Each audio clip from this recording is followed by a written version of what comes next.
What's on your mind? Be good. Great to meet you. Safe travels. Hello. See you soon. Need help? Light bless you. Well met. See you around.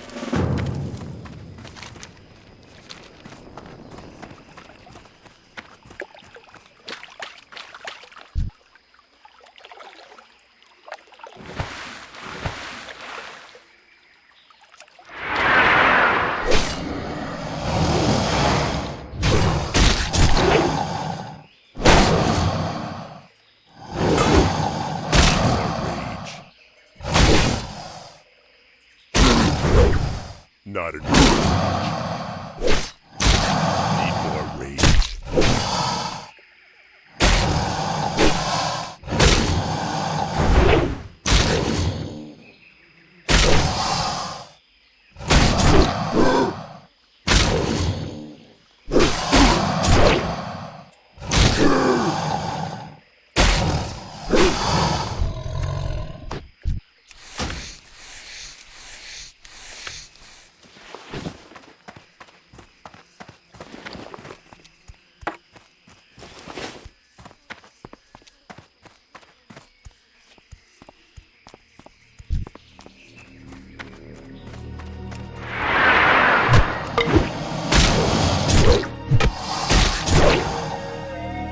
Not enough rage.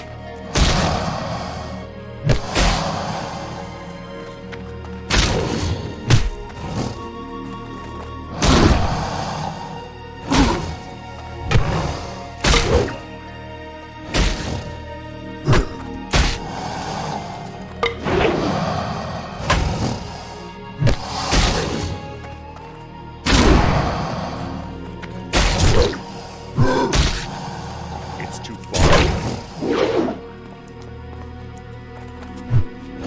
Need more rage. Range.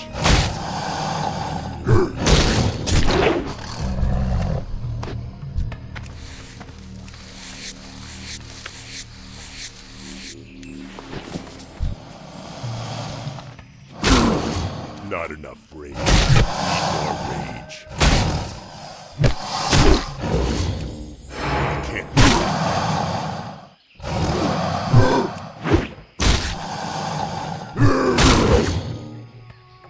I need to get close.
Not enough rage. It's too far away.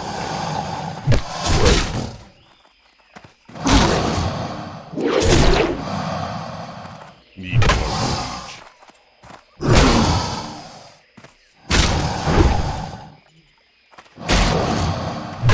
Not enough rage. Need more rage.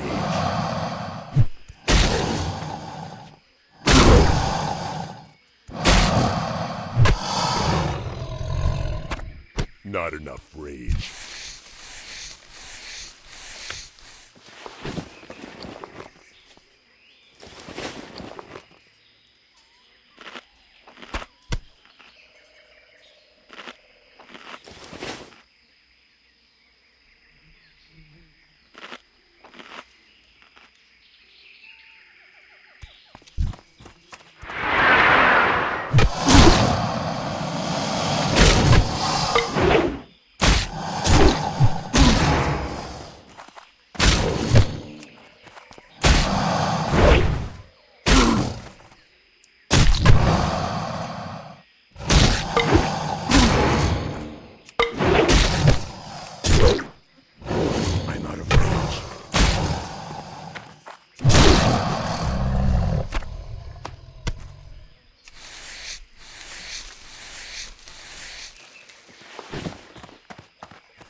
need more rage.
Can't loot that.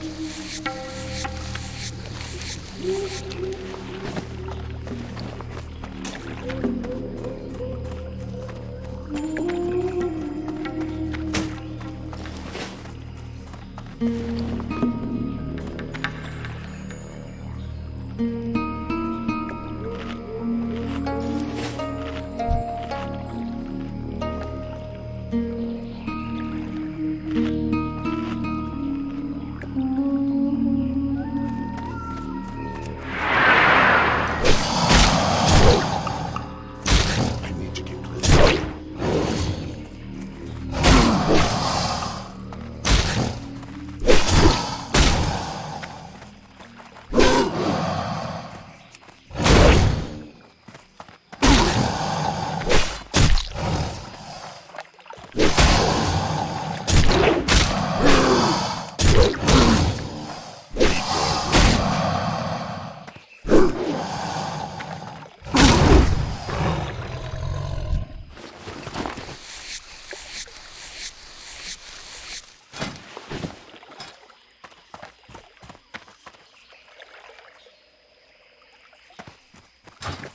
Not enough rage.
Not enough rage.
Not enough rage.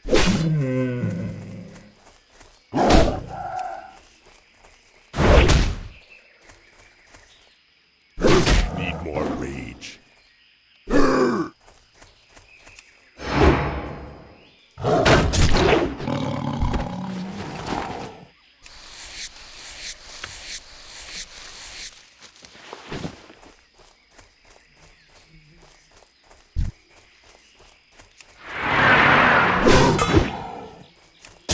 Do that yet.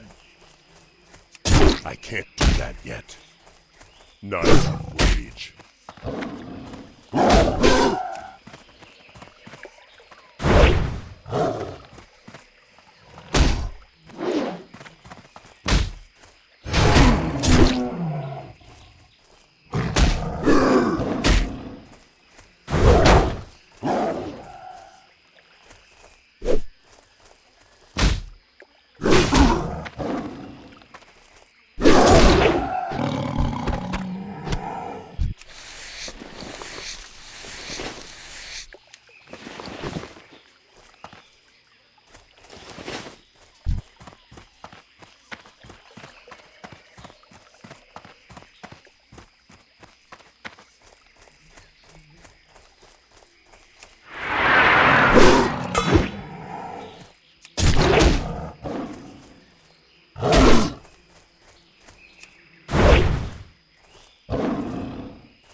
Need more rage.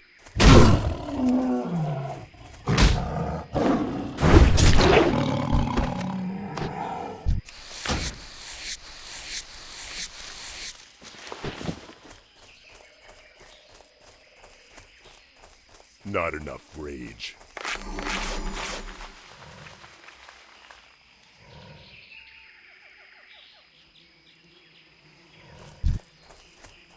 It's too far away.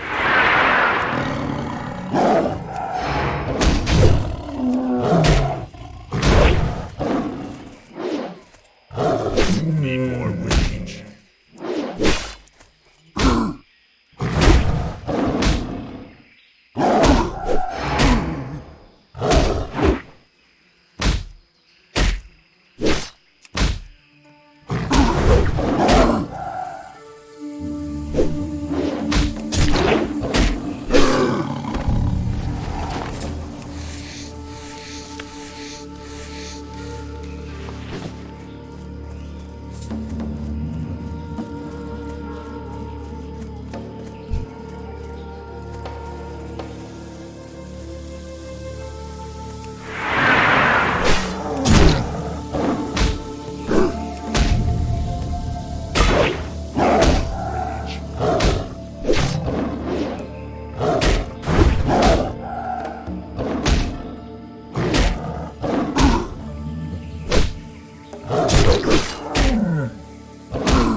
Not enough rage.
Can't loot that.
Not enough rage.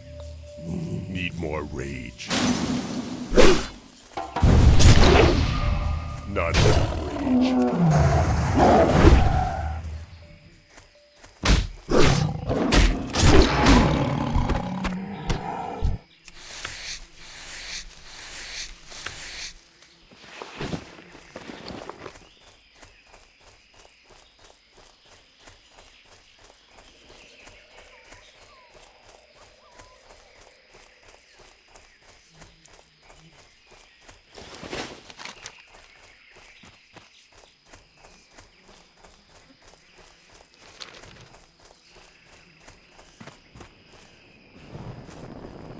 Hello.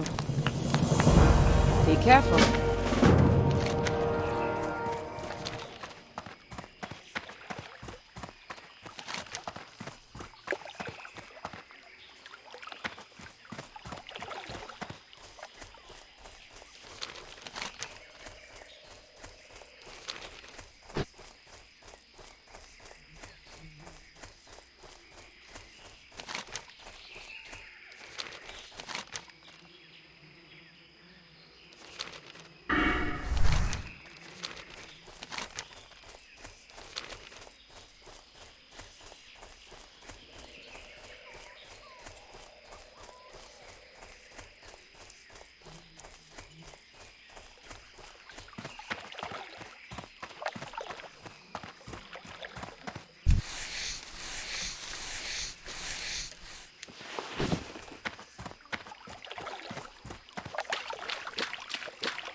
I'm out of range.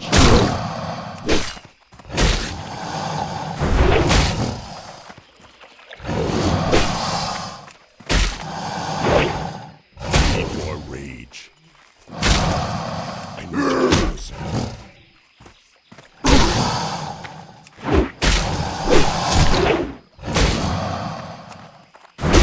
Rage. Need more rage.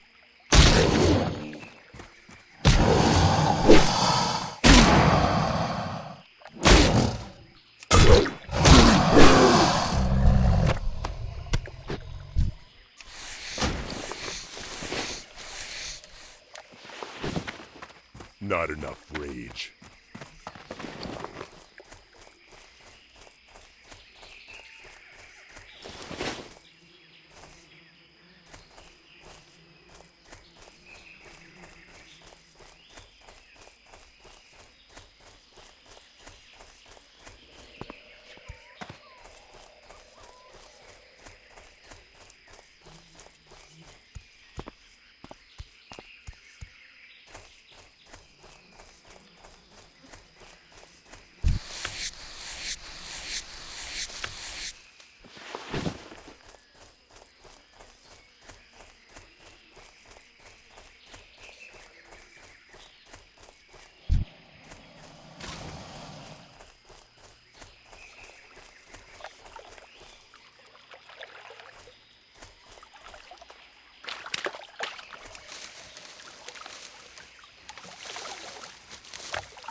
Need more rage.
I'm out of range.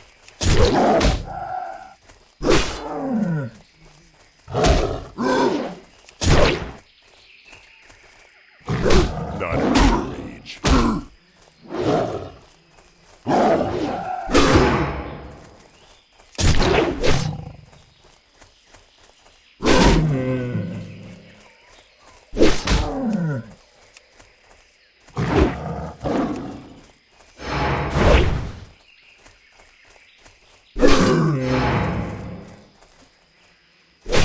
Need more rage.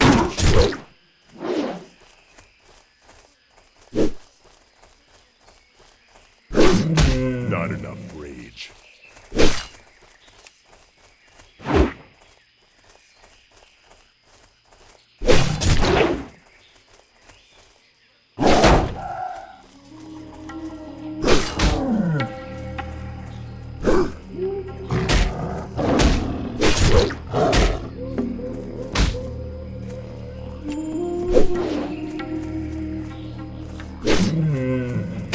I need to get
It's too far away.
I can't do that yet.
rage.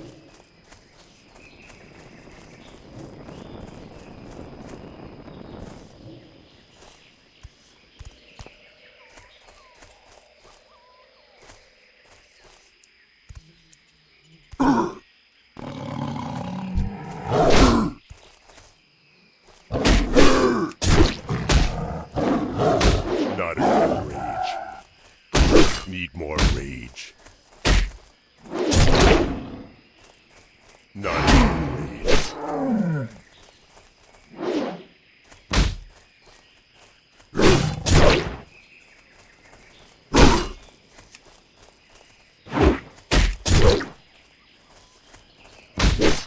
Need more rage.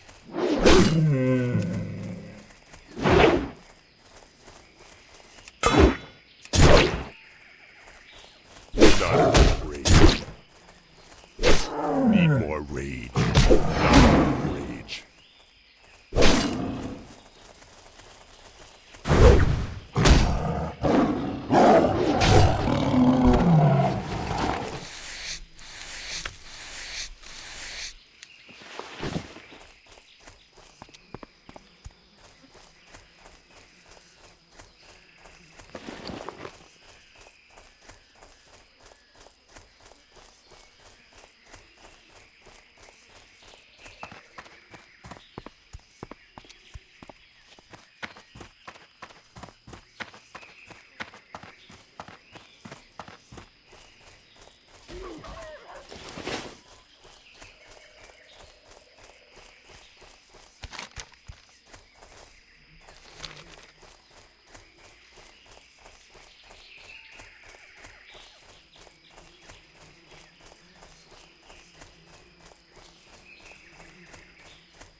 Can't do that. Out of range.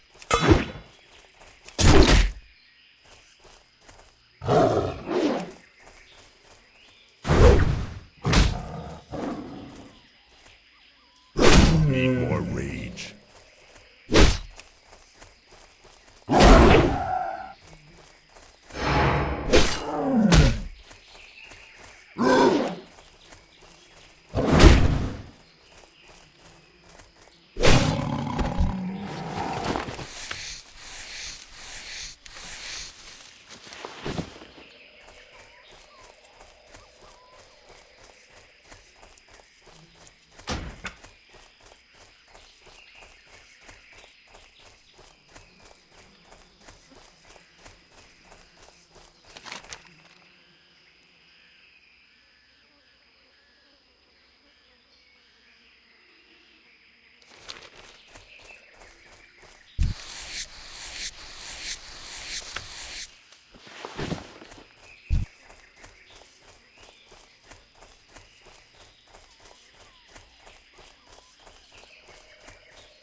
I need to get closer. I can't do that yet.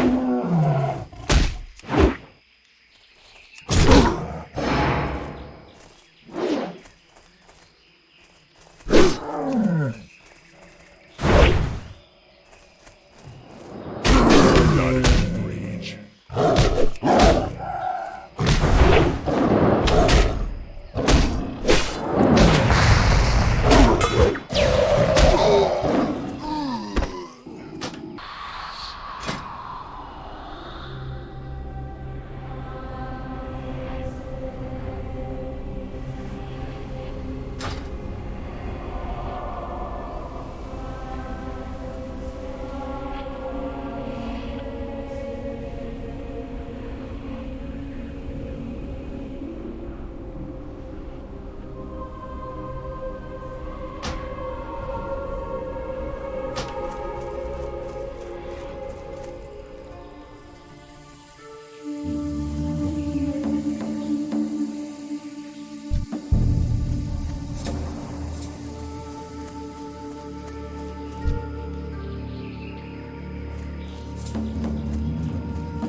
It's too far away.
Far away.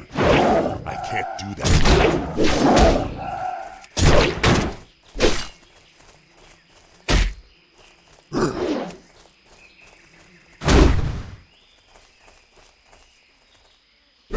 Need more rage.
enough rage. Need more rage. Not enough rage.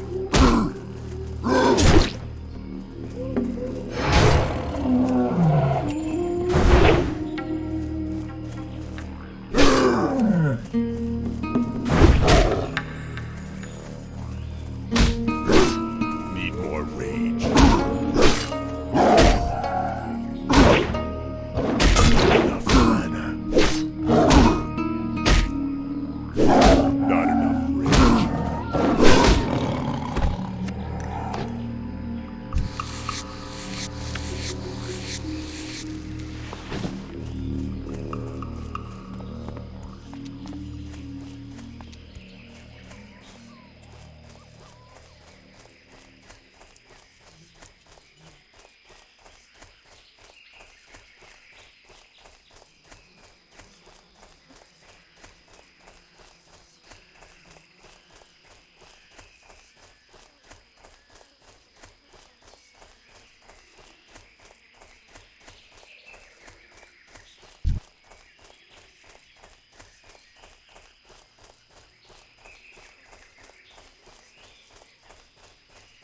I'm out of range.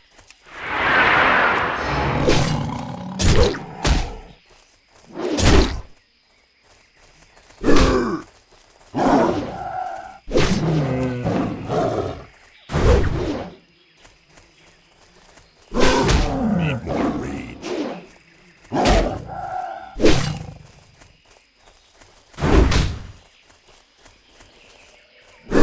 Not enough rage.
It's too far away.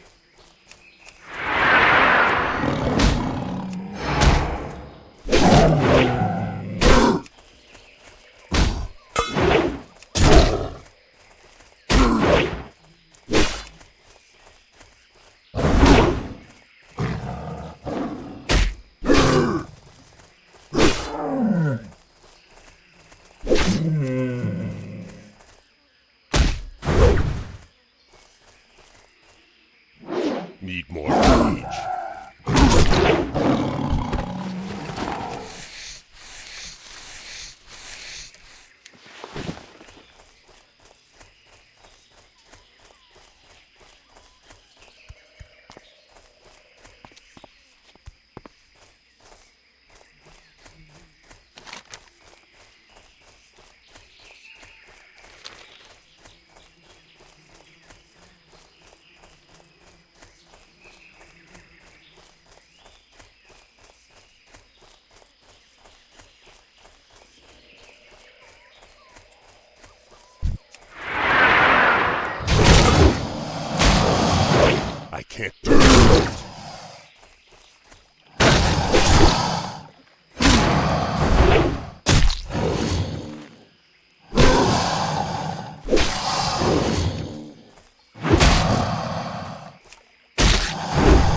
Not enough rage. Need more rage. Not enough rage.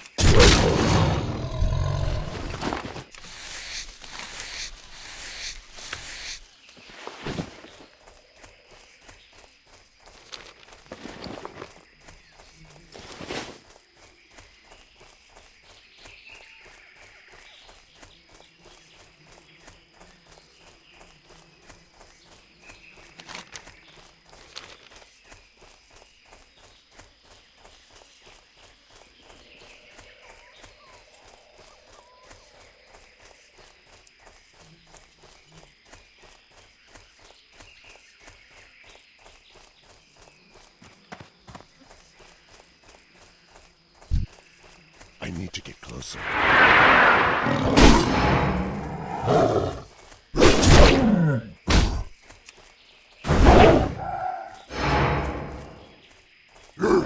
Need more rage.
Not enough rage.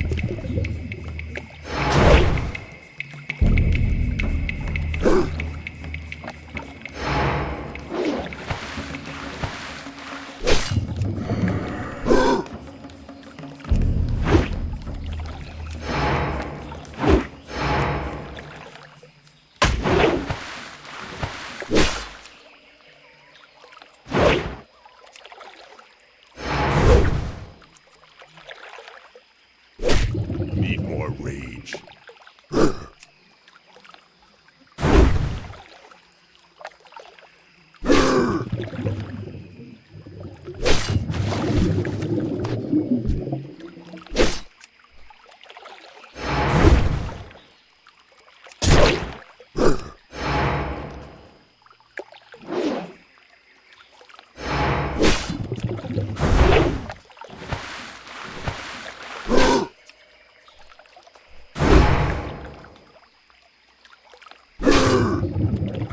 Not enough rage.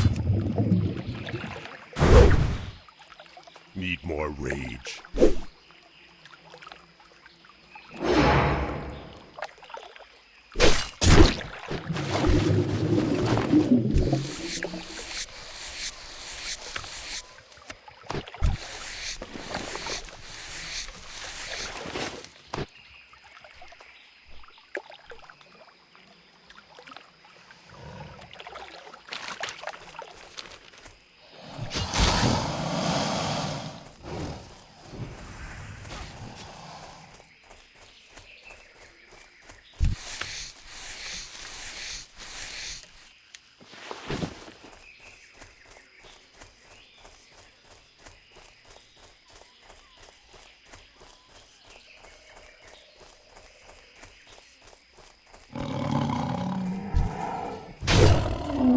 I'm out of range.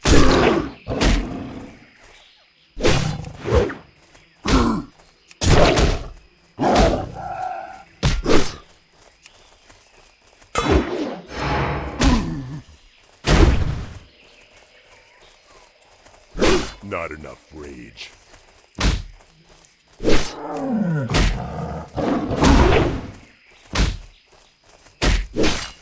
Need more rage.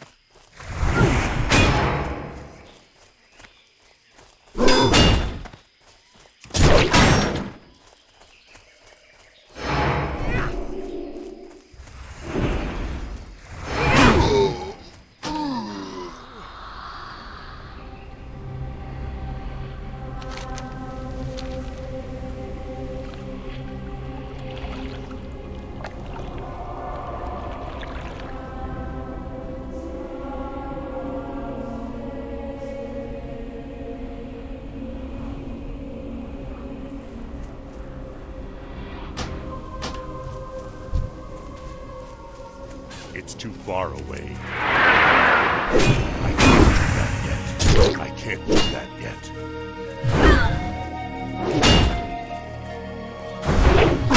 Not enough rage.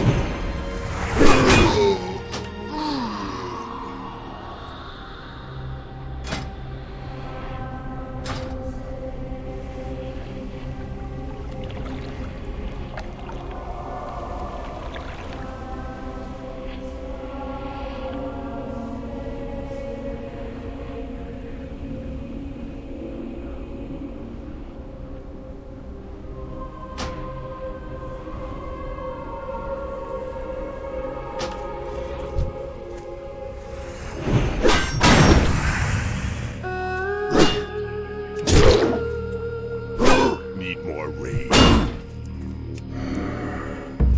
Not enough rage.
King's honor, friend.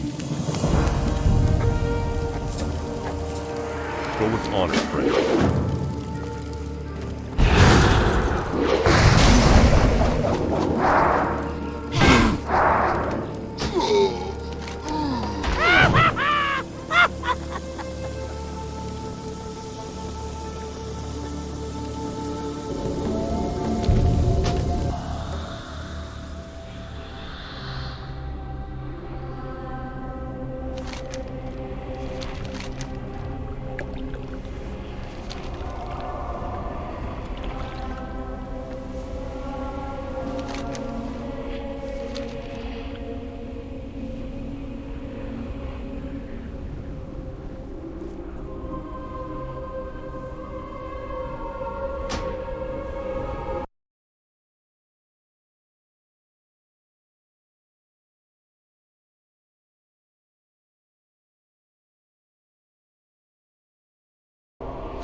Sally called and she got the word.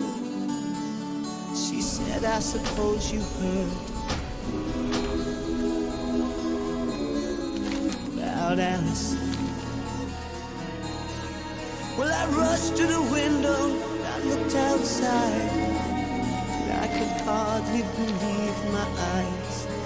So the limousine moved on into Alice's drive. Oh, I don't know why she's leaving or where she's gonna go.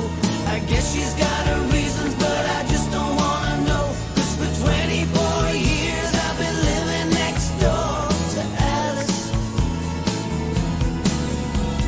24 years just waiting for a chance to tell her how I feel and maybe get a second glance. Now I gotta get used to not living next door to Alice. Grew up together, 2 kids in the heart, carved our initials deep in the bark. Me and Alice. Now she walks through the door with her head held high. And just for a moment, I caught her eye as the big limousine pulled slowly out of Alice's drive. I don't know why she's leaving or where she's gonna go. I guess she's got her reasons, but I just don't wanna know. 'Cause for 24 years I've been living next door to Alice. 24 years just waiting for a chance to tell her how I feel and maybe get a second glance. Now I gotta get used to not living next door to Alice. Sally called back, asked how I felt. She said, I know how to help. Get over Alice. She said, now Alice is gone, but I'm still here. You know, I've been waiting for 24 years. And then the big limousine disappeared. I don't know why she's leaving or where she's gonna go. I guess she's got her reasons, but I just don't wanna know. 'Cause for 24 years I've been living next door to Alice. 24 years just waiting for a chance to tell her how I feel and maybe get a second glance. But I'll never get used to not living next door to Alice. No, I'll never get used to not living next door to Alice.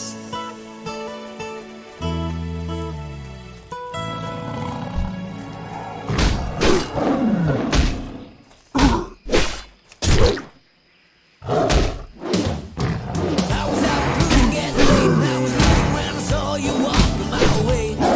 So nonchalant, and then you get what you want, so do I, and I ain't losing today. Well, your hips were swinging and your jeans were clanging, you were driving me out of my mind.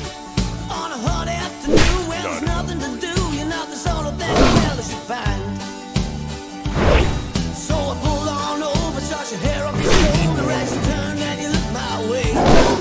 Oh, you would have died, you'd skin me alive if I'd have said what I wanted to say. So being polite, so what you doing tonight? You said it just so happens I'm free.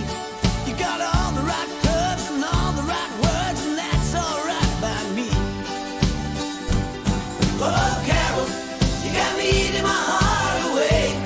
You got me counting my nights and days. So I'm floating on the Milky Way. Oh, Carol, nobody's done it before. Oh, baby, you opened the door. Oh, Carol, you can use some more.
movements traced by a stranger close by your side.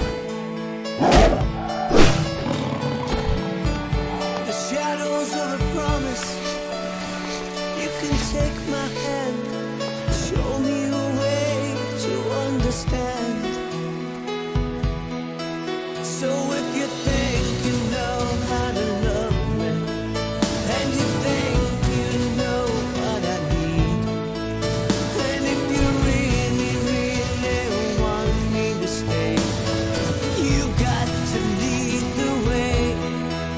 Yes, if you think you know how to love me, and you think you can stand by me, and if you really, really want me to stay, you got to lead the way.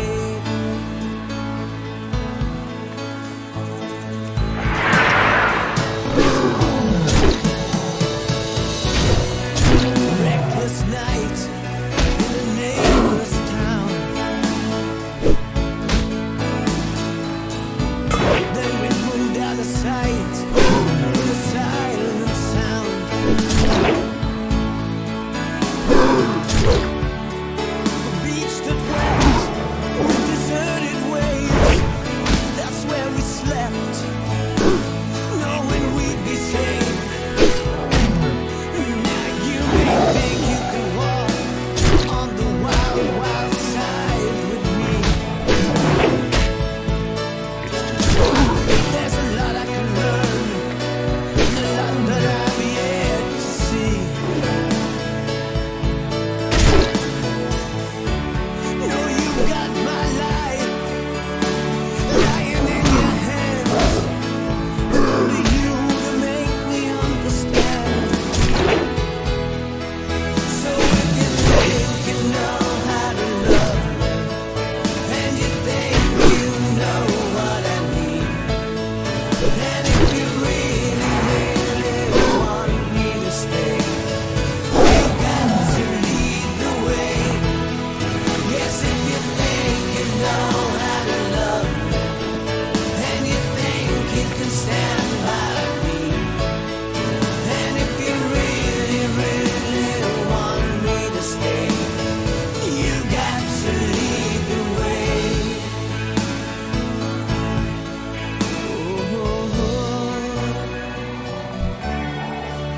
Not enough.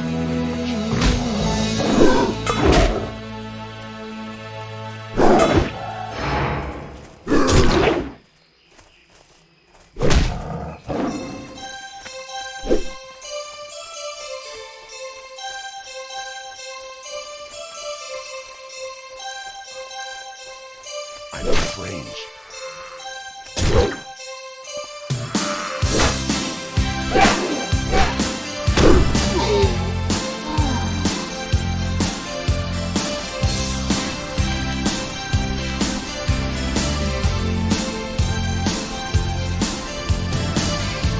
Walking in the rain, I can't believe the way I'm feeling. Lonely once again.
Rich girls who buys her dreams.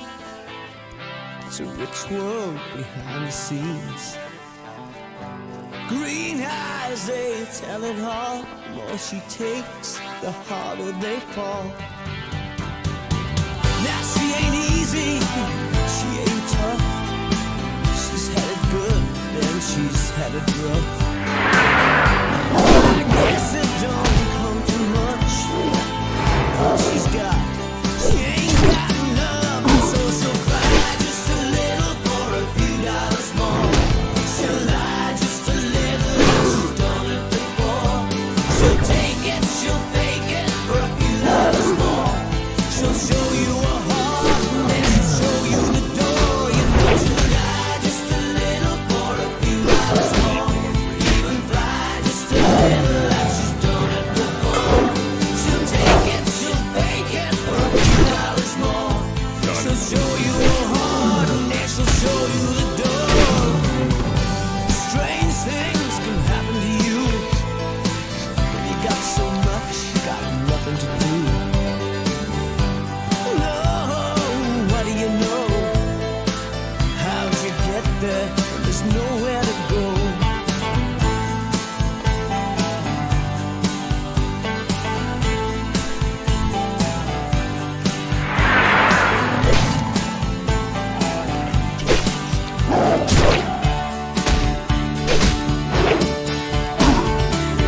So you wonder just what you do.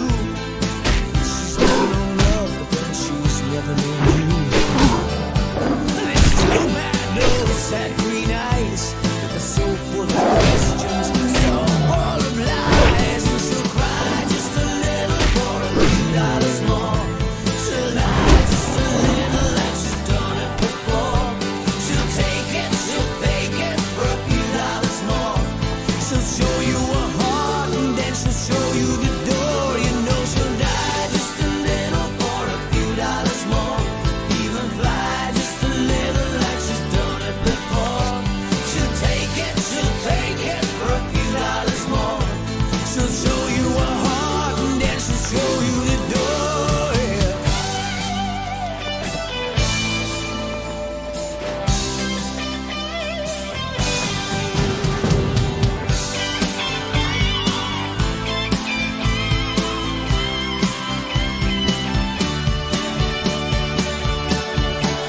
You know she'll cry just a little for a few dollars more. She'll lie just a little like she's done it before. She'll take it, she'll fake it for a few dollars more. She'll show you a heart and then she'll show you the door. You know she'll lie just a little for a few dollars more. Even fly just a little like she's done it before. She'll take it, she'll fake it for a few dollars more. She'll show you a heart and then she'll show you the door. You know she'll cry just a little for a few dollars more. She'll lie just a little like she's done it before. She'll take it, she'll fake it for a few dollars more. She'll show you a heart and then she'll show you the door.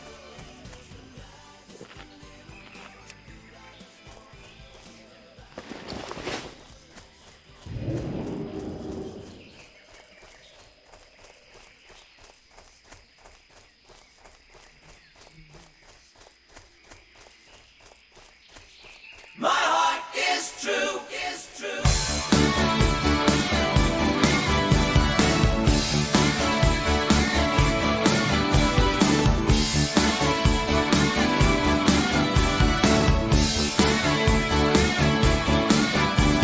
I fooled around and I didn't know which one to choose. I let you down. You were feeling so confused. But I want you to know that my love is grown. And my feelings are for you. You know, girl, my heart is true. You know I really love you. My heart is true.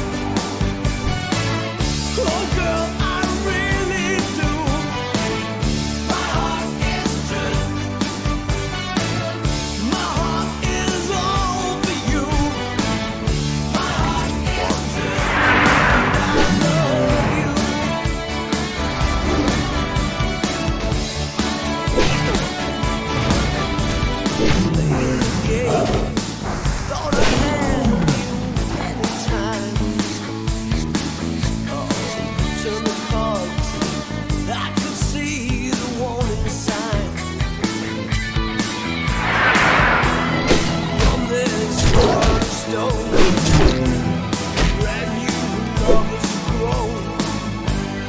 I want all the world to know that my heart is true. You know I really love you.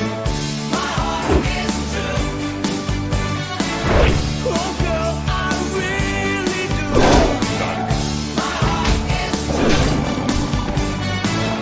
My heart is all for you. My heart is true. And I love you.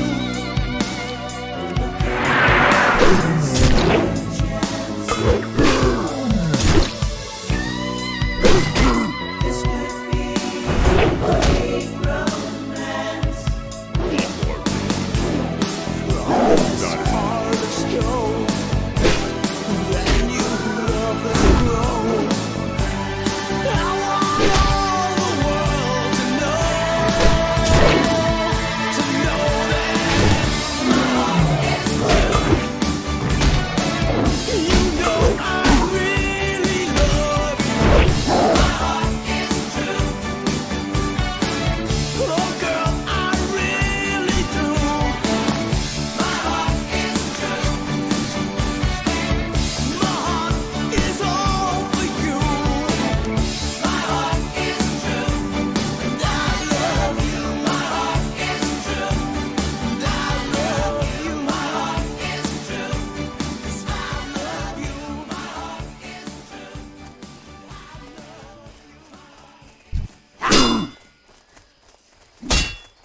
Need more rage. I'm out of range. My tears are falling, 'cause you've taken her away. And though it really hurts me so, there's something that I've gotta say. Not enough.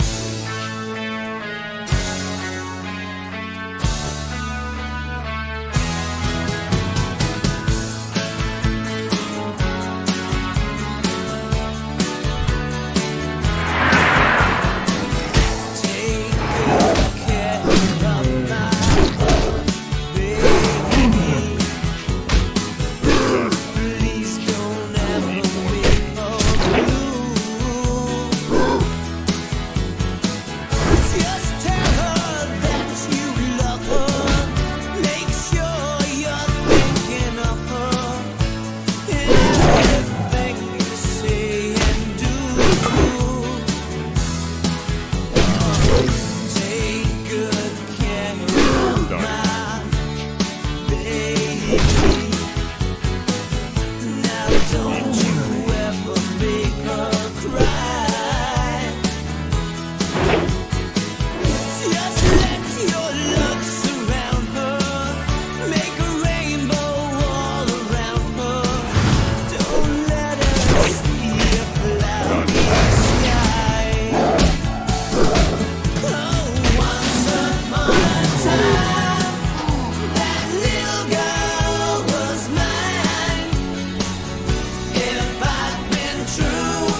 making me blue, losing you.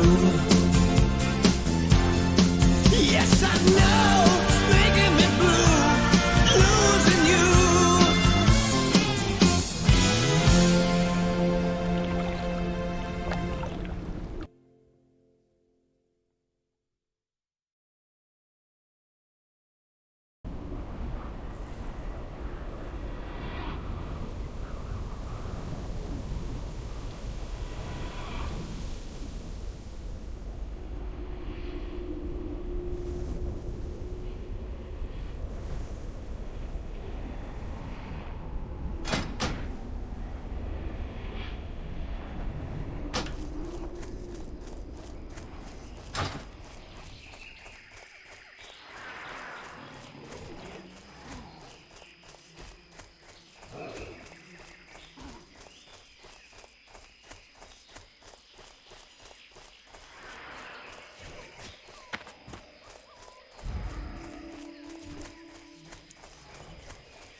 I'm out of range.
I'm out of range.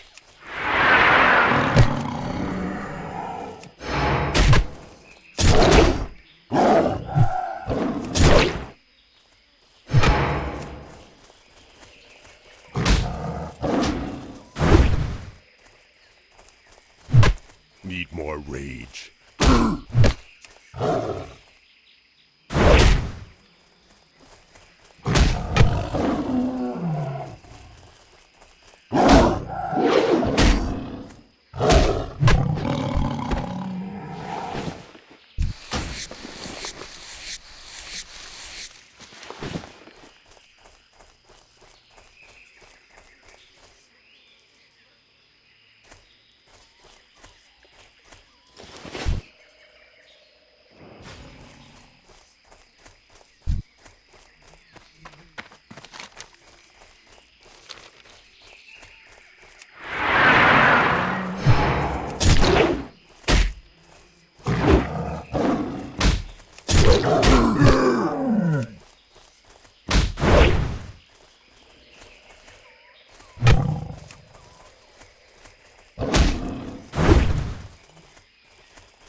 Not enough rage.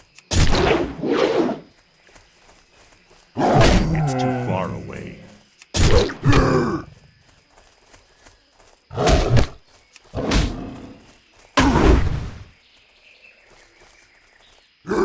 Need more rage. I'm out of range.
I need to get closer.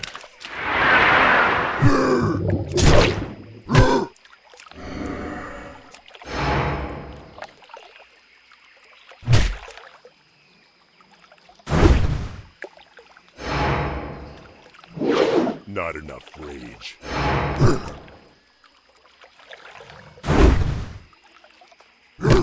Need more rage.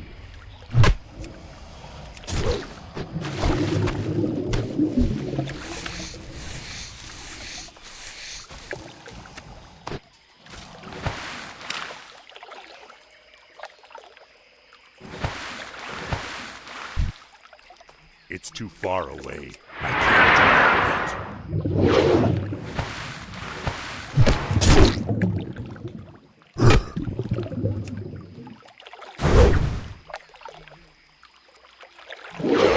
Rage.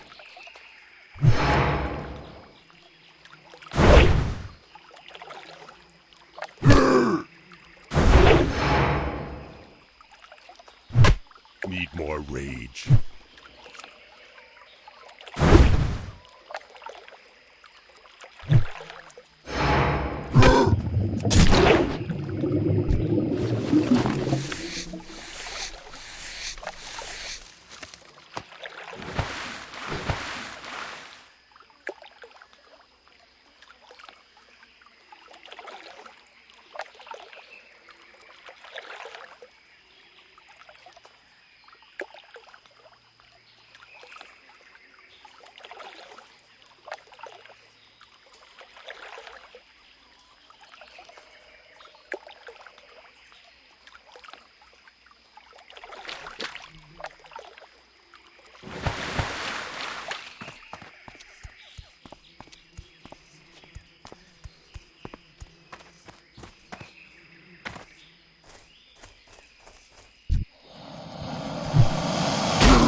more rage. I need to get closer.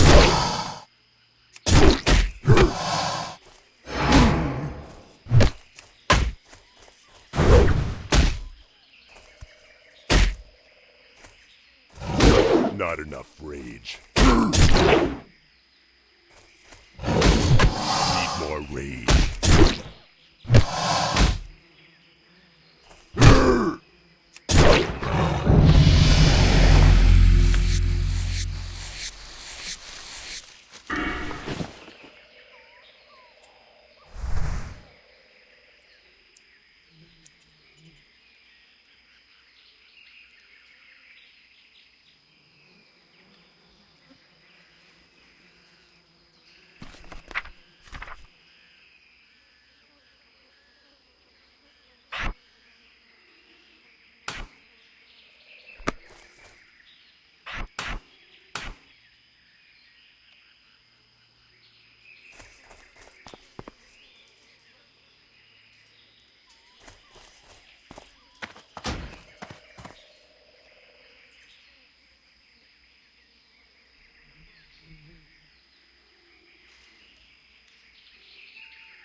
Not enough rage.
What's beyond your mind?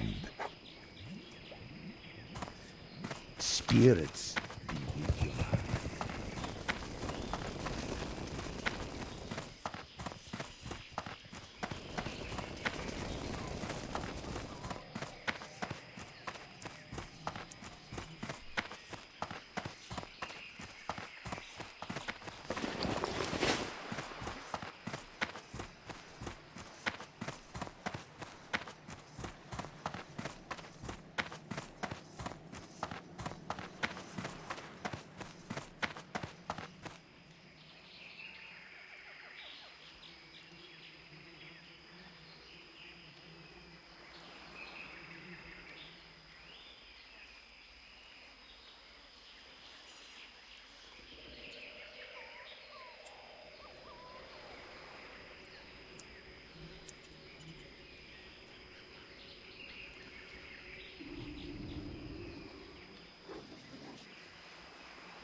need more rage.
Speak quickly. Goodbye.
What is it?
And you are?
Exactly what you need.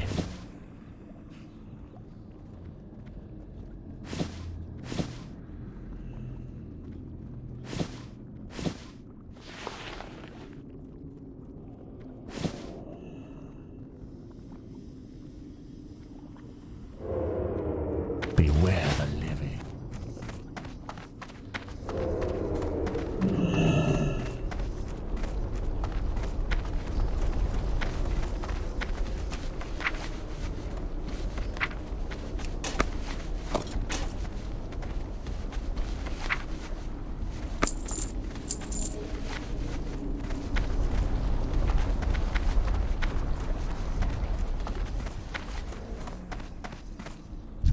What now?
Quickly.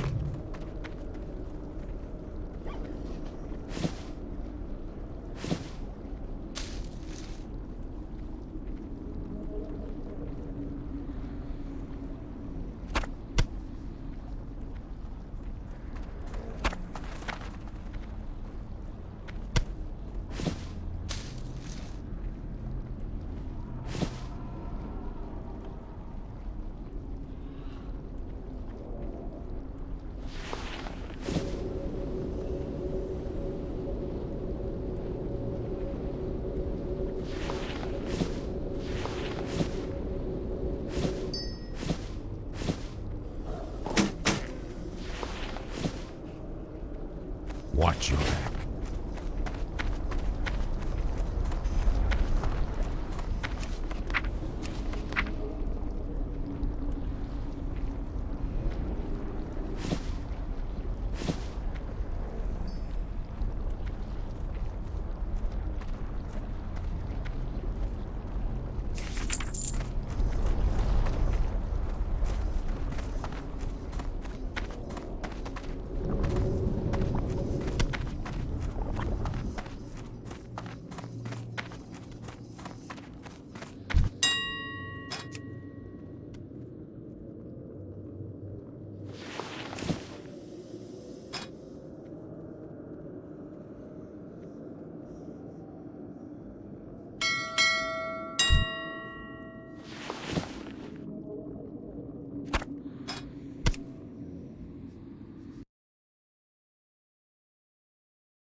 What is it?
Not enough rage.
Need more rage.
Not enough rage. Need more rage. It's too far away. I can't do that yet. I can't do that yet. I need to get closer.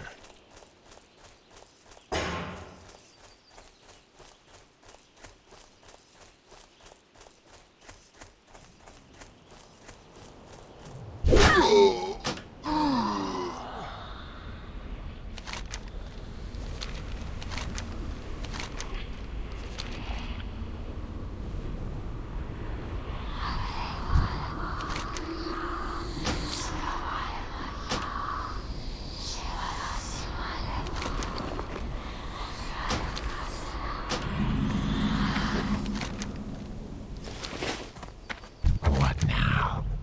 Victory for Sylvanas.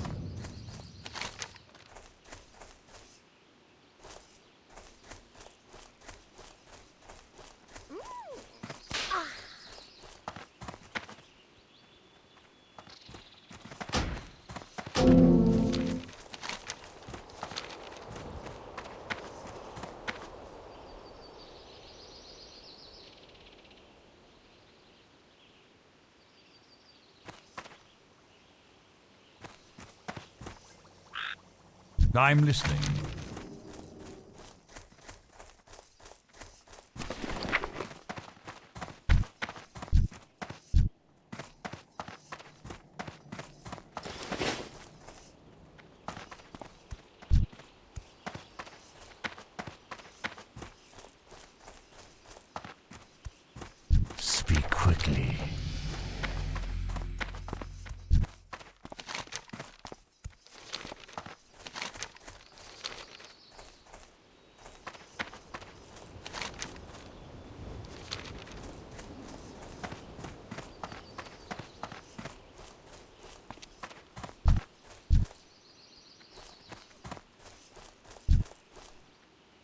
And you are?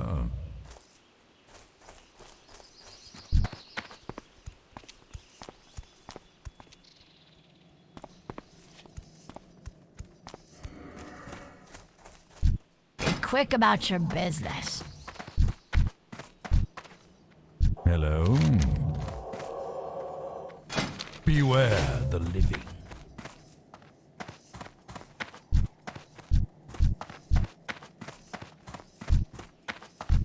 What is it?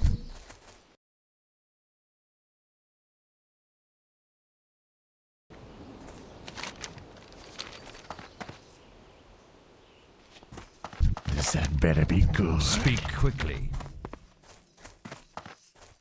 This had better be good.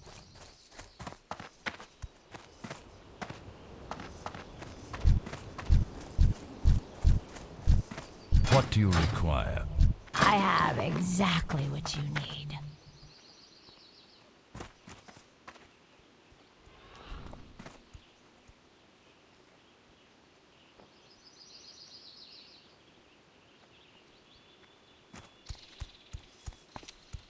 And you are... Strength and honor. What would you ask of death? What is it? I have exactly what you need.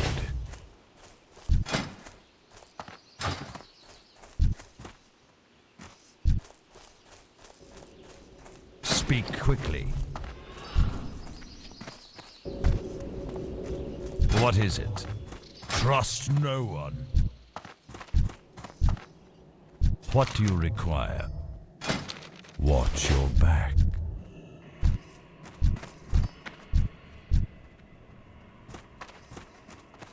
I am forsaken. Be quick about your business. I haven't got all I am day. forsaken.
who you be.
Yo!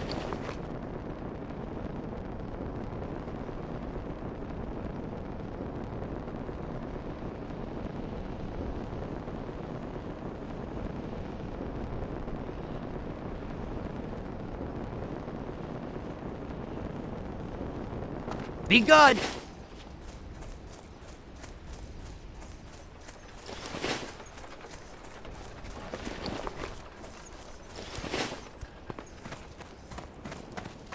Hey, how you doing?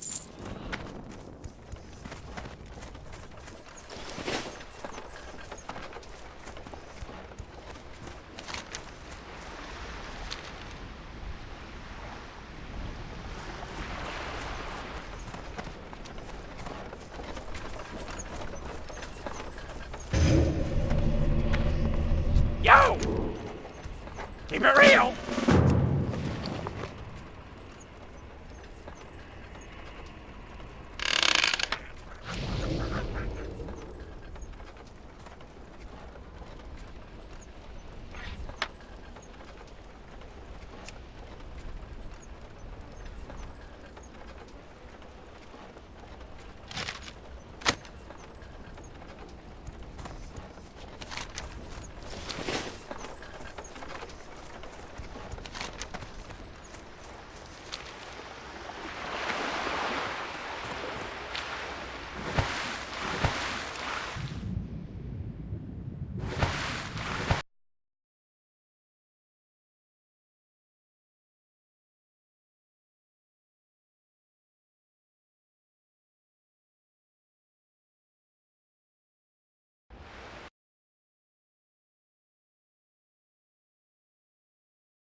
Time is money, friend! Glad I could help.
Never felt so.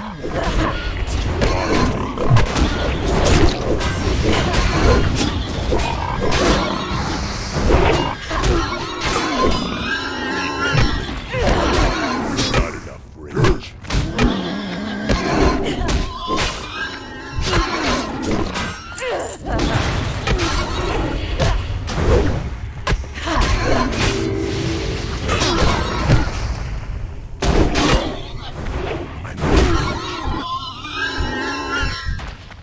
Not enough rage. Let's get this party Need started. more rage.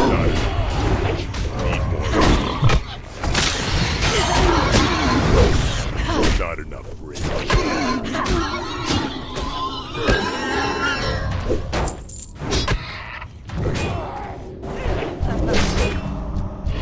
Need more rage. Not enough rage.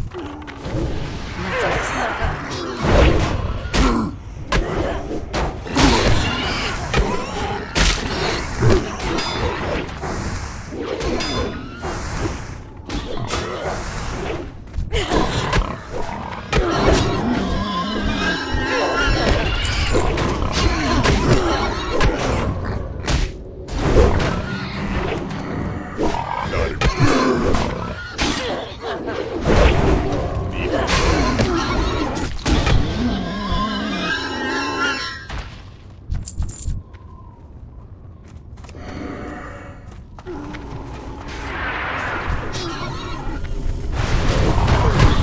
Need more.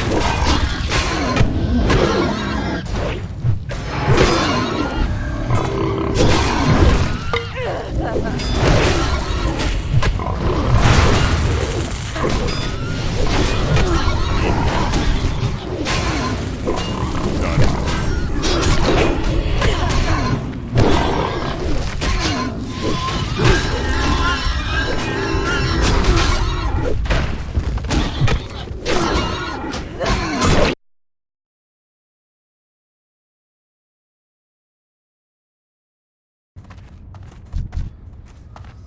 Need more rage.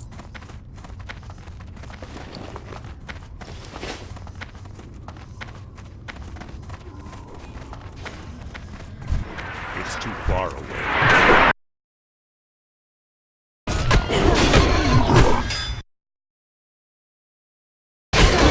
Not enough.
Not enough.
more rage.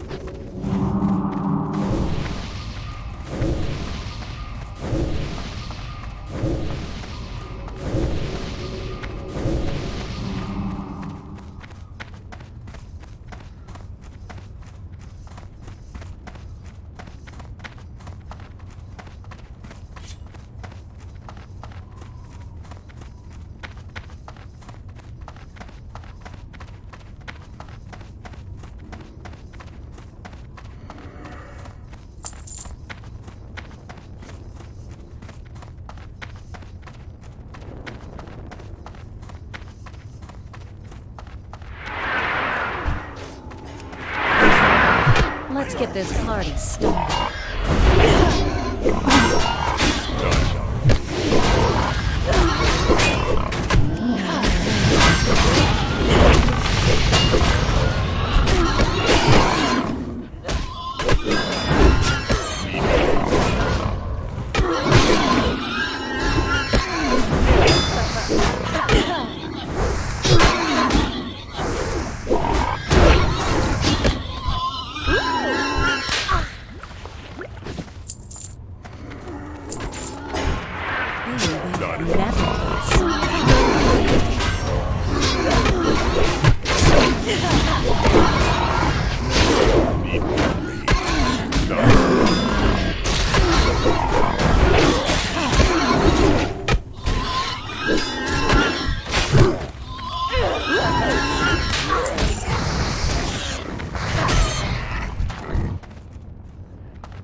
All right, Liberty City, this is your talk radio show, Chatterbox, where your opinion matters.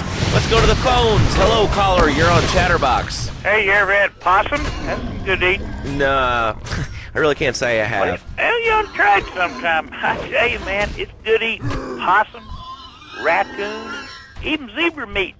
Cooks up pretty good. Do you have anything else to say, or...? Pigeons. Pigeons are good, too. Sometimes they come with notes attached, just like a fortune cookie with wings. Squirrels not so good. They taste like goldfish. Meat's real stringy. You know what I mean? Actually, I can't say that I do. But if I did eat too much squirrel and put on a few extra pounds, I'd use the Dormatron. Unlike those other exercise machines that require you to be awake, the Dormatron actually exercises you overnight. Let's learn a little bit more about it. I've tried everything, and I just couldn't keep those extra 200 pounds off. It started to affect my marriage. She was too big for me. Then I'll sleep with anything. The Abdometrix, the thiazides, the tummy stapling. I've had my mouth sewn up, my hands chopped off. You name it, I've tried it. Yeah, except for exercising and eating right, Porky. That's right, honey. Then I found the Dormatron. Using a new technology called biorhythmic subconscious gymnastics, the Dormatron exercises you while you sleep. Just strap in your arms and legs, put on the Dormatron headset, then wrap yourself in the special high-voltage electric blanket.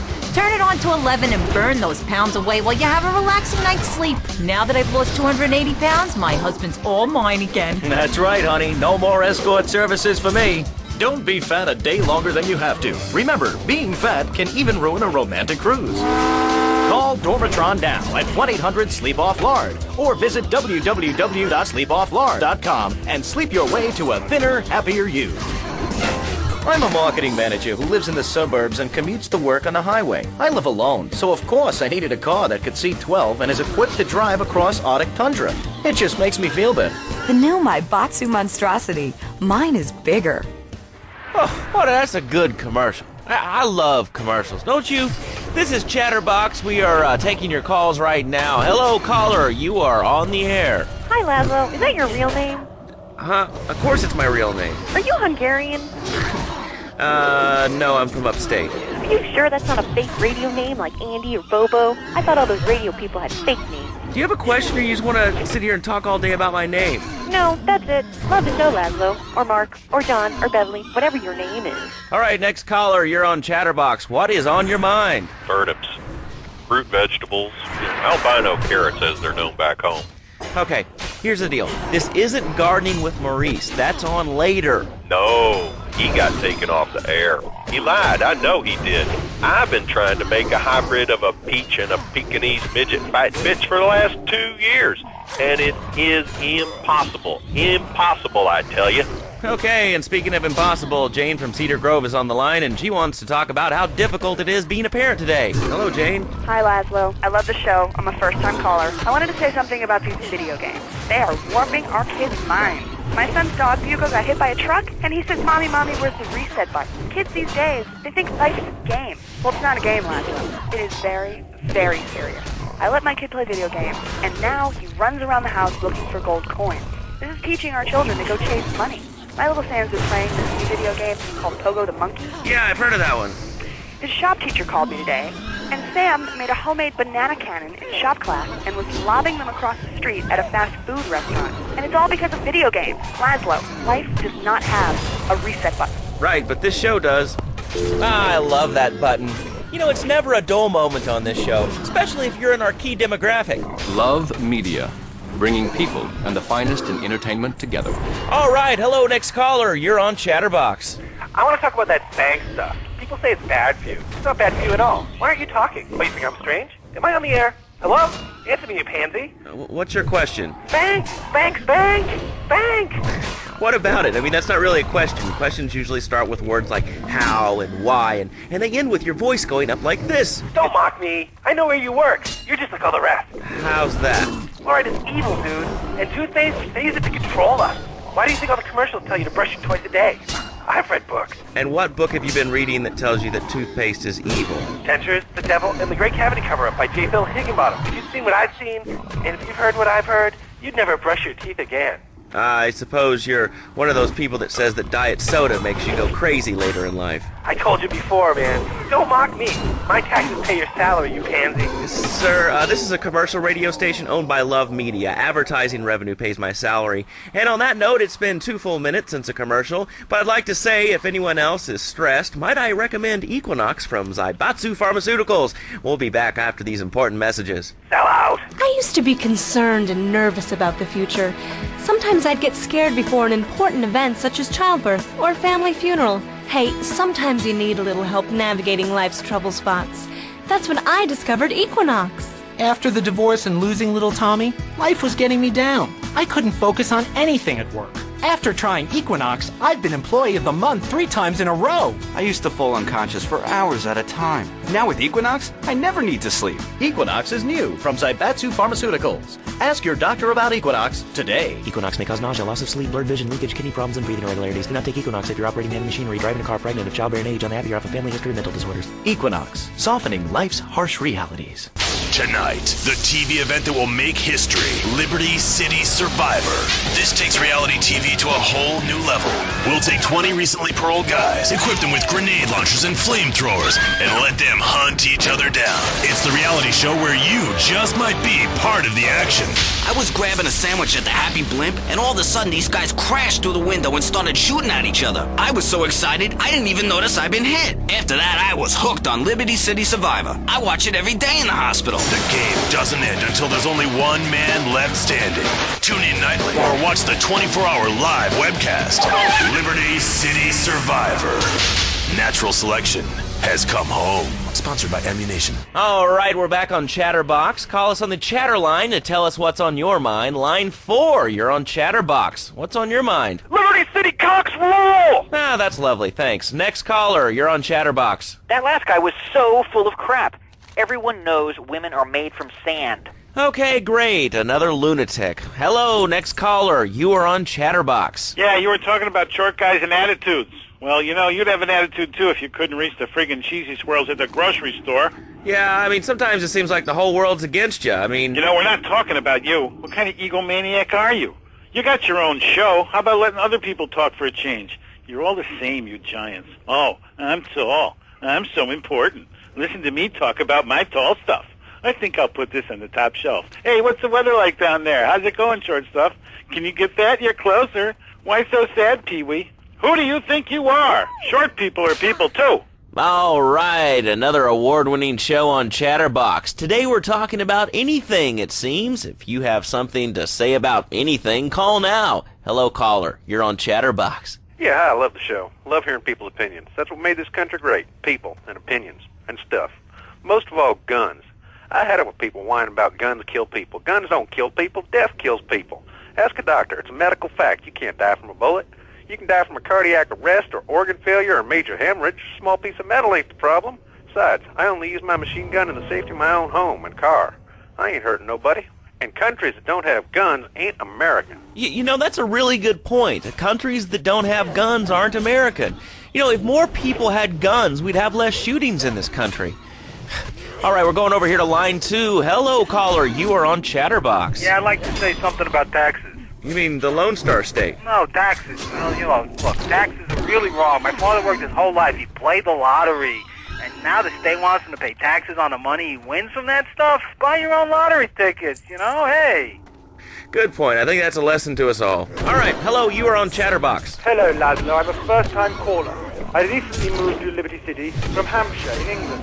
Oh, really? How do you like it? I mean, is it hard to get used to the language? You speak English pretty good. Oh, thank you, Laszlo. Yes, I do like it here. There's one thing, though, that's very different and rather worrying. When I was a boy in England, I had a nanny. She was very strict, Laszlo. Yeah, well, I mean, there's excellent child care here in America, you know. Well, I'm sure. But the thing is, Laszlo, when I was a naughty boy, I would get spanked. Nanny would spank me when I was naughty.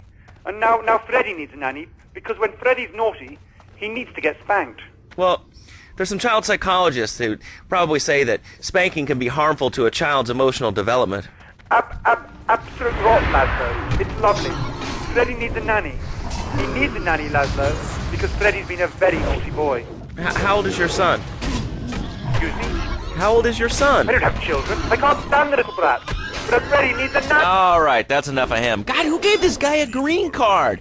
This is Chatterbox. We're talking about short guys, nannies, taxes, and anything sane you'd like to bring to the party. Hello, you are on Chatterbox. I was listening to that caller about taxes. His views were a little extreme. How do you expect to be a responsible member of society if you don't understand how the government spends your money? Why are people afraid of numbers? Sine and cosine are two of the most elegant and incredible discoveries of humanity. I mean, the Cartesian coordinate system has an elemental power I find liberating and even sexy. And I'm not ashamed to say it. Okay, thanks for calling. Now that we've lost 98% of our audience, let's reward the other 2% with a commercial. When we come back, we'll have a special studio guest. Special because he advertises on this radio station. Remember, it's not a conflict of interest if we own all the radio stations in town. We'll be right back after this message. In today's fast-paced world, a split second can be the difference between achieving your dreams Hey, I just won the Nobel Peace Prize! and not. Oh, I wonder if wrestling's on tonight. More Americans are realizing if you don't have the latest and greatest technological devices, you will fall behind. I didn't upgrade my personal organizer, and 2 days later I was diagnosed with a terminal illness. That's exactly why you should come visit the friendly people at House of Tomorrow, and they'll set you up with all your 21st century technology needs. I only spent $20,000, and now I can get email in the shower or surf the internet while I'm driving. I was bored stupid at my daughter's recitals and my son's Little League games. Thanks to House of Tomorrow, I can play wireless head-to-head 3D virtual reality poker, literally anywhere. If it's a flash-in-the-pan technology of absolutely no use to anyone, you can find it at House of Tomorrow. Remember, only technology makes life worth living. House of Tomorrow. We'll upgrade your system, then you can upgrade your life. And now it is my great pleasure to welcome Fernando Martinez, who it says here is the founder of Fernando's New Beginnings, a revolutionary new way of saving your marriage. Fernando, welcome. The pleasure is mine, Laszlo. It is an honor to be here. I feel blessed. Thanks. So tell me about Fernando's New Beginnings. Truly, Laszlo, it is a miracle, a blessing. It is a revolution in the marriage guidance. For my people, marriage is, how'd you say, sacred. The bond between the father and the mother. It is made in heaven and in the bedroom, if you know what I mean. I think so. For my people, it is the holiest, most sacrosanct thing imaginable, like a church. Yet, for it to be a happy marriage, it must also be like a brothel. The woman, she must be many, many arts. Be skilled in making house, cooking, changing the diapers on the babies. And she must also be a whore. A vixen in the bedroom, imaginative, exotic, constantly fresh. It is impossible. You change diapers and then you are a French maid? Fernando thinks not. Fernando knows not. Well, I mean, it's an age-old problem. I mean, how do you keep the excitement in a marriage? Excitement, exactly. Passion, danger. How, Laszlo? How? Tell me how, and I give you a big, big kiss. Like I gave a woman. But I am not going to give you a big kiss. Not a kiss like I gave a woman or even a donkey. Because you do not know. Well, I mean, in this case, ignorance kind of seems like bliss. I wasn't really up for kissing on air. I mean... Why not, Laszlo? Am I not attractive? Am I not irresistible even to you? Well, no matter. Why all this talking about kissing? I mean, you brought it up. No, my friend. You say you not want to kiss me. I was talking how to say, hypothetically, you make me all personal. It's a bit different. If I say, imagine if your wife was ugly, you can nod your head. But if I say, hey, Laszlo, your wife, she looked like yesterday's dinner after I eat. You not so happy. It's a big difference, my friend. Anyway, the marriage is impossible, Laszlo. If a man was born an angel, maybe impossible. But a man is born a man. And a man with knees. He needs a woman to tuck his babies into the bed. But for his bed, he needs something else. Something magical. A dream. Sueño. So he starts flirting with his secretary, takes her out for a drink, one thing leads to another, and before you know it, he's found all kinds of uses for the office furniture. Exactly, Laszlo. I know what you are like. I see it in your eyes. A wanderer, a dreamer, a man who has needs, but an idiot. And I can save you. And I can save your marriage. My marriage doesn't need saving. Hey, you are the one mentioning the pretty assisting and the office furniture and the ay caramba, my friend. Listen, Laszlo, and listen very closely. Your marriage is a gift. It's a present from above. But you are a man. I think we see by now you are no angel. I can save you. For when the man, he sees wife all fat, all early, with the dirty diapers and the dirty panties and the scrubby brush and who knows what else. He's not thinking marriage back. He's thinking about, well, you're thinking about your pretty assistant. We already know that. See? Go on. But Laszlo, what if you act on your fantasy for your little secretary with the short skirt and the pretty eyes and come here, come there, smiling? What then, my friend? What then? I get a sexual harassment suit. If you are lucky, my friend. But you, more likely, your marriage is ruined, Laszlo. Your sweetheart, she hates you. Your pretty secretary, she wants you to be her man. You back it to square one. My friend, you and 1,000 men like you. For me, once it was so. But then one day, I was driving my car, and I realized, Fernando, you are blessed. You are a miracle. 1,000 miracles rolled into one. You save the marriage, and you save the man. You don't put the marriage first, and you don't put the man first. Maybe we call it man marriage. Then I think to myself, no, this is a bad name. It sounds really dumb. Then I think we call it Fernando's New Beginning, because that is what it is, a new beginning, Laszlo. So how does this work? It is a miracle, Laszlo, a miracle. A man is a good father, a loving husband, the winner of bread 6.5 days a week. And the spare half day, I save his life. How? By giving him what he needs in a controlled environment. I give him passion. What, with you? That kind of sounds like a limited market. Laszlo, you are very prejudiced. I don't like that. But no, not with me. Passion for life. Passion for love. Passion for women. Which he can take home to his wife, of course. What, so you act like a pimp? Not a pimp, little man. A savior. In a controlled environment, I reintroduce the man to the pleasure he has lost, to the miracles of the word. And truly, the results are remarkable. With my unique counseling, 1,000 marriages have been saved, and 1 million more could be saved every day. And do the wives know about this? In their hearts, Laszlo, they know they have been saved. Okay.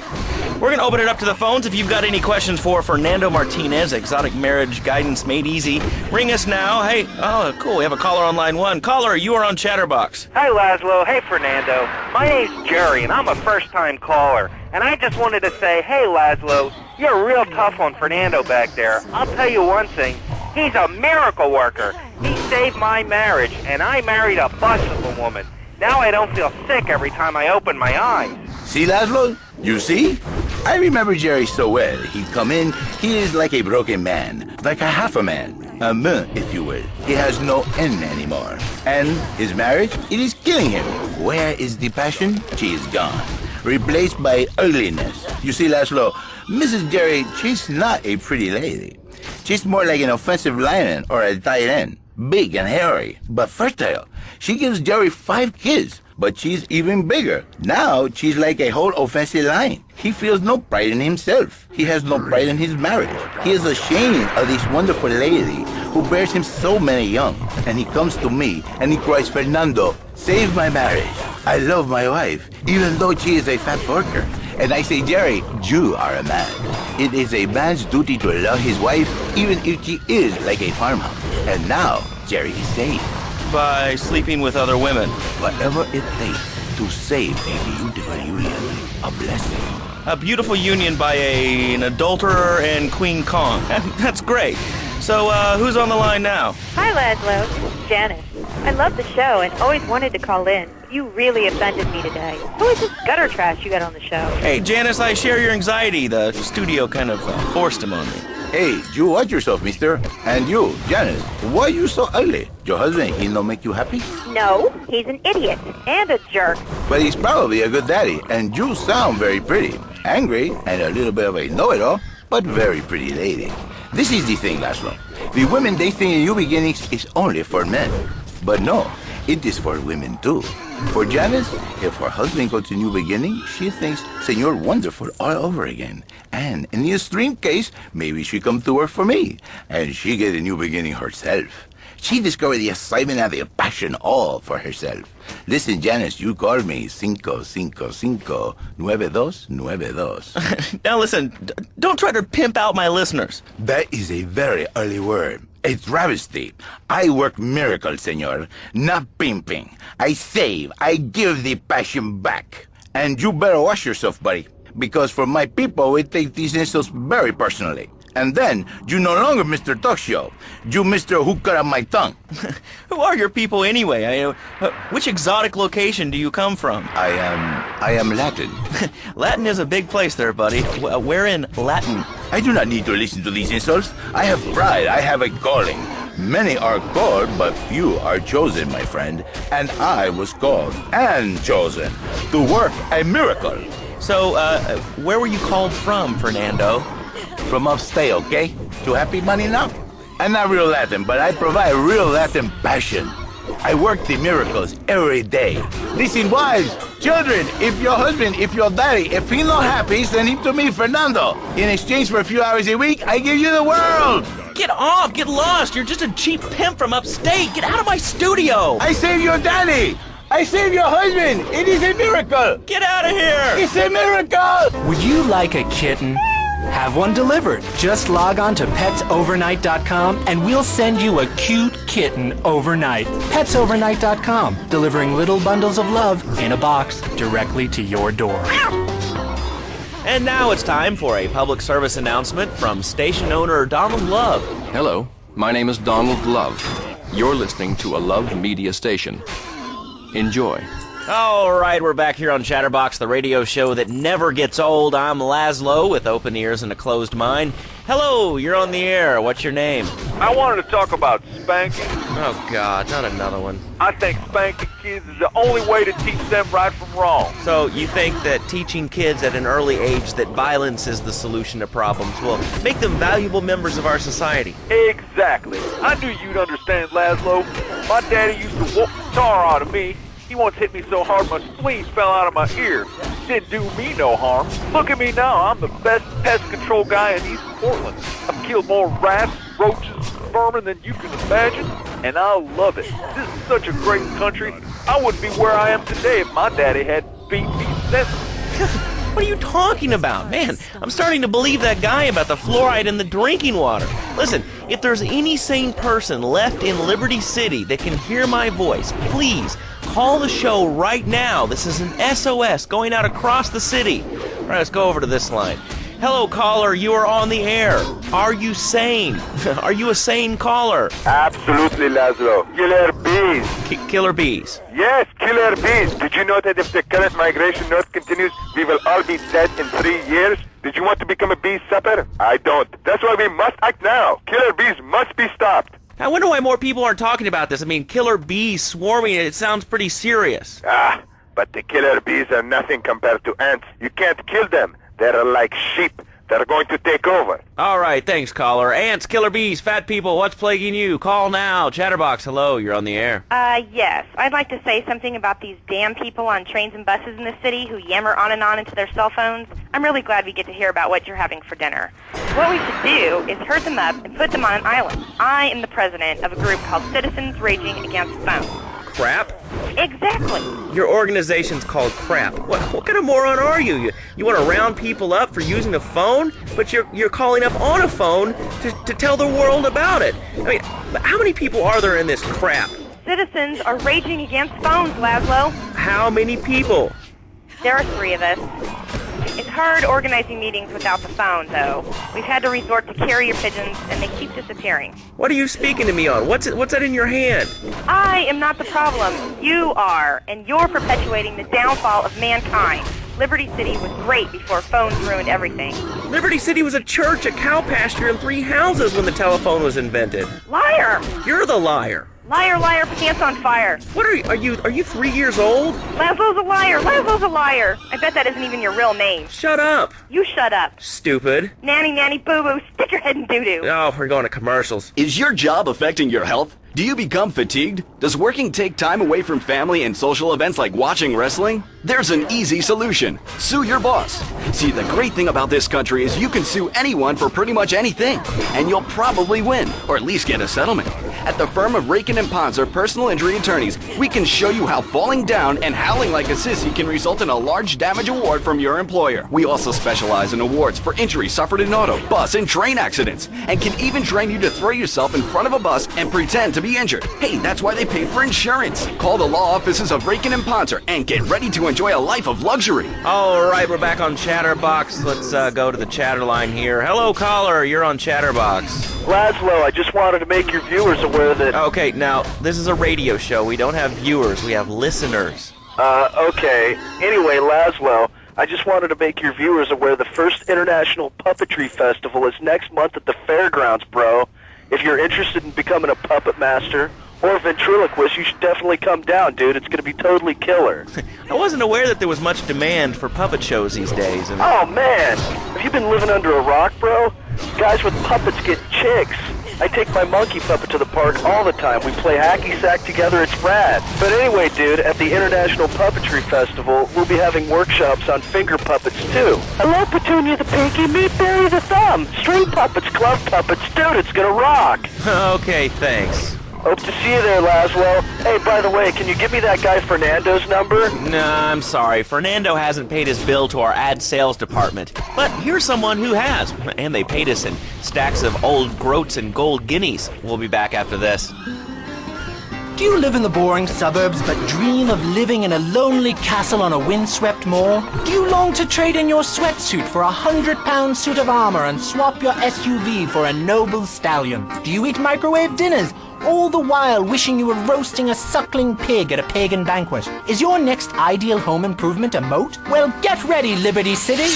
This weekend and every weekend at Liberty City Park, it's the Medieval Millennium Fair. Our band of traveling minstrels, knights, and maidens oh so fair are ready to delight you with tales of the Black Death, witch burnings, and the joys of being a feudal serf. Forget about air conditioning and modern medicine. We've got all the leeches, spells, and potions you need at the Medieval Millennium Fair. Learn the art of cooking with turnips.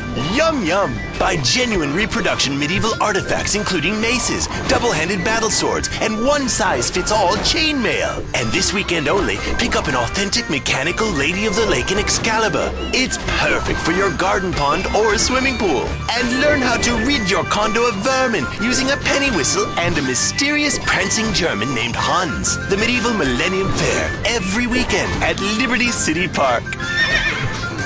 All right, Liberty City, you are listening to Chatterbox, the show that is the #1 reason for the success of the internet. All right, let's take a call. Who's on the line? Clothes.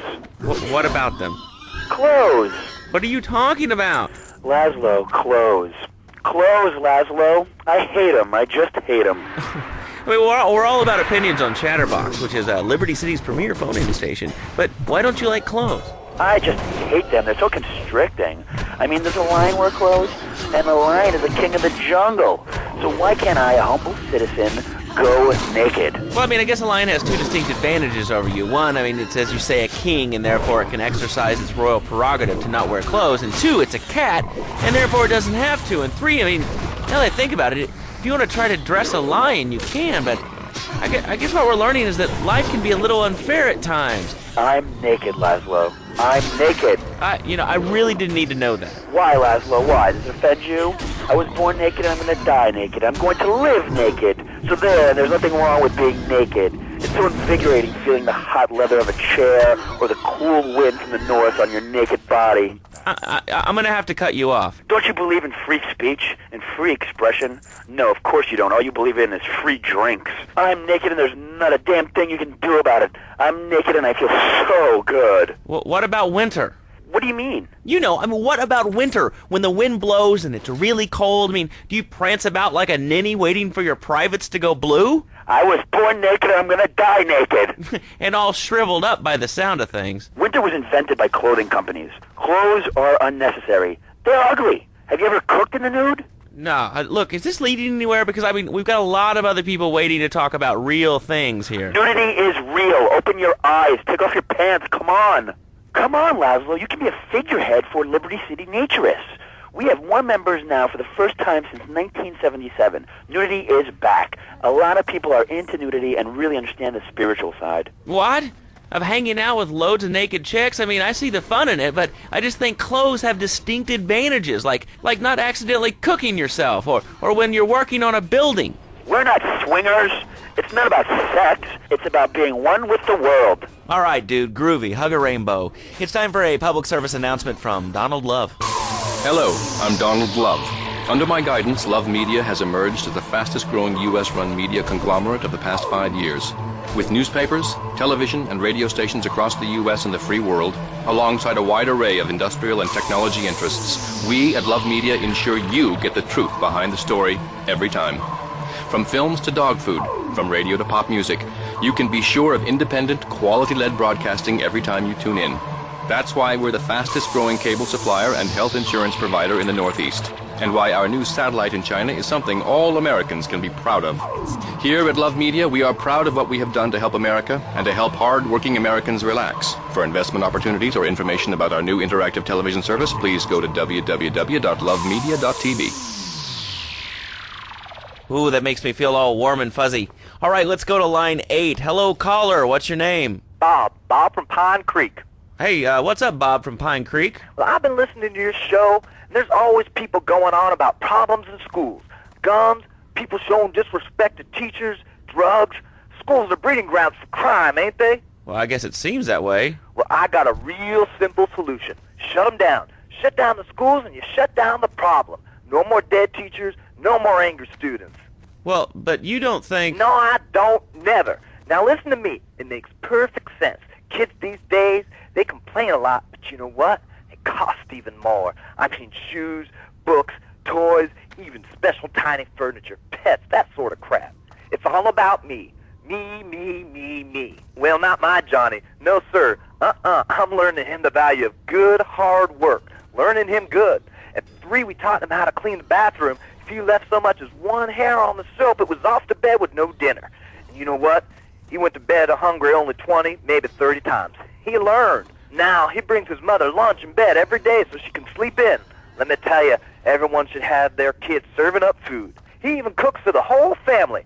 These days, he's getting too big to sweep chimneys, so now he's a paralegal at Rake-In and Pouncer. He's 7, and he's making, imagine me, $23,000 a year. And on weekends, he doesn't go to the mall, play soccer, read, or do any of that kind of stuff.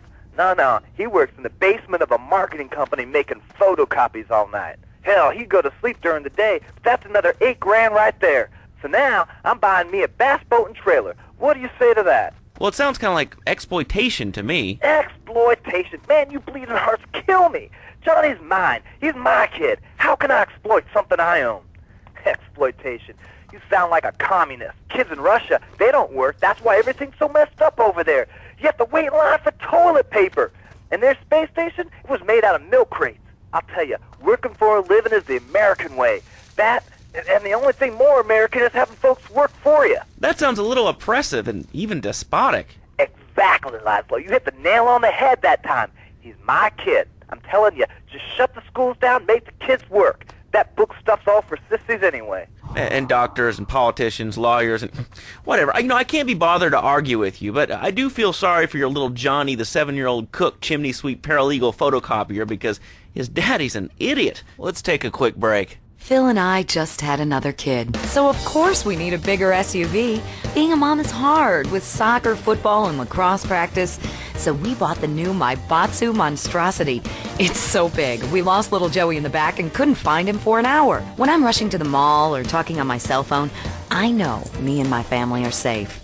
The Maibatsu Monstrosity has 4-wheel drive, and in amphibious mode, it can cross rivers. So far, I've only hit a few puddles, but it's good to know it's there. With the time I save taking shortcuts through the strip mall parking lot, I can focus on the important things, like gazing longingly at the pool boy or buying more exercise equipment off the TV. So what if it gets 3 miles to the gallon? I'm a mom, not a conservationist. The new Maibatsu Monstrosity. Mine is bigger. Would you like a giraffe? Have one delivered. Just log on to petsovernight.com and we'll send you a giraffe overnight. Petsovernight.com, delivering little bundles of love in a box directly to your door. All right, you are listening to Chatterbox, hosted by me, Laszlo, because I got kicked off the rock station. Let's go over here and talk to somebody about their life. Hello, caller, you're on the air. Hi, Leslie. My name's Martha. I just love your show. I always listen to you when I'm getting my colon irrigated. I just wanted to say something about the internet. You know, the information superhighway, the World Wide Web. Yeah, I know all about it. Isn't it amazing? I mean, it's incredible. I know a lot of people say it's absolutely a load of crap, but how could they be so dumb? It's remarkable, I think. Think of all the things you can do. I mean, suppose that you want to buy a new TV. What do you do, Leslie? I go to a shop, and the name's Laszlo. I know, Leslie. I'm a regular listener. Well, I don't. I buy a CD online, and then I listen to music in a different format so I can listen to it while I'm jogging. I mean, it's incredible. I also like chess and cooking and bestiality, so the internet is really good for my hobbies. I think it's amazing. I used to go out a lot, but I don't have to go out ever again. It's incredible. I don't envy those kids with their stock options or their fast cars. They earn them. The internet has saved my life. This is really going nowhere. Do you have anything interesting to say at all? Well, I once crocheted the Declaration of Independence. That's phenomenal. Probably one of the reasons there's so many single men in this city.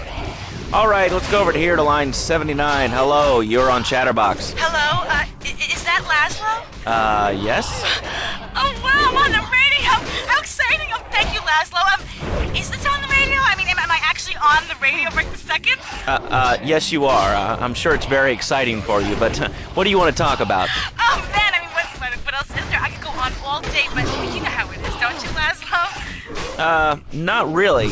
What's your name? What did you call about? I'm sorry, I'm Maria, Maria, like Mamma Mia, only different, but, men, M-E-N, it's a dirty word, there's only 3 letters. You know what I mean? I mean, your broadcasters are all the same, aren't you? I mean, I heard about you. You're always out on boys' nights. Whoa, what are you talking about? I'm married. One of those convenience jobs to protect you, I bet? I know what you're all like. You know more about men than I know about leopard skin furniture. So less of that clever stuff and give me some advice. I mean, come on, I got real problems. You see, okay, I had this boyfriend, and at first, he was real kind to me. He was a real gentleman, a little bit older and everything, but he treated me really good. And then it all went wrong, and so, I found someone else, and he seems real nice, but, he don't talk too much, so I really can't tell if he likes me. And well, I guess what I want to know is, how do you tell if a guy is serious? I mean, he treats me good, but he don't seem real interested in me. He's always working and hanging out with the guys. Say, you don't think he's like you, do you? What do you mean like me? What are you insinuating? That he's on the radio? Well, probably not. You're listening to Chatterbox, where your opinion matters, or at least we say that. Let's go over here to line 4. Hello, caller, what's your name? Jeff from Rockford. Hello, Jeff, what's up? I wanted to tell you and your listeners about a once-in-a-lifetime chance to make a difference. There's a rally tomorrow evening at the park, starting at 7. Although we'll be painting banners and singing songs all night and all day to prepare for it. Then, when tens of thousands have gathered in the park, we're going to march on the town hall. Laszlo, the people have spoken, and they have said no, not in my town. So, folks, if you're listening and want to make a difference, get yourselves down to the park and prepare to bring democracy back to the people. So, what's this rally about, Jeff? It's about people standing up and being counted. It's about the future. It's about telling those morons in the suits, no thanks, not in my town. Not while I have a breath in my body and hope in my soul. I cannot let this pass. Let what pass? It's about grabbing the town by the balls and saying, listen, son, time to put up or shut up. No more Mr. Nice Guy. No more easy solutions to difficult problems. It's about what it means to be an American. It's about giving something back. Giving what back, Jeff? Hope, dreams, belief. Belief in what? I mean, look, Jeff, I admire your passion. Really, I do, but what will people be marching for? What's your rally about? It's about justice, Mr. Lowe. A chance to shine and make a difference. About thousands of people walking side by side as brother marchers. Only one thing on their minds. The chance to make a difference. Bring your friends. Nothing shows a man how much you mean to him more than the chance to walk together for justice. Bring your kids. They can paint signs, and we'll even have a face painter and a vegan barbecue. Bring your parents, dude. Even the elderly care about tomorrow. I understand that. It sounds like a great rally, but we're not a political station, and you haven't really told us why people should do this. What is it about? Look, do you want to help or not? I don't know what I'm helping. You're helping America. What kind of patriot are you? It's a rally. You don't know what it's for, do you? It's for hope. Please come, everybody. It'll be real good. All right, you fight the power, brother. Say, later on in the show, if you're into health foods or martial arts, we'll have a special guest just for you. This guy's really special. Kind of like a romantic cruise, but you can't walk on water. All right, let's go to the phones. Hello, caller. You're on Chatterbox. Huh? You're on Chatterbox. What's on your mind? Oh, wow. I can't believe it. Do you have a question? Dude, I call every day and I never get through. This is amazing. You do a great show, man. Thanks. What's up? No, man, I'm serious. Really great. You're like a total inspiration.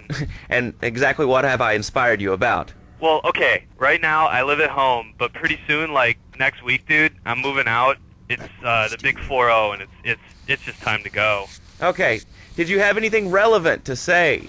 Yeah, dude, that B dude was bogus. really bogus. That's all. Great show, Laszlo. I appreciate that. That's why I went to broadcasting school. All right, when we come back from these messages that help supplement my meager salary, we're going to talk to Reed Tucker. It's going to be a great interview. We'll be right back. A good shoe starts from the ground up. At Eris, we make high-quality footwear. In fact, you can find Eris running shoes in over 140 countries around the world. In the past, there's been some criticism about our workers. That's why I'm here at one of the Eris factories so you can meet some of them. Excuse me, sir. Do you enjoy your job here? It's fun. We get to play with knives. I see. Is there a real sense of teamwork? My friend Joey sewed his hands together. Wow, you're learning some real skills. How about the salary and benefits? Yesterday, I made $1. See, that's the kind of dedication we have to our employees and the quality of our shoes. Eris running shoes. Always running from something. Buying a gift for the guy that has everything? Log on to petsovernight.com.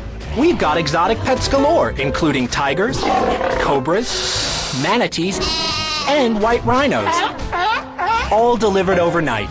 PetsOvernight.com, delivering little bundles of love in a box directly to your door. All right, now joining us in the studio, we have a very special guest. His new book, Karate and Digestion, has been on the top 100 self-help books for the past 3 weeks. He is the founder of Now and Zen Dojo and Organic Food Market in Trenton. His name is Reed Tucker. Welcome to Chatterbox, Reed. Why, thank you, Laszlo. It certainly is an honor to be here today. So tell me, Reed, where did you think of the idea of combining martial arts and organic food? I mean, it's kind of like putting ice cream on pizza. Both are great, but they really shouldn't be put together. Okay, Laszlo. Actually, it is nothing like ice cream with pizza. Ice cream is milk-based, as we all know, and I am lactose intolerant. And pizza, as you may know as well, is a sandwich derivative of Italian origins, but I won't go on. Martial arts are about discipline and physical empowerment, not watching football and eating junk food. You have to explore your mind and your digestive system, Laszlo. What you put in also comes out. Especially corn. What's the story with that anyway? Laszlo, I'm deadly serious now. My mentor was a 430-year-old monk who showed me the way to enlightenment through carrot juice. Okay. If you have a question for Reed, we'll be taking calls in a little bit. I think we all went through a ninja period. I had the Chinese stars and the nunchucks. This is not a period, Laszlo. This is a way of life. Thanks to a strict vegan diet, I had the power of 9 men. After morning meditation and a 3-bean salad, I could chop a bus in half. Sometimes I even frighten myself. No offense, but you're kind of a scrawny, pasty dude. And it says on the inside cover of your book that you still live in your parents' basement. Okay, it's not a basement. I prefer a center for spiritual enlightenment. In chapter 17 of my book, which I know you've read, I address the dangers of cynicism. Laszlo, a closed mind is like a closed fist, and karate means open hand, but it might as well mean open mind. If you like wheatgrass, I think you'll really like my book. Well, I'm not a masticating cow, so I really don't enjoy chewing damp hay and prancing around in leggings, shouting, "Hi-ya!" Okay, Laszlo, I'm warning you this time. Do not make me angry. It's bad for my karma, and it will definitely be bad for your karma. I studied the martial arts so I could stand up to bullies just like you, and I encourage everyone listening out there on Chatterbox to buy my book and learn how organic food and martial arts can help you too. And I encourage anyone who needs a doorstop or booster seat to buy it as well. Let's see who's on the phones. Laszlo, this is your final warning. Do not make me go into my dragon's dance. Hello, caller. You are on the air. Hello, Reed. I bought your book. It really saved my life. Why, thank you. I wanted to ask about chapter 29, yoga, not yogurt. I just can't give up tea. It's so wonderful. I've rejected chocolate milk and cat butter out of my life. I've scooted around the house with my legs pinned behind my head for 2 days now. But my husband says I look like the chick in The Exorcist. I even put all the dairy on the top shelf of the fridge so I couldn't reach it with my legs pinned behind my head and all. But I grow weak and start knocking things down with a broom. What can I do, Reed? Do not fret, my child. We are all weak. You certainly are. Shut up, you carnivore. Why don't you go gnaw on a bone like a gorilla, Laszlo? Our ancestors didn't eat chicken wings. They lived at one with nature and their ecosystem, subsisting on a diet of nuts, berries, and leafy vegetables. Yes, and they threw stones at their own shadow and died of old age and fear at 24. Laszlo, the soul is eternal. But let me answer the question. When I'm in trouble or tempted by those all-you-can-eat breakfast buffets with huge pans of juicy bacon... Can we get some bacon in here? Laszlo, I go back to basics. I start the day with a fruity beverage, some meditation, and 6 hours of yoga. Next, I go open up my shop now and then and drink 2 pints of hand-pressed potato juice. And who wants a steak after that? Okay, next caller, you are on Chatterbox with Reed Tucker. Yo, Reed, Kung Fu movies are dope. How can I learn to beat up 10 guys at once? Okay, first things first, my man. You need to stop the negative thinking. And the best attack I've found is to just run away. That way you instill fear in your opponent. They never know when you might descend from the rafters like a bat. I don't want to hear about no tofu running away. I want to learn about being a ninja and kicking people's asses. Actually, I do cover this early on in the book in chapter 45. It's called Stir Fry Your Prejudice. You see, I once thought like you before my master took me under his wing and taught me the joys of soy and origami. Concentration begins in the mind and spreads to all the extremities of the body. You must use the language of the body, not the tongue, and the language of the body begins with raw, uncooked, organic vegetables. Just look at me. I could tear a phone book in half with my bare toes. In fact, Laszlo, I could easily chop this desk in 2 half desks. This desk is made of 2-inch thick composite wood pulp and has a mahogany veneer finish. It has 3 drawers, and knowing this station, it cost $100. In his own words, Reed Tucker is about to smash it into 2 half desks. Take it away, Reed. Ladies and gentlemen, I already visualized the desk in 2 half desks, and now I shall make it so. Dragon stance. Hey-ya! Oh! Ow! Oh, Laszlo! Laszlo! I think I hurt my hand and my pinky's all bent the wrong way. Listen, Karate Kid, the desk is still in one piece. Thanks for coming on the show. Okay, Laszlo, mockery will get you nowhere. I think I'm gonna hit you now. Oh, I bruise easily. Don't throw any tofus or bean curds at me. Okay, very funny, Laszlo. It's easy to make fun of me, but it's all the fault of the feng shui in here. It's downright disgraceful. Yes, it makes you talk like this. Okay, the listener lines are open. This is Chatterbox. You're on the air. Hey, Laszlo. That last guy was a lunatic. Where'd you dig him up from? The state loony bin? And that wacko you had going on about killer bees? What a moron. I mean, just read a newspaper. Killer bees, the evils of artificial sweeteners in soda pop, Roswell. It's all part of the government's propaganda plan. I might as well wear a satellite dish so they can beam their propaganda right into my brain. Come on. Do you honestly believe the NSA's echelon system isn't already reading your emails and recording your phone conversations? It's all designed to frighten us so we don't complain about our rights being taken away in the name of fighting whatever boogeyman they come up with today.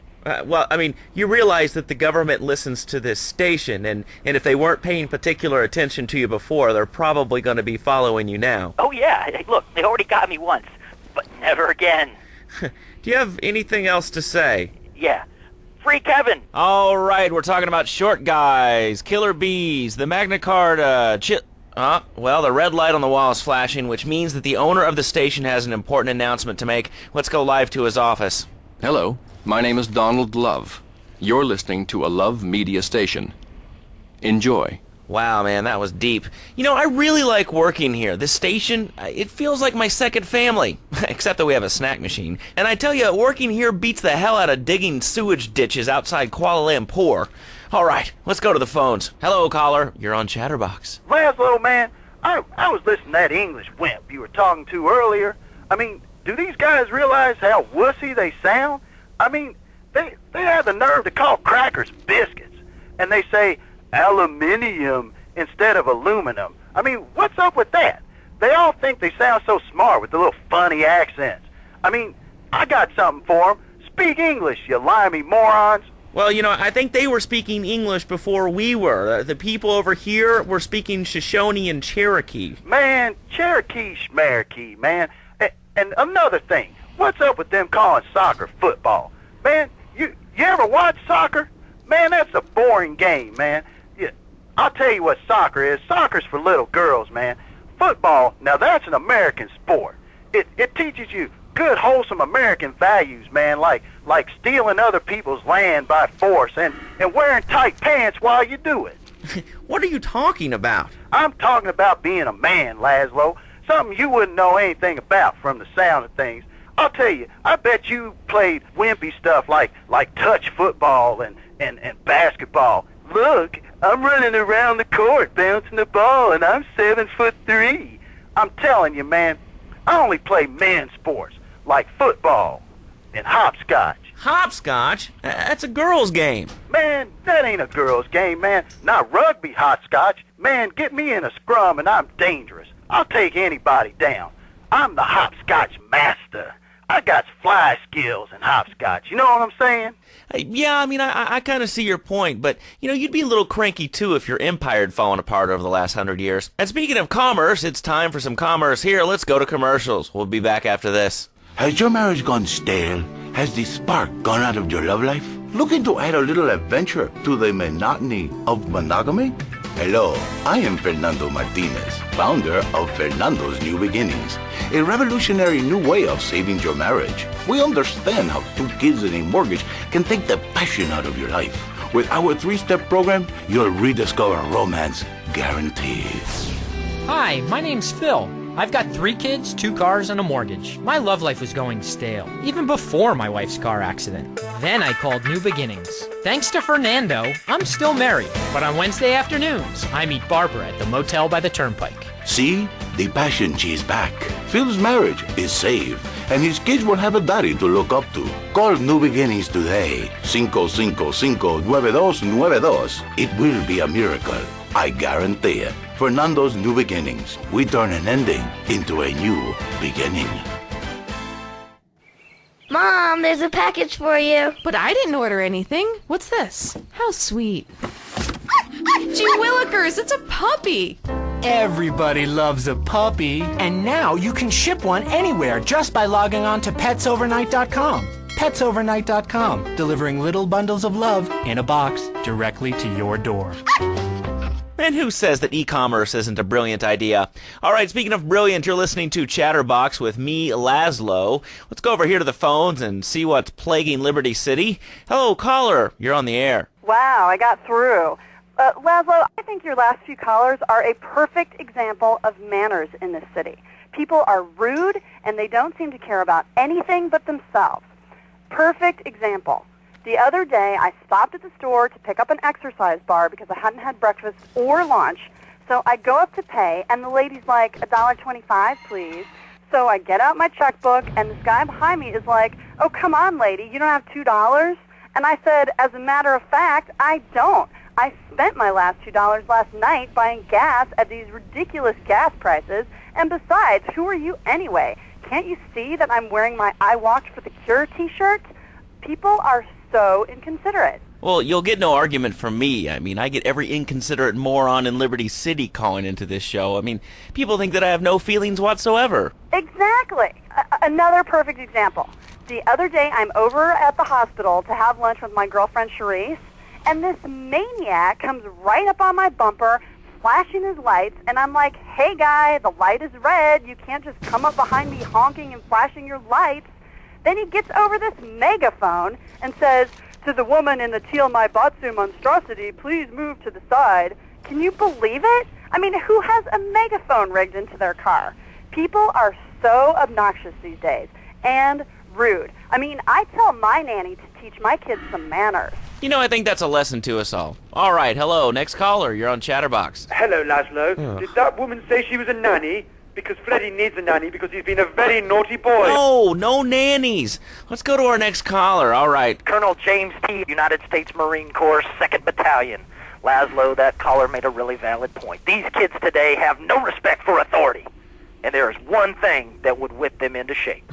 Let me guess. The military. That's right. The military teaches you respect, obedience, and it gives you a good pension. These kids that thought they were going to be millionaires, look where the super information highway has gotten them. Nowhere. It's a dead end. Uncle Sam takes care of his boys. And some girls. If more people would join the military, this would be a better country. And I tell you another thing about respect. These kids don't respect veterans. We fought for your freedom. When I came back from the Australian-American War, I didn't get a hero's welcome. I didn't get a pat on the back from my friends and neighbors saying, thanks for fighting for our freedom, James. After years of fighting in the trenches, I come back here and everyone's watching TV. Now, can you tell me what this Australian-American War was? I mean, I really never heard of it. God, not another one. Have you read a history book lately, son? The Australian-American War was the biggest war since the big one. I tell you, I didn't do 2 tours and take boomerang shrapnel in my head so I could come back here and have a bunch of hippies deny history. Those Aussies are ruthless. They even wired kangaroos with explosives. Come hopping into camp, knock out 10 guys. Well, thanks for the history lesson. All right, let's go over here. Hello, caller. You're on Chatterbox. Yeah? Is that Laszlo? Yes, it is. Who's this? My name ain't important.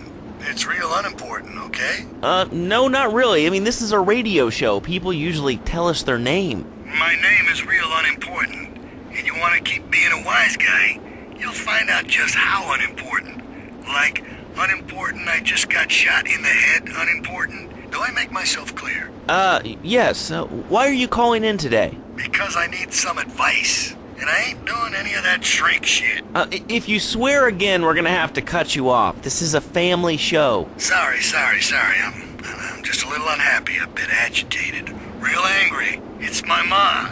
She don't think I'm a real man. Can you imagine that? I mean, I do a man's job and all, but she treats me like a little boy. All I get is, your pa this and your pa that, and you ain't a real man, Tony, and it's driving me freaking nuts. Well, Tony... Tony? How'd you know my name was Tony?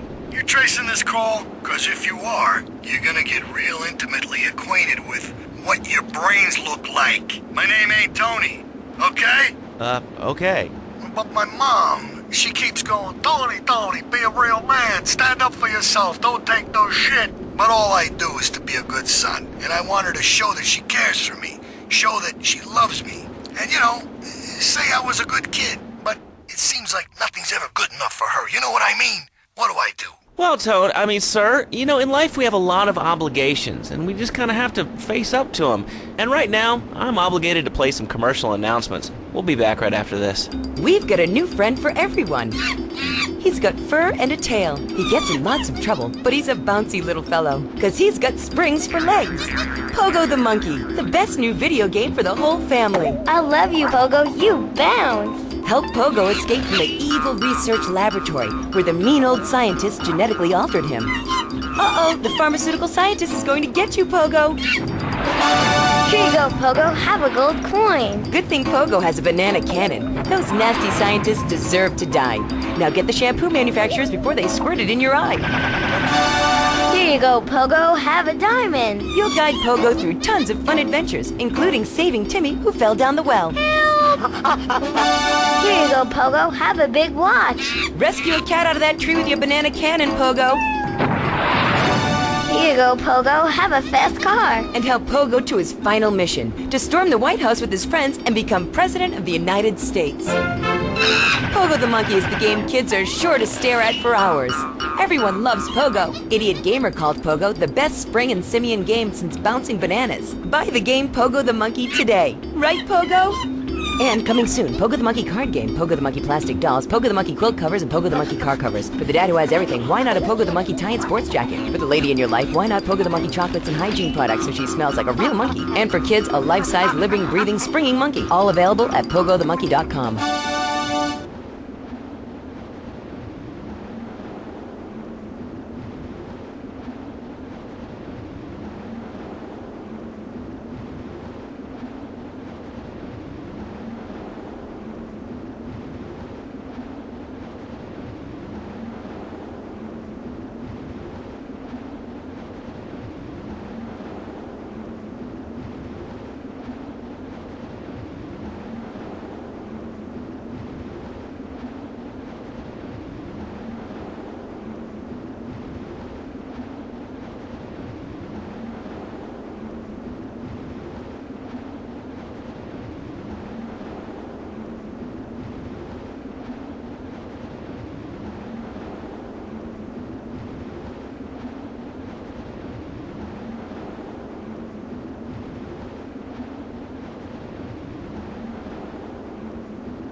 not easy being great.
your rage.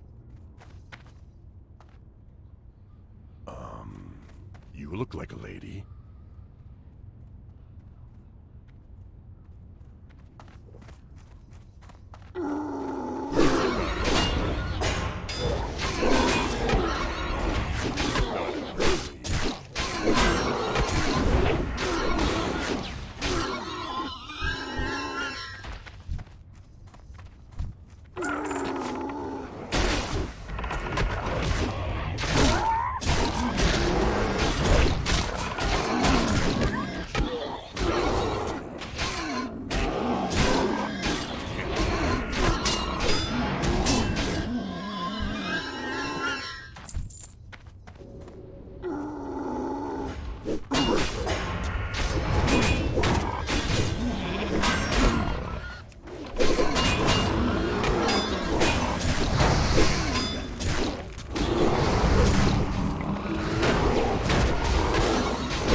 It's too far.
Today on Heartland Values with Nurse Bob. Yeah, Mike's been potty training for a while now. Boy, he really gets mad sometimes. Oh, Mikey, what did you do? In your pants again? Shut up, bitch! Jesus, cut me some slack! He hides in his room, the home theater room. He doesn't eat. There's beer cans everywhere. He's constantly touching himself. Mike, you're 33. I know it. Help me fix it, Nurse Bob. Well, you're just gonna have to get happy in the same nappy you just got crappy in. Look, I'm toilet trained. I'm 45. Woo-wee, what a mess. You need a spanking. My girlfriend Rachel and I have been together for a long time, and she wants to take it to the next level. Whoa. How long have you been dating? We've been dating for 8 years. Listen to me now. Sex is not a natural act. Now look, if we don't teach our kids that, we might as well pack up our toys and say the grand play date is over. Be it Adam and Eve or Hugh and Steve, keep it in your trousers or get arrested for exposure. It's the only way. Okay, people, let's fix it. It's Heartland Values with your host, Nurse Bob. All right, welcome to the show. Thank you. God, shut up! Bunch of damn clucking hens looking at a cockerel. All right, today, now, you better bring some quarters because we have a doozy. First, let's meet Matt. Now, Matt's been cheating on his wife. Now, Matt, is your mistress hot? Hell yeah, she's hot. My father taught me something. With women, if they'll do it with you, they'll do it to you. And I ain't talking about using the tradesman's entrance. Have you ever heard of a coat hanger? Yeah? How can you be so dumb? Did you climb the stupid tree and hit every branch on the way down? You may remember our show a few months ago with Chuck. Now, Chuck and his wife have been married for 3 months, and he says he's not ready yet to have kids. I want to wait a couple years. That's your solution? Women, who wants to come up here and beat this man with a stick? Well, we'll catch up with Chuck and his new best friend, reality check, in a bit. But right now, let's meet Catherine. Now, she blames herself because her marriage isn't working. Well, what happened? I came home, and I found other women in my bed. Well, how did you find them? They were right in the kitchen. Now, hold strong. Now, it's okay. Now, describe your feelings, and vitally, exactly what you saw. And don't be afraid to get graphic. He was on the kitchen counter, and there were 2 of them. Oh, they were just glistening. They were going at it, both so sweaty. Ugh! I blame myself. Oh, please help me fix it, Nurse Bob. Oh, you better bet your best and brightest bonnet we're gonna fix it. And you know how? Get on the treadmill, fatty. What did you just say to me? Oh, that's your mouth talking. But why ain't your feet walking? What does your heart tell you? It's what I'm telling you. Now, my patented definition of insanity is doing something repeatedly and expecting different results. Right? Either that or fantasizing about your mother-in-law, but let's move on now. Now, and you keep hitting the buffet. I mean, I like to eat, but I ain't fat. If I can do it, so can you. Fix it, girl. Tell me, what is cheating? Well, when a monogamous couple decide that... Shut up. Let me help you here. Why do people chew gum? It's simple. If the horse is out of the stable, it's time for some hay. And you need to ride that horse in the opposite direction and don't look back. I mean, Catherine, what are your long-term plans? Huh? Well, first I want to have more children, and I really want to retire in Vice City. I don't mean how many hams you got in the oven or how much lard you put in the cheesecake. I'm talking about ending up in the big oven down below. About the fiery cheesecake of hell. Do you know who created Darwin? Well, it wasn't a monkey. Christmas is about more than the pedophile in the red suit and the midgets, though sometimes we do get confused with all these cartoon specials on the TV. Now look, life ain't a cartoon. And it sure as hell in a handbasket ain't no game. It's serious, and it's meant to be miserable. Catherine, honey, listen to me. You've got some work to do. All right.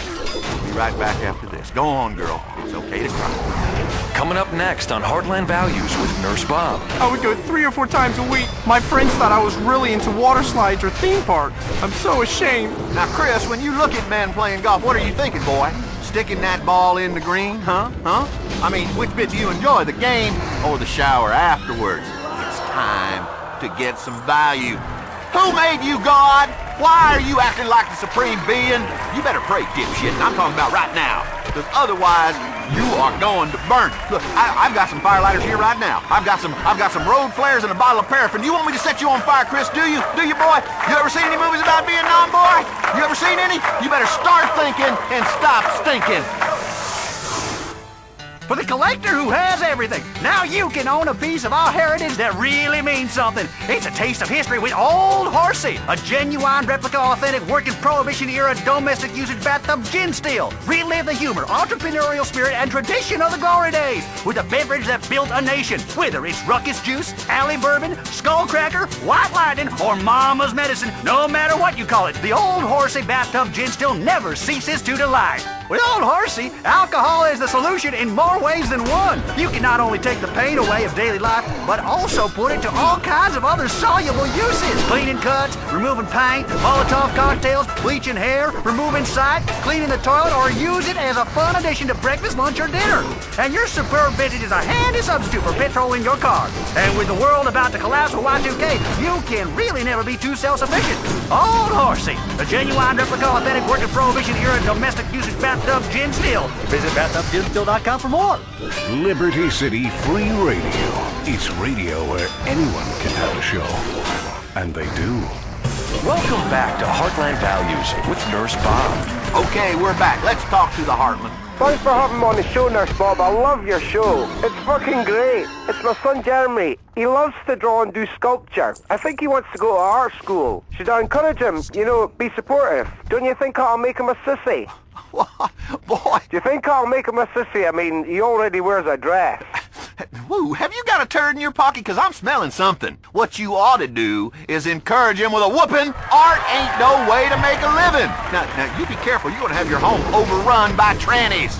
What, did you eat a big slice of stupid pie? Or a little slice of moron cake?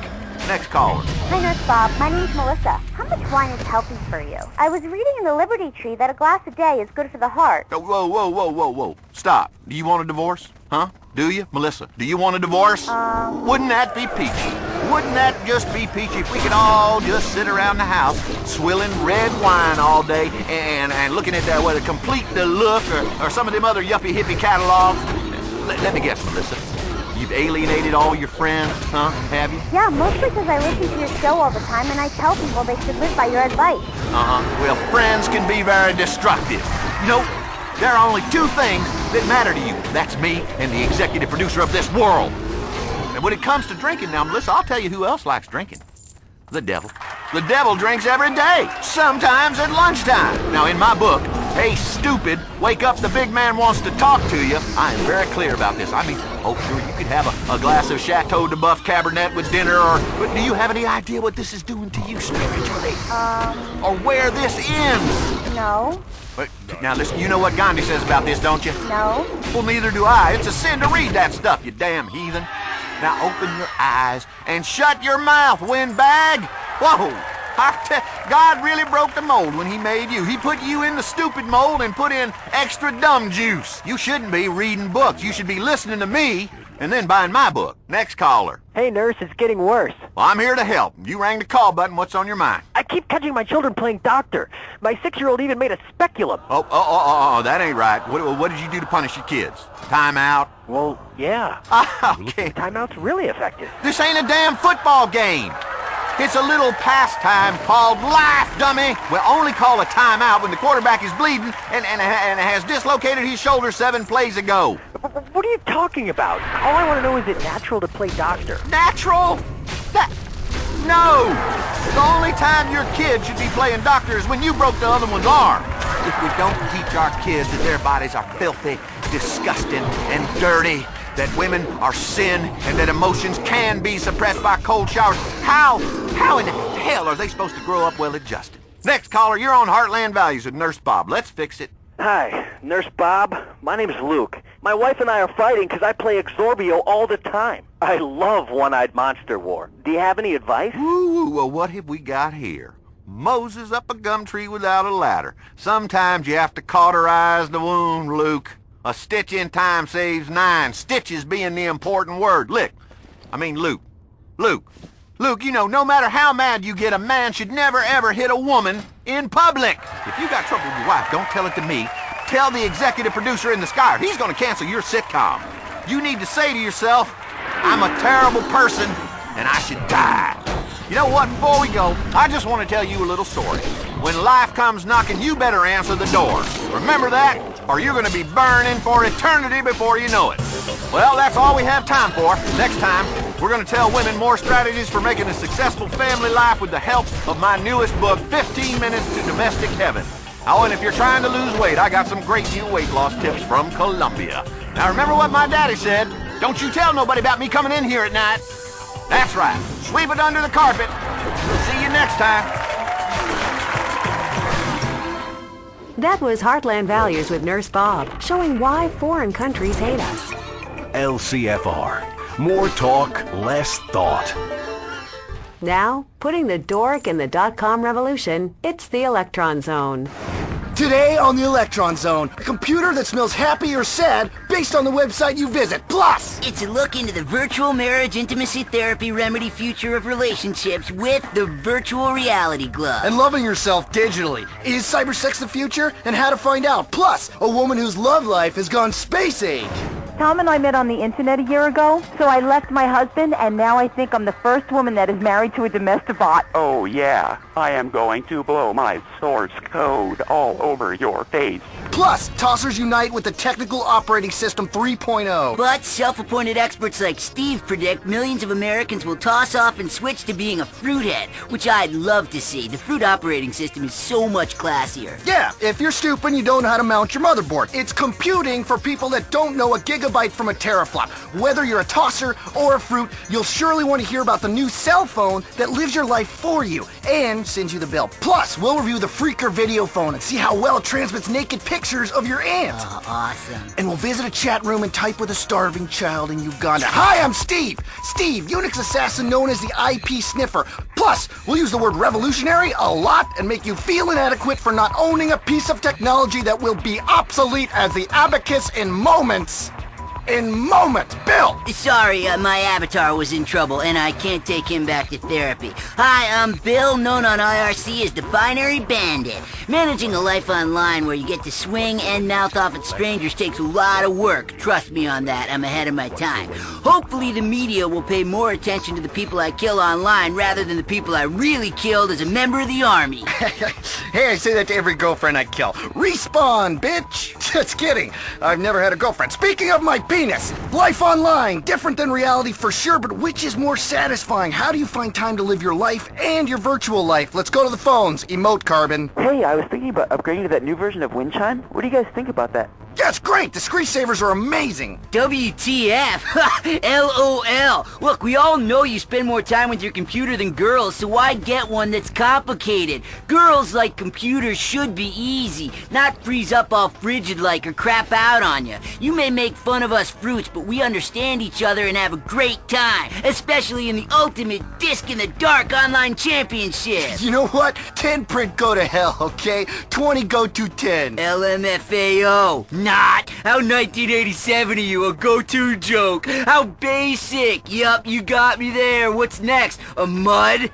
Next caller. Hi, I was wondering what you guys thought of that movie, The Mainframe, and the controversy over cybersexism. Well, first off, if this were a chat room, I would be typing with one hand. IMHO, The Mainframe is the greatest movie of all time. Partially because it's so close to reality, especially the robot that defecates and the bit about the dork that saves everyone. I agree. And the rant in the movie about backdoor hacking and the fudge factor, incredible. That was a metaphor from the deep bowels of hell, man. There was a guy last night in the chat room bashing the mainframe, and I had to flame him. I love flaming lamers. Anyway, let's take a break, get some propaganda going on. The #1 board game is now a fully licensed video game. Vivisection's Lab Rat Kart Racing. It's better than all those other licensed kart racing games because this time you don't die of boredom, you die of anthrax. Video games and education meet in this incredible package as you race, chase, and scream your way through a twisty course that bears a marked similarity to all the other kart racing games we made. You won! Cool, you advanced to the next level where you race on the same track again! Play Vivisection and Lab Rat Kart Racing today. Ages 5 and up. Rated T for Terminal. LCFR, we bring opinions, so you don't need them. Welcome back to the Electron Zone, brought to you by the House of Tomorrow. Yeah, peace, love, and unity, and death to all non-believers, man. It's a revolution out there. Yeah, tech revolution, and the revolution is coming to a retail store near you. You know what, Steve? They've been saying it for years, and it's finally happened. Robots are taking over. What was that called? In the future, there will be robots? Modern dance, you lamer. LMFAO, but yeah. And the future is here right now. That's right, the robot revolution has begun. Pretty soon we'll all have devices planted in our brain which tell us when to eat and when we need to go to the toilet. It's incredible, but true. I was surfing about it yesterday. Yeah, but robots won't be big machines that look like people. Instead, they will be small things that exist inside other machines telling it what to do. A lot like modern machines, only robotic. That's the future. Just like the present, only completely different. Hey, let's hit the phones. Converse, probability wave. Hi, this is Ken. I'm calling from Carcer City. I've got a problem with my internet connection. Okay, what's the problem? So here's a long story, medium length. I keep downloading these pictures for my hobby, and the FBI keeps turning up at my house trying to arrest me. I was just looking at pictures. I thought the internet was anonymous, and now everyone knows I'm into exotic things. What is this, me culture? Me? Listen, dude, we're all one, man and machine, connected. So what if you want to look at pictures of illegally young sluts? We're all the same. I have to go. I have several toasted meat pastries coming out of my microwave. Whatever, fruitcake, it's wrong. I made a screensaver about it. LMFAO at what a noob you are. Who's on the phone? Hi, my name is Richard, and I used to be a journalist before the riot. I run a webpage about the history of the internet. You know the one. Wow, that's so next gen. Yes, but in the 24/7 digital culture, there's a problem. I might miss something really important. So the question is, how do I surf the old ISH in the shower? Easy, Geronimo. Most laptops these days are completely waterproof and will function fine in the shower. Next caller. Hey, this is Jerome. I've got a real problem, man. I play Cavern of Sorrow online for like 12 hours a day, and my avatars come out. I don't know what to do. It was right after a mission at Gash Canyon. I'm not prejudiced or anything. It's just not me. Well, that's tricky. Yeah, I don't know what to suggest. We don't really have a cyber closet. Yeah, yes we do. It's called the web. Yeah. Who's on the phones? Hi, this is Denise, and I'm a first-time caller. I'll tell you what, I'm really bored of the internet. It's a big bully. It's about time someone stood up to it. It's ruining our lives. The internet is beautiful. I've met some amazing people in and out of prison online, and now I never have to support my local businesses because I can get my cat litter online. Yes, but it's ruining lives. The internet is crabgrass. It'll keep growing until we're all dead or too fat to care. In my day, if I wanted anonymous sex, I'd go to a singles bar or a car key party, but now it's all in chat rooms. Janice, you gotta calm down or I'm gonna have to frag you. Well, what happens when they can hack people? How do I know my husband is real anymore? I'm gonna have to hack him myself with this act. Janice, listen to me. Calm down. Wait just to make about... Oh, she's gone. Well, I think that's all we got time for. Hey, stay plugged in and don't forget to check out http://www.electronzoneradio.com. All right, surf safe out there, everybody. We're out of here. Surf safe, everybody. Your mother's a C-prom. Whoa, at least you can program, you fruithead. Tosser. That's the show that takes typing with one hand to a whole new level. This portion of LCFR is brought to you by Salivex. Taste like your own saliva. Don't hold your breath. Breathing World is next. If you throw away a soda can, you waste more energy than 1 billion of the world's poor people use a day. In the time it takes for you to sit down and watch one TV show, 1 million children will have starved to death. Science has proven that people didn't eat animals until a few years ago. And if we continue to eat animals, the Aborigine people of the rainforest will die. The entire world could stop breathing any second. So, welcome to Breathing World with me, Melissa Chowder. On today's show, we look at female empowerment in Britain through composting toilets. Our first guest has done more to help the planet than like anyone. He's Crow, C-R-O-W. You're looking good. Thanks, love. It's the hot new yoga. Total enlightenment's quite a trip. Yeah, nobody would think you used to attend a private boarding school, then you were a street urchin in London, then a sex addict. Hey, I'm still rock and roll, babe. I know I'm also caring. world, man. It breaks my heart. And trust me, Crow has a big heart. Great, Crow. That is so great. You're not the first rocker with a conscience, obviously, but you certainly make a lot of noise about your work helping indigenous people. In some ways, we're all indigenous. Remember what I told you, Melissa, when I met you in the rainforest? You said this'll get me the knighthood if I'm lucky. Yeah, well, it should. Born humble, Crow. Born humble, soon Sir Crow. Finally, Lord Crow of Crow. Humble man, but also a great one. So, anyway, Crow, tell me about the Crowfest 98. Well, it was a little idea that grew very big. I had to bring world music and rock and roll and charitable giving together in an irresistible package. 6 years ago, I promised the world I would stop singing to end hunger and protest the loss of indigenous species. Of course, I broke that promise. The world is glad I did. Even starving people or people who can only speak gibberish can enjoy ethnically diverse rock and roll. It was wrong of me to hold something back. With Crowfest, I'll be holding nothing back. We're going to be saving the world through yoga, rock and roll, and just a little bit of devilish charm. Wow, so you're helping a lot of indigenous tribes? Yes, absolutely. They get a no questions asked, don't thank me, I'm rock and roll 25%. 25%? Yeah, it's a very symbolic number. You have to understand the balance. 25% music, 25% communion with nature, and the rest is it's like this. You may say eating bark and shaman frogs and pouty lizards is for the hallucinogens, but to me it's medicine, right? Okay, yeah, I guess so. Right, exactly, Melissa. I was talking to the wife the other day while we relaxed in between bouts of tantric sex, and she said, Crow, you're a great man. And I said, yeah, but I could still be humble. She said, you've got a massive penis. You did well to go solo. And I said, I know it was a shame. They were good guys, but ultimately they were holding me back. And she said, I love you. And I said, I know. That's why I left my first wife and 4 young kids. And she said, that's really spiritual, you know what I mean? Yeah, I think so. So anyway, I read on the internet that your real name is Bernard Gordon. Don't say that name ever again. Well, I mean... That man is dead to me. Dead, do you hear me? That's why I don't have a driver's license and have to travel by limo and private jet. When the old me died, I really felt I had to do something. I mean, I have been so blessed, and it is my duty to give something back as an artist and a human being. Listen to this.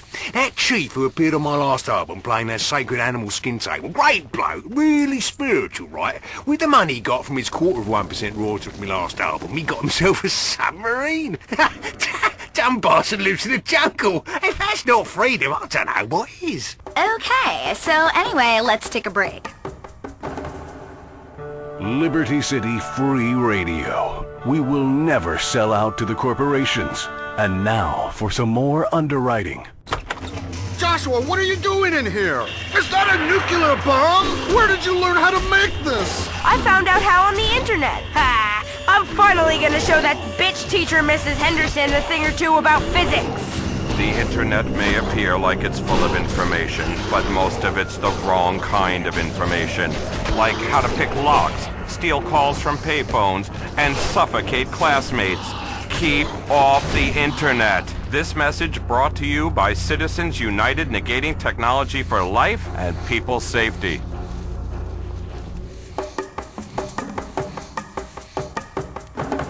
Welcome back. You're on The Breathing World with me, Melissa Chowder. Coming up later, we've got a really interesting piece on cave art in Holland. But first, a Breathing World exclusive. My special guest, megastar and savior, Crow. Crow, this is not the first time we've met, is it? No, Melissa.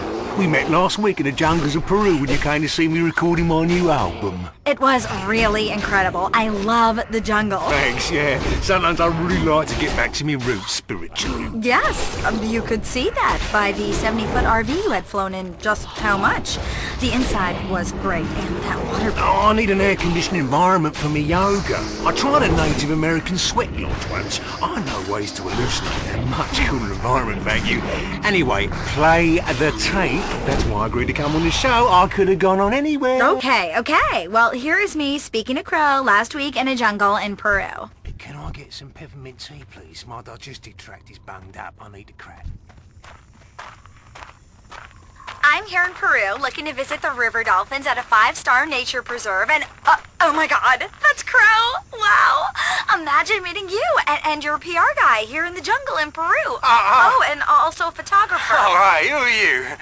Oh, I'm Melissa Chowder. I'm here for the interview and photo opportunity your people set up. Yeah, listen, I come here to get my people and get away from things. Hey, where's my assistant? Look, you got 5 minutes, all right? Okay, all right. Well, you look really at home here in the Peruvian rainforest. Sometimes it feels like this is where I belong. I'm here to make an album to stop the catastrophic tragedy of genital mutilation. Yes. I would never let anyone mutilate my genitals. What? I might let them have a go at it, but not the real deal. Well, that is great. But what I really wanted to talk to you about is your inoculation program. Yeah, I guess. Tambourine. Wait, listen to this.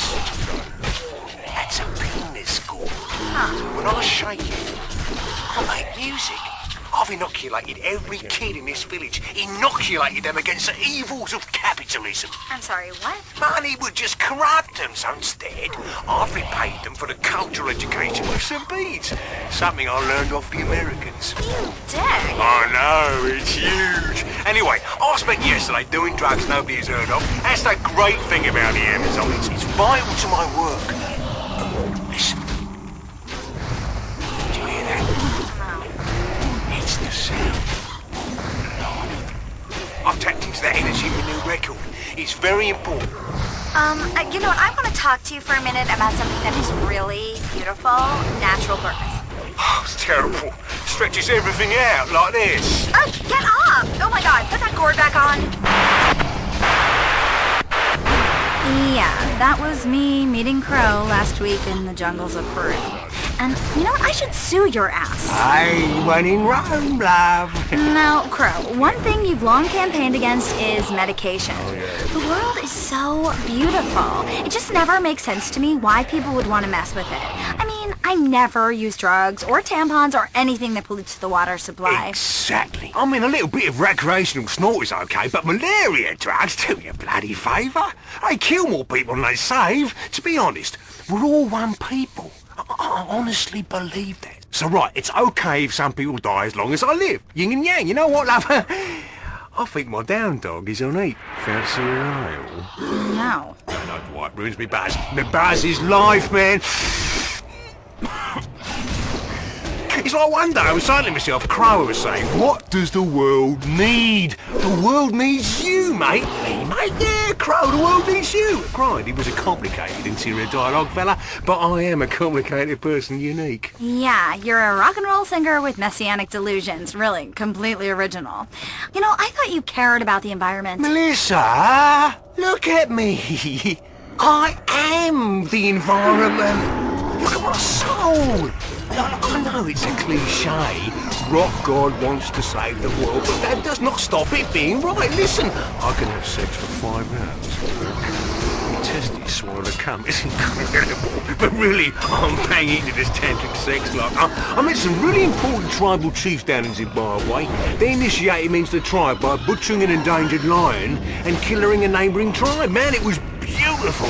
That's the power of rock and roll, the way Crow does it. We're all one, love. Crowfest 98's for a good cause. Great. So you heard it from the horse's mouth, people. The crow's mouth. It's Crow, not horse. Shut up. Anyway, that's all we have time for. Crow's new album will be out soon, and in the bargain bin shortly after that.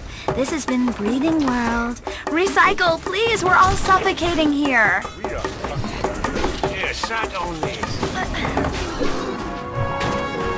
LCFR, Liberty City Free Radio. The bold truth, just like an eagle.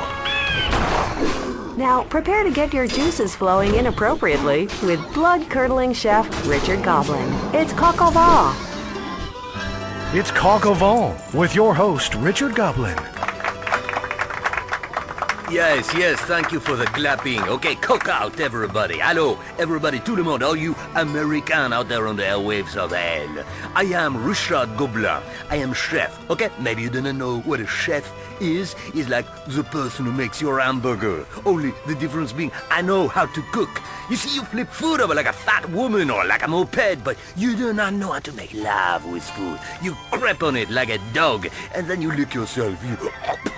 This is culture, huh? if there is not a dirty word in this country, huh? The culinary delights of slaughtering innocent veal calves and of boiling animals alive to really taste the suffering, So let's hit the phone, like it is a little baby lamb fresh out of its mama's womb and desperate to end up in my casserole. Hello, speak. Hi, Richard. How are you? I love the show. Of course you do. Well, I am in eternal torment, like every genius, since you ask. Finesse in the kitchen, blunt trauma in the bed. Great. Yeah, whatever. I'm having a real problem with my stuffing. Ah, you are married, no? Yeah? But you cannot get stuffed, huh? I've seen this so many times. So many women, so little time. Food and impotence. See, for the stuffing, you try and use your leftover cornbread. When to spice up the food, family must get together. Bring your sister in the kitchen. Open the back door is like love, Sherry. Put in the time. Put in the effort. Up and down. Up and down. Then you get a bun in the oven. Maybe on leftovers. Yeah. Listen, so I do a demonstration, okay? Here I have in front of me a lovely little goose, all plucked and naked. And I am going to stuff her, okay? Cooking is like, here, take that, you bitch! Take it all! Give me a good fisting. Ugh, what are you doing to that thing? Sometimes I use a cucumber, or a turnip, or some frog spawn. But today, it is just some breadcrumbs and a bit of spit to lubricate things. Beautiful. C'est magnifique. Oh my God, you're barbaric. I would never treat my food like that. Pathetic wench. An onion explodes on a plate like a grenade, and you think it's Australian. War and food, they do not mix, unless you are invading. I bet you make your man wear deodorant. You revolt me. Barbarian? Moi? Non, je suis désolé, madame, mais it is you who are a barbarian. Nobody called Richard Gobelin a barbarian. Rien du tout, pape. You Americans, you are all the same, ce sont tous les mêmes. How little you know of la vraie culture, huh? Of real culture of Le Monde. When we join with the Native Americans to defend you against the British, you forget this. You American, you are all the same, huh? Nobody sit down for dinner anymore. That's because, hey, listen to Richard, okay? I would rather eat contents of my toilet bowl after a fat man with hemorrhoids who ate curry than eat the shit most Americans serve. Who is on my phone now? Hi, my name's Deidre. Well, Dreary, would you rather eat the shit most Americans serve or the shit out of the toilet bowl? Excuse me? You heard me. I is the kind of woman who would date a vegetarian. Yeah, of course. I'm not prejudiced. Vegetarian meat? So-called meat-free meat? Okay, so listen, this is like a man who leaves a watermelon out in the sun so it feels like a woman. Why not make love to a woman? You're not Greek? What is it with the watermelon? I'm a married woman. I've got 3 kids. Kids? Are you a goat, maybe? I eat goat. Not on the grass, Billy. Maybe you eat carpet? You are insane and offensive. I just wanted to ask a question about the ethical way to eat meat. I'm absolutely terrified of factory farming. Those poor little chickens. No wonder your husband played the field. But I tell you anyhow, okay? Listen to Dick. Of course it is brutal and nasty to buy your meat in a supermarket. The thing here in the studio, we have many pretty animals. A beautiful cow, some pigs, a dog, some babies, 3 missionaries I killed last week. But unfortunately, life is nasty and brutish. Regardez, this beautiful cow, Daisy, is heavily pregnant. Oh, amazing! She's giving birth right into my pan. It's really amazing. The meat is so tender. Here, Daisy, I'm sorry. Is Daddy going to eat your baby? Poor Daisy. Maybe poor Daisy wants to be mincemeat, huh? Maybe she's not got a choice. What are you going to say now, vegetarian? You are weak and I am strong. This cow was a vegetarian. She eat like the hay. I think I make myself clear. Let's take a quick break while I drink some of this mess out. Ooh, it's fresh. Hey, baby, what's up? Hey, let me get you a little something. Hey, bartender, couple beers right here. You better get that 40-ounce Moloch away from me. I need some real romance. Getting laid is never easy, but it just got a little easier with Chateau de Buff, the continental, sophisticated, and oh-so-European way to get her shit-faced and sorry in the morning. Ooh, I feel like I'm in Europe. Got some cheese for this shit? It's a perfect companion to the table or nightstand. Grab a bottle, smell the cork, sniff the contents, and look instantly civilized. It's the wine that merges sophistication and nuance with complex and satisfying results. Ooh, this wine's delicious. Let's call out some boots. Chateau de Buff. LCFR, it's community radio with more syndicated content. Welcome back et bienvenue encore. You're on Coq and Vin with me, Richard Gobelin, putting the culture back into your fridge. Speak. Hello, Dickie, I'm so pissed at you. What are you talking to? Your trousers? You gotta stop killing all these animals, man. It's really bad karma. Karma? What is karma? Oh, a bad song, maybe? I mean, it's a major buzzkill listening to you slaughter all these animals. What's wrong with teaching people how to cook, like pizza or salad? Something instead of killing these poor, cute little animals. You know what? Thanks for your very interesting point of view, you big girl. I mean, I ask, which comes first, the egg or the chicken? It matters very little, okay? They both taste nice after a cockfight. Pathetic! But since you ask, you want old Gobelin to cook you a pizza? Here it is. Eyeball and perineum calzone. Delicious. First, take a large mammal, say a cow or a rhino. Then take the eyeballs and the perineum and slice them up. Okay, and then maybe you kill the mammal. That is up to you. Then you put the whole thing in a calzone and voila! Magnifique! I feel I can see what animal one saw feel when its perineum once fell. It's really amazing. It's fresh and hearty. The children, they will love it. Who is on my phone? Hi, Richard? I cannot get my souffle to rise. I mean, I've been pulling at it for weeks, but the bitch just lies there like a dead dog, not getting up. The souffle. Many brave men have fallen at her feet, unable to master her tricky ways. Your face goes numb, just trying, huh? Okay, so first, you must slap her about a bit, show her who is boss, and then you must put in the vital ingredient into any souffle. Fresh eggs, right? Exactly! This is why the souffle is only on the menu once a month in my restaurant, when my wife can spare it. Next caller, damn it. Yeah, hi. I've been listening to your show over internet radio and... That is so you can touch yourself and look at funny picture, huh? No, you've got to stop with the stereotypes. I've been to France. The people there are cool. This whole thing is nonsense, perpetuated by the media to distract us from the real issues. The media, huh? La media. Okay, well, you know, maybe you go watch some weasel news, huh? Well, guess what, buddy? I cook weasel, I wear the fur, and then pop you in the pooper. What? What? You don't understand, Gobelin? Am I not speaking American? Let's go have some grits, Jethro! But no, I must teach you slowly the fine cooking.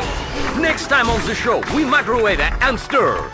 Until we meet again, s'il vous plaît, keep your cock out of the van. That one is particularly popular with the animal rights crowd. But as we know, animals can't vote. That's why we have to kill them. Support for LCFR is brought to you by Musty Pines in Vice City. Old people cluttering up your home? Send them to Musty Pines. Next up, it's the radio host who's been run out of Vice City and San Andreas. It's Laszlo with Chatterbox. What? Hey, welcome to Chatterbox with me, Laszlo, and you, the good citizens of this town. Now, you know the format of the show. You call me up, you complain, we agree the world's terrible and retarded, there's nothing we can do about it, and we listen to some commercials. That's right, hey, it's the American media. If you don't like it, you're in for a pretty bumpy ride. Now, this is the show that gives Liberty City a voice. You know, pre-screened over the phone. Let's go to Kara online, too. Yeah, Laszlo, you are so right about domestic violence and the internet. You're telling me that thing makes me want to put my fist through something. Tonight, we're going to have a public forum about turning off the internet. I'm with a group called Citizens United Negating Technology for Life and People's Safety. What? You heard me, radio boy. First the internet, then we're turning off the phones. Okay. Sounds good to me. Hey, let's go to the phone, see your Matt on line 7. What's up, Matt? The name is Matt. Yeah, okay, I got that, stupid. I want to talk to you about urban planning and religion. That sounds my favorite combination. What's up? People wonder why Liberty City is a town full of heathens and why no one ain't going to church here. Do they? Do they really? Yes. Who? Me? Okay, so when you say people, you mean everyone thinks like you. Shut up, girlie. Listen, this is important. I'll tell you why no one is going to church here no more, because the cathedral is damn intimidating. Those things are scary. Come on, the cathedral's beautiful. Son, it's all pointy and official looking. Ain't no one wants that. This is suburbia, and what doesn't connect to the great computer will die. What folks want is a nice big postmodern square building with internet terminals and foosball tables to worship in. Okay, so let me get this straight. You're one of those people that want to mow down the beautiful cathedral garden and replace it with a concrete square? Dude, wake up! Are you blind to the future? It's right. It's what God wants. All right. And how do you know this? Did he send you an email? He told me. Yes, he did. He told me, block that awful phallic monstrosity with a beautiful concrete square. And if you happen to make a healthy profit for your troubles, then it's me moving in mysterious ways. So that's it. I'm campaigning to build a beautiful new cathedral in the old garden. Whatever, dude. Maybe you should be listening to the Electron Zone. I love a man trying to profit from religion. Makes you proud to be an American. Let's hit the phones. Yo. Hello? Yes, hello. You're on Chatterbox. What's that noise? My name's Lenny. I want to talk about shaving. Okay, what's the trouble? You got a weird rash? There's no trouble. I just can't stop. Oh, what? I love it. And I realized something really important. Oh, God. If you shave downstairs, he looks a lot bigger. You know, if you remove the brush, the tree looks massive. What are you talking about? Yeah, man. Now I don't have to get surgery down there. I just thought I'd share that with a few people. Come on, Laszlo. Don't tell me you haven't thought about it. Where do you get ideas like this? Like, my mom said, All righty. His show is going great. This is Chatterbox. What's ever on your mind, however big or small, just give me a call. Line 3. If you shave downstairs, he looks a lot bigger. Go away. Please, stop calling the show. This is Chatterbox. Hello. Please be a normal human being. Laszlo, your show sucks. Dude, you're gonna get no argument from me. Today's show is rubbish. What do you want to talk about? How come I can't eat people? Okay. Who says you can't? Wait, were you a socialist or something? Talk more about eating people! Next caller. Hi, my name's Ursula. I'm a white witch. I have the power of the night. Oh, boy. Hey, you are... Oh, jeez. Okay. I am your biggest fan. You aren't going to complain about my clairvoyance or something. Have you been snorting some mugwort? Of course. What is with that laugh? So listen, we're having a meeting of our coven, and we're all really big fans of yours. Wow, that's cool. Hey, here's a little advice. Guys really aren't into chicks who say they're witches and they can cast spells and practice magic and they have an altar. I think you're just a confused goth chick. Hey, I'm not confused. It's my cousin. We're really big fans. I've got several photos of you.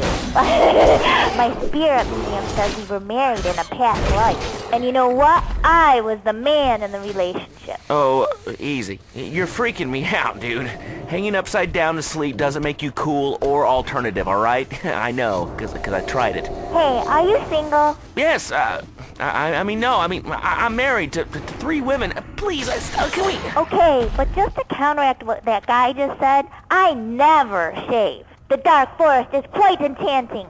Go away! Get off my phone! Get off my show! What is wrong with this city? It's 1998, people. The millennium is almost upon us. You know, this is much bigger than the conspiracy of daylight savings time. We're supposed to be worrying about computers accidentally launching nuclear missiles on us and how to make a fortune investing in cyber kitty litter. All right, let's take it up a notch. I beg you, please. Think of my career. It's going down the crapper here. I mean, I'm a nice person. I deserve to do well. You know, people like me, I've only betrayed friends once or twice, and they had it coming. Line 4 is Chelsea. She wants to respond to one of our previous callers. That guy was talking about eating people. If you knew what was in our food, you would never eat again. Like what? Like honey. Do you know what honey is? It's bee shit. Why would you spread feces on toast? I like honey. Oh, that figures. What a surprise. You're into that. Oh, let's just spread feces all over ourselves. That's disgusting. The killer bees, they're coming. Trust me. And I trust we'll have a better caller over here. Hi, this is Slab. I'm the first-time caller. Oh, don't tell me. You're a vampire. Ooh, I'm scared. What is wrong with you freaks, okay? Your music is horrible. Turn on a light. Get some sun. No, actually, I'm an underwear model. Why do you insult me? Is this typical in your country? Your show is terrible. Dude, I'm sorry. I'm having a really bad show. Okie dokie. As you say, no biggie. Unlike me. Massive. Huge. Shaved or unshaved. Like a baby arm. This is why I model the underwear. Enough! Enough with the personal size or grooming or the shaving or the growing and the thing. Let's talk about politics or public safety or Dorvatron bondage or something interesting. What's wrong with this town? You're sick. You know, this kind of rubbish never happened to me back in the 80s. The 90s are crap. Do you agree, Line 1? How should I know? I'm 7. You are? Yeah, I'm a big fan of yours. I love the show. Yeah, when I grow up, I want to be a witty radio host with a made-up name. Aren't you a little young to be listening to this show? No, my mom lets me listen all day because she works really hard and needs long back. Why's that? I don't know. After her tennis lesson, she's always screaming from her room about what a dirty girl she is. Okay. Laszlo, do you know what fuck me harder means? Whoa, dude, don't drop the F-bomb. Yeah, I mean, of course I know what that means. I thought so. I knew I learned it from somewhere. My mom heard me say it, and I wasn't sure who something that I heard her tennis coach say, or something that you said on the radio. I said it was probably you. Hey, it wasn't me. This is a show sanitized for your entertainment. So now you're being sued for $150 million. You're gonna be on welfare, ha ha! Gee, thanks. I love you, Laszlo! Let's take a break. God, I love this town. This is Data Station to approaching spaceship SS Teague. You are out of approach vector. Please respond. Please respond. Oh no! They're coming back! In space, nobody can hear you cry. He's back. It's Space Monkey 7, the video game that swept through Japan and Europe. Now America gets to destroy mankind all over again. Ah! Space Monkey! After a nuclear holocaust, the monkeys leave Earth, but they return to destroy the Dark Simian research facility controlled by Dr. Chang. Ah! Space Monkey! I stick those bananas up your ass, Space Monkey! Find the fossils, and not the ones in our game design department. Discover your origins. Give in to the beast within. Darwin's dangerous idea just got worse. It's fun, family-friendly apocalypse that will keep your little monkeys entertained for hours. Space Monkey 7. Space Monkey! LCFR. It's freedom. And like freedom, people are begging to take it away. All right, we're back on Chatterbox. Let's go to the phones. Yeah, I agree with what you said about Vinewood. That town has got to stop churning out heartwarming movies with kids and shit. I tell you, if I see one more damn movie with 10 kids and a dog in a wheelchair and some damn baseball championship, I'm going to start killing people myself and blame it on Vinewood. Hey, that sounds reasonable to me. Yeah, man, it's like albinos. They're taking over. Okay. Let's all have a huff of lithium and take a deep breath, all right? Next caller. Hey, Laszlo, you ever eaten anybody? Oh, God. Not you again. Go ruin somebody else.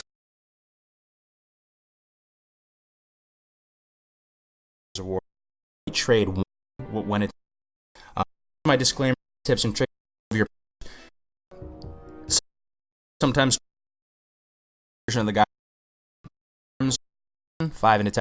Some people might want to drop that talent into improved talents for a little box rents and world and if you really are so crit starved as a warrior.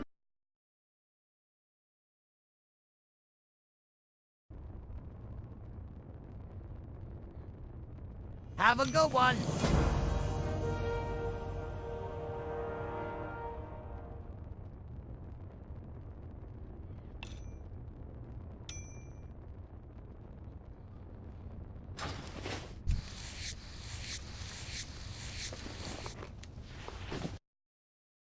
That agility is going to be your number one thing that you're going to want to get. It's going to just make all of your talents come alive, your deep wounds package, all that whole synergy there. But you can pretty much view agility and strength equally. That's how I'd put it. But I'd say agility gets the slight edge over stamina, spirit, and intellect.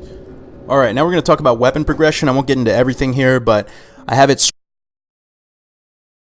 the show. You fucking suck. Line 4, you're on Chatterbox. Hello? I listen to your show every day. It means a lot to an old woman. Yeah, well, you know, the nursing homes love me. I used to love broadcasting live from that Musty Pines back in the old VC. I need some help with my family. Well, that's cool. We can talk about anything on the old C-Box. What's your name? Enough with names, sonny boy. Gee, okay. Okay? So this is how you do it? You get on a guest and you make them feel funny about their names? No, listen, it's cool, Grandma. Don't get your wrinkles in a wad. Grandma? Or wet your diaper. You call me Grandma? How about you call me the woman who just put a hit on your fake name Midwestern ass? How about that? Call me Grandma. I call you dead, Lazarus. Dead. I'm sorry, it's not Lazarus, it's Laszlo. Hello, turn your hearing aid up. You betcha, sorry. I come on here to talk about my family problems. About how my son does not love his mother.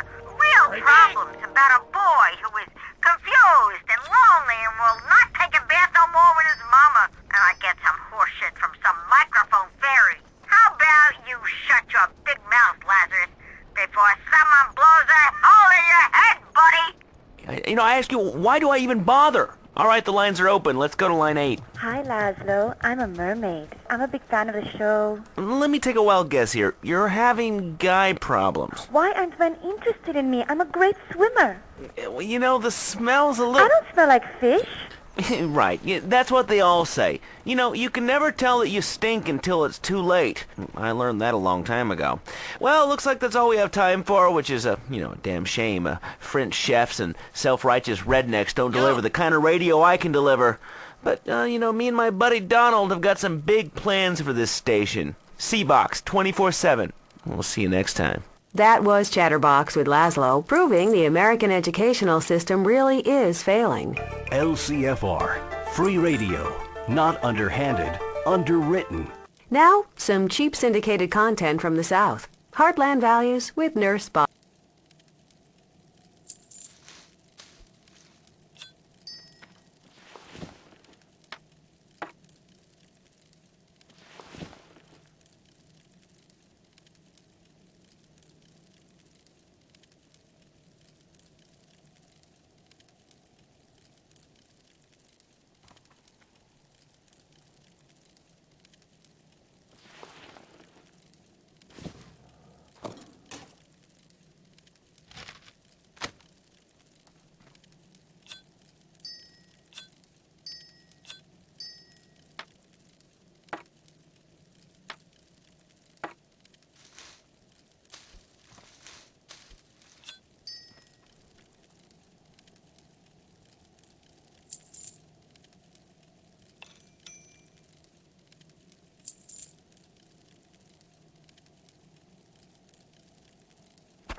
Be good.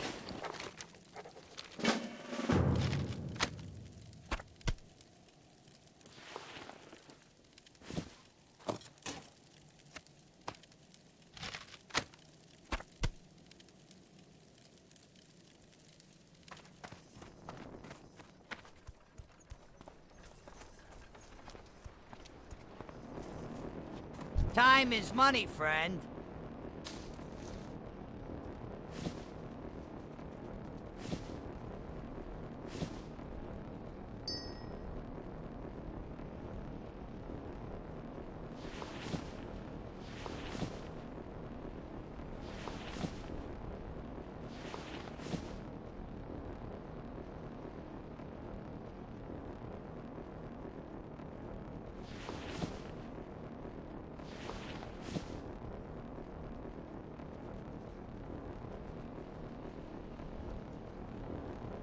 Keep it real. Hey, how you doing?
Have a good one.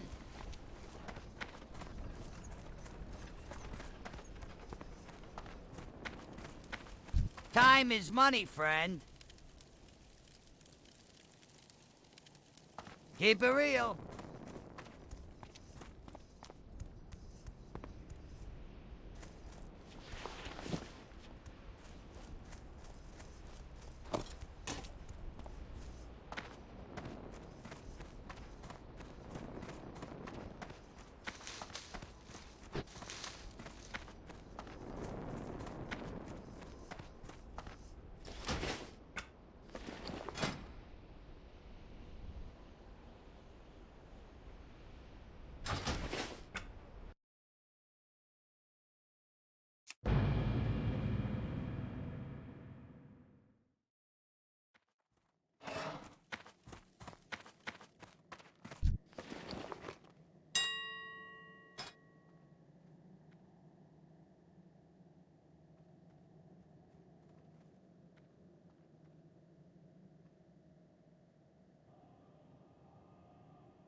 Time is money, friend!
What's up?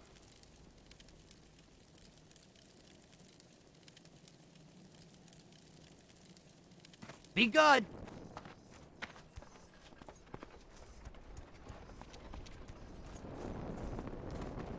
What's up?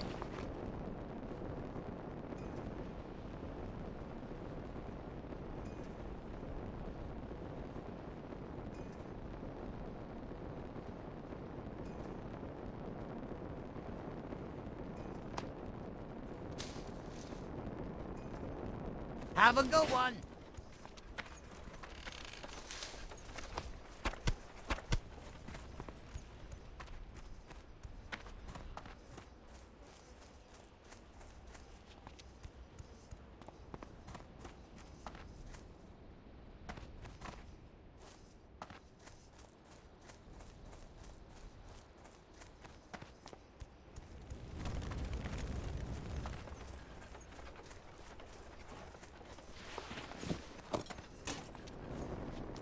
Yo!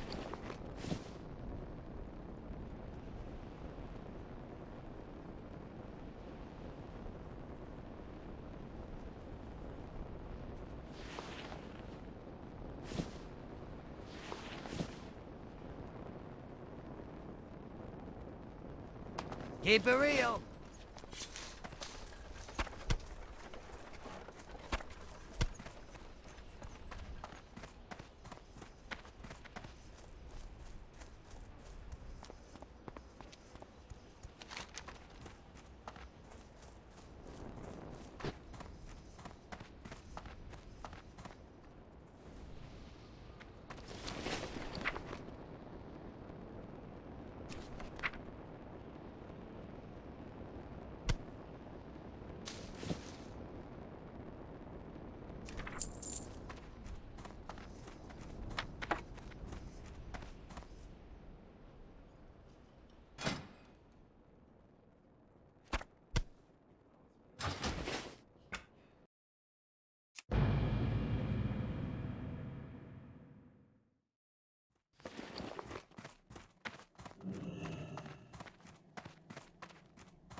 Mukra!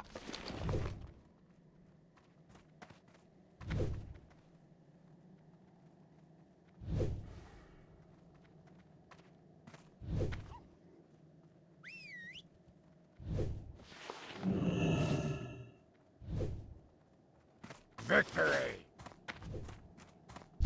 Throw hall. Go forth to victory.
Speak.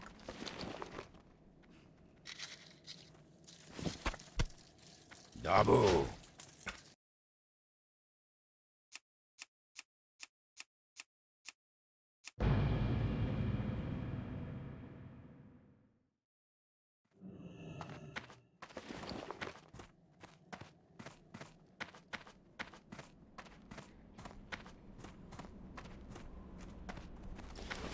I'm out of range.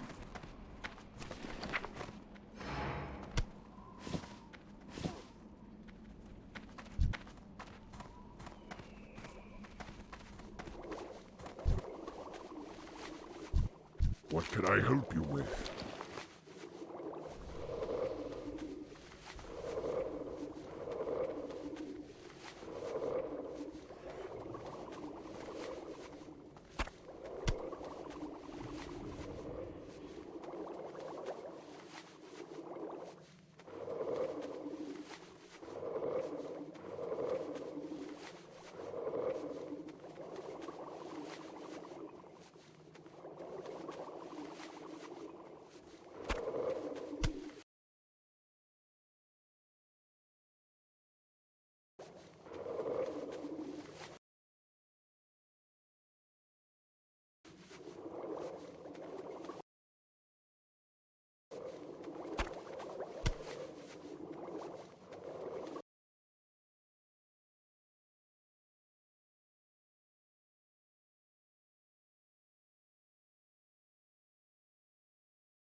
For the Horde!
Strength and honor!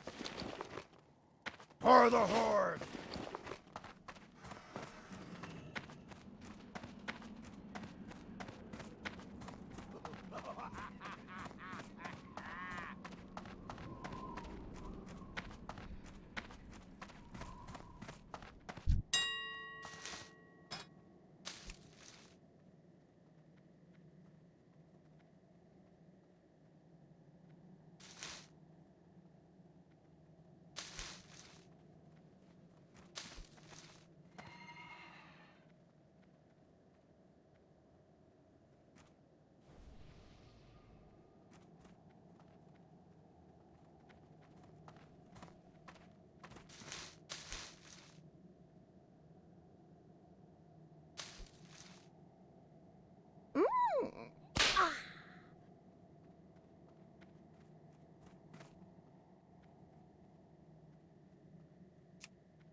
WoW!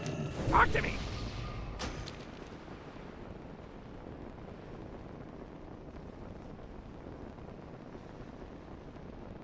Revenge!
And speaking of fatherhood, next is a man who has listeners and some of the staff laughing through tears.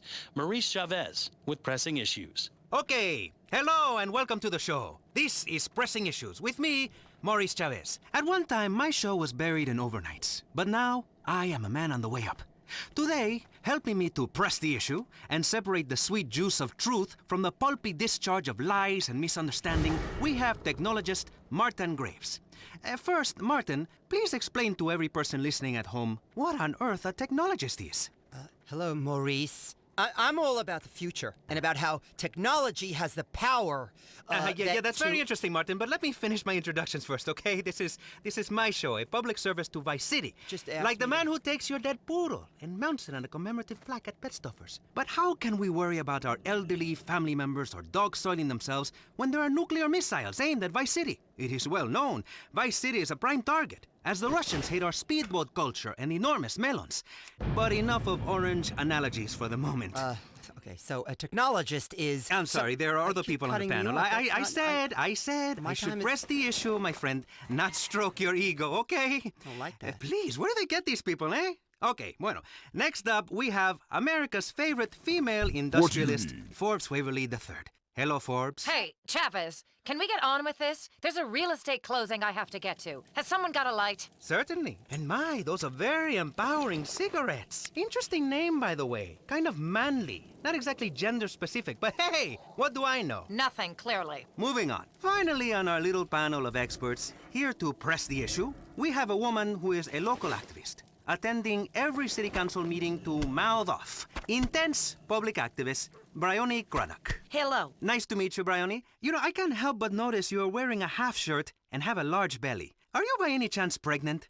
Yes, obviously. Look at me. What do you think?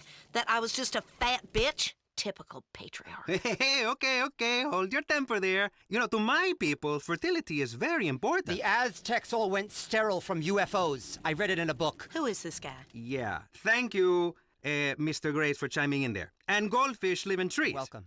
Okay, as I was saying, a pregnant woman is very beautiful. Is it your first? No, dumbass. It's my 16th. 16? Yeah. Good Lord. And as my people say, the Grand Canyon is a very big place. And if you're going, please, take a flashlight. Are you not worried about overpopulating? Well, someone's got to make sure we aren't overrun. Plus, I'm producing nothing but top-quality offspring, Mo. Oh, please. Hey, excuse me. It's Maurice, please, okay? Not Mo. I'm not a farmer. I'm trying to build a career here, eh? A reputation. A pathway that will take me all the way to the Pulitzer. You know, if public radio cannot influence policymakers, I don't know what can. Bribes, blackmail, Yes. blowjobs. Debate, please. Wow. Healthy debate. A young idea. Getting pulled into maturity by people who know. Go-getters on the path to being broadcasting superstars. One day, I will be a news anchor on a major station. Let's press the issue. What issue? I was getting to that. Okay, listen, all of you. You know, the show's only works if you let me speak. I'm the ringmaster, okay? You're the lions. You clap like seals when I say something. And then a clown comes and scoops up my poop. And the children clap, and this, my friends, is show business. Ugh. So, let me do my bit. Okay, lady? You are so rude. I'm a mother. I take priority. Please, miss, let us press the issue first and fall out later, okay? Now, in today's hectic society, in this age of mini portable filing systems you carry everywhere so you know the date and a phone number, of high-tech wristwatches with digital readout, in this crazy time of condominium development and junk that has been turned into bonds, anything is possible. American workers are drunk. Factories are shutting down. Youths wearing leather moccasins and piercing their ears. And even the family itself is under threat. Dear God, no. Yes, and as that drag queen in charge in Britain said, there is no such thing as society. So let's press the issue. Modern life in 1984. Crazy or what? Is that it? Modern life? Crazy or what? That's an issue? Oh, you are so pathetic, Mr. Hola Man. I was told we were here to discuss labor issues, to discuss deregulating the corporate shackles that are strangling this town. What kind of pathetic loser journalist are you? Yeah, take another drag of your ciggy, Waverly. You know, you make me shiver the way you look at me. Like I shiver in the bathroom, looking down at the urinal. And I say, man, that's a lot of men's hair. Then I say, Maurice, you are packed full of testosterone. You are massive! Ew. Is it just me, or is it just this angle? What was she talking about? My little boy got the job done. But you know what? I'm drifting. The fact remains, they are the same thing. For the working man, too much work. For the fat cat, or in your case, very thin and sexless, nicotine-stained cat, too many regulations. The working man wants spare time and spare money to indulge his hobbies, like street clubs and alcoholism, while the fat cat wants increased profits to pay for divorces and having uncooperative spouses killed. How do we use modern technology such as the enormous shoulder pad or the espadrille to make life better, eh? Not worse. Martin Graves, you work in the field of technology. What do you think? I'm glad that finally, because I've been here. I think that the single most incredible thing in the whole universe is the human scream. Apart from the giraffe's neck. Please, somebody shut him up. Miss, don't be angry. We have the power to save ourselves, and technology is the solution. In less than 5 years, manual labor will be entirely obsolete. I have no idea what you're saying. Go on. In el 20, I can't, I'll get a dictionary. Shops will be staffed by robots. Coal will be mined by robots. Dogs will be worked by robotic cats. Even the dogs themselves will be robotic. I mean, if you think you want a baby, but don't know for certain, you'll have a robot baby you can build and raise instead. It will drink oil instead of milk. You're a robot. Yes, That is great for the economy. I wish I was a robot. God, that's atrocious. That is inhumane, sir. You're very narrow because you're from low income. Excuse me? Nonsense. Because it's already happening in Japan, Australia. Did you know one of 2 babies born in last year in Sweden was a robot? And the rest already act like them. They have the happiest society on the planet. But how are they making these? What are you talking about? I feel like I'm alone in this room. Do robots ever top themselves? Are they ever on top? They're usually bottom. Do robot women ever spend all your money on shoes and complain about how you empty the bank account of $5,000 to own the future? An electronic future? They don't have the conception. Do robots invent idiotic religions? No, but that's but not nothing, the point. you silly little tiny person. Excuse me? Excused. What's the difference between an electronic friend I make in my bedroom and the unnecessary fetus you're carrying right now? All right, we both made them. Who are you to say your method is better than mine? Who made you God, You are revolting to use God's name that way. How dare you speak to a pregnant woman like that? Oh, shut up, sweetheart. What? Stop it with that pregnancy stuff. So you've knocked out a few puppies. Good for you. You expect this little jerk with his midget dick to be nice to you? I don't understand why this is even an issue. This country was founded on the fact that we should take land from whomever. In this case, alligators and swamp people. What the hell? Florida is about development, and I didn't move down here from my beautiful Connecticut to have some hippies stand in the way of progress. My father ignored me throughout my childhood so that I could have loads of money and buy designer shoes and be mean to the help. I don't have time to bang the help, much less be down and out for 9 months. Pregnancy ruins a body. Please, you can just tell by looking at that enormous elephant sitting across from me. Somebody get me some ice cream. What do you know? What would you know about any of this? You are barren. And I'm helping the economy. It is a vast wasteland in that uterine excuse for a body you have. I'm really not happy about the anti-family tone of this panel, especially people who put mothers down. Mothers founded this country in covered wagons with full uteruses. If you didn't have a mother, you would be asexual. And then what would you do on Friday nights when you get lonely? Get a hooker like my husband? Split into 2? Mitosis? I mean, you can't raise a kid in this climate. Thank God. These commercials these days, like little lacy surprise. It's disgusting. It's immoral. I like that ad. Certainly, it is a little vulgar. Imagine charging that much for children's underwear. It's impossible to keep my kids from mimicking what they see on TV. All mine wants to do is yell and scream and shout and kill foreigners. What the hell is he watching? He's been watching the State of the Union address. Good kid. And thank God we campaigned successfully to get Crow off the radio in this town. That album was indecent, and I don't like it. And nobody should be able to buy it, ever, ever. Yes, but you know what? I quite like this album. It's so moving. Sounds like El Futuro Blanca. Shiva's got a shiv. And Wet Children in the Rain. The one that got him in the most trouble, eh? But what is art?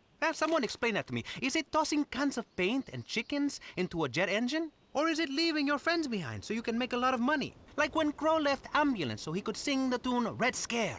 A song about a young woman in the middle of the Soviet bureaucracy that is late for her period. We certainly are pressing the issue. You know what, mister? What That kind you of trash want? doesn't need to be on the radio. Relax. Especially songs about doing yoga Hello, Ma. and how to make love for 3 days without coming. Ooh. I don't know what Aztec jazz or Carl Jung is, but my kids shouldn't be exposed to it. Well, all of this spawning leads to one thing. Unworkable economic systems. What? TV shows with 3 boys and 3 girls sharing a bathroom. It's obscene. In my house, where rich people live, we have 6 bathrooms per person, and only the men shower together. Kinky. It's how we were raised. You know what happens when you have collective ownership? A man will come use your tractor and your wife. And I'm not just talking about baking biscuits, sweetheart. I'm talking about making sure that butt in your oven is yours. What? About owning the oven. About owning the whole bakery. Listen, I know it's mine. I haven't even left the hospital bed from delivering a baby, and my husband is already on top of me, wanting a new one. Oh, he's a ew. red-blooded American man with a full working penis. He says he's only attracted to me when I've got that motherly glow. I think you're all getting a little too personal. Excuse me? I'm just giving my opinion. I think you're getting a little too personal for this. Gestation's a lie. Science. You should hear what they're teaching young minds in science class in college. Homo superior? Yeah, right. Listen, education should be privatized, and I don't care whose land we took. This is today, and it's simply not fair that I can't run bingo and sell tax-free cigarettes in clear slums. All because of some hideous, puritanical streak in people. Religion has everything to answer for this. Technology's my religion. For me, an electronic calculator is like the Bible. People used to try to understand the universe through things like parables and abstract ideas. Now we understand it completely with numbers. I can type things and turn the calculator upside down and spell words. Now this is something I'd like to see. Sure, and I know for a fact that life is completely pointless and meaningless. If I have an imaginary friend, I'd be put in a home. But if you let a man wear a dress and write a book about it, they call you a saint. Life is random. Religion is for the weak. I could be killed tomorrow. Thank This God. woman right here could sit on me with her stomach and kill me. I have a painful hemorrhoid. Whenever I think about killing people, or when I write a computer program and hit delete, I know it is the end for those lines of code. And quite frankly, that makes me feel good. You're a sad and lonely man. You have some very strange ideas. You should probably go into politics. Bryony, can technology really save the day? Is religion pointless? It's patriarchy, this kind of talk. Calculators are a way of keeping women down, just like slide rules were in the 60s, of ruining families. Have you got a family, Maurice? In my opinion, we are all one family, really, especially in Utah. And you have a lot in the car. Sometimes you they did- stick 10 of them. You know what, mister? If you did, you'd understand. This city has lost its soul. It used to stand for something. Now it's just about real estate speculation and cocaine dealing and tax avoidance and gunfights. All vital parts of the economy. What? What exactly did this place ever stand for? For freedom, my friend. For freedom. In a much controlled way in which everyone is alike and looks alike and is just like me and can stand on their front lawn with a 12-gauge shotgun. That is democracy. Stop talking! So it would seem. Anyway, let's take a quick break to discuss this station's funding problems with Jonathan Freeloader. Over to you, Jonathan. It's me. Oh, hey, Michelle. Hello, so you haven't got a family, you little turd? No, what are you doing? How many times do I have to tell you? I'm pregnant, you asshole! Michelle, please! Either marry me or pay for me to have it sorted out, but don't ignore me. I'm not some cheap slut you can treat like this. But we are on radio, my dear. This is hardly the time to... Hardly the time? What do you know about the time? Michelle? When I found you, you were a failing clown working the birthday party circuit for juvenile delinquents in corrections institutions, getting your clown hair set on fire. I have been in this business since you were making dogs out of balloons. I made you, Maurice Chavez, and you treat me like a lady of the evening? We're both consenting adults. You said no commitment. I'm going to get you, Chavez, you little shit, if it's the last thing I do. Please, Michelle. Well, okay, there, you see? Healthy debate. Give generously. It's a great cause. I make a meager salary and... You revolt me. Oh, stick it! You self-righteous bitch! Maurice Chavez is done with you. I am going to have an agent, and maybe someday a car with T-tops. This is a perfect example of why the government shouldn't be funding the media. It gives people ideas above their station. This histrionic sow should be working in the fields, not giving people ideas they don't need. Such as? Such as holidays and sick pay. If something is good for the economy, it's good for the country. Period. Otherwise, you must be Russian. Americans need more patriots. Patriots carry guns and shoot British people on sight. The British are obsolete, like Fortran. I mean, the metric system. Don't make me puke, Britain. They measure things with rocks over there. Okay, I just okay, peed a little people. in my pants. Hey, hold on, what? Okay, I'm being told we are running out of time. Seems so quick. Yes, I would like to keep going with this panel, but as they say, if the elevator cable snaps, if your life support machine fails, and there's a nuclear missile hurling towards your hometown, find a woman to hold, even if she is a frigid mess who only cares about draining the wetlands. I want to talk about the beauty of motherhood. Not again! Many men find pregnant women attractive. Yes, but in the same way a car crash is sexy. But really, afterwards, all you are left with is a broken wreck and a puddle of antifreeze. And the muffler is like a placenta, I think. I don't know. But what I do know is I am Maurice Chavez. This has been Pressing Issues, and I think we have shown that liberal debate is well and healthy and living alive and in America. Martin Graves. Thank you. My closing statement? No. Technologist and future serial killer. Forbes Waverly. Hateful capitalist with absolutely no human soul and That's completely me. Sexless. Bryony? Bryony?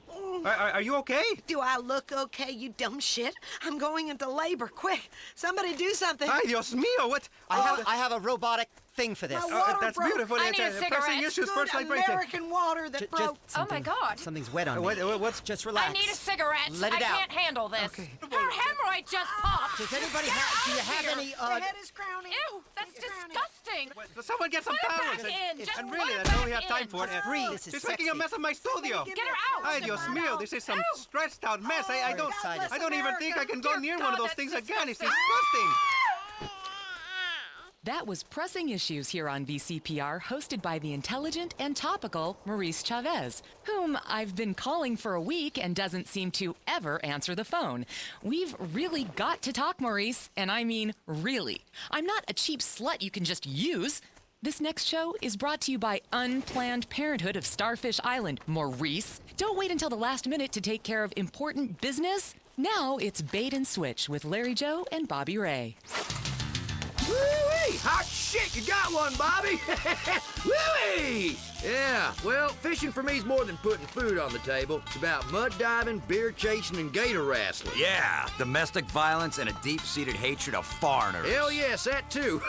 It's time for Bait and Switch. Woo! Guns, glory, guns, fish, boats, death, death, death. God damn, that feels good. Bait and Switch, Vice City's only radio show devoted to water sports, power boats, water skiing, furry flounder fishing, and dialectical materialism.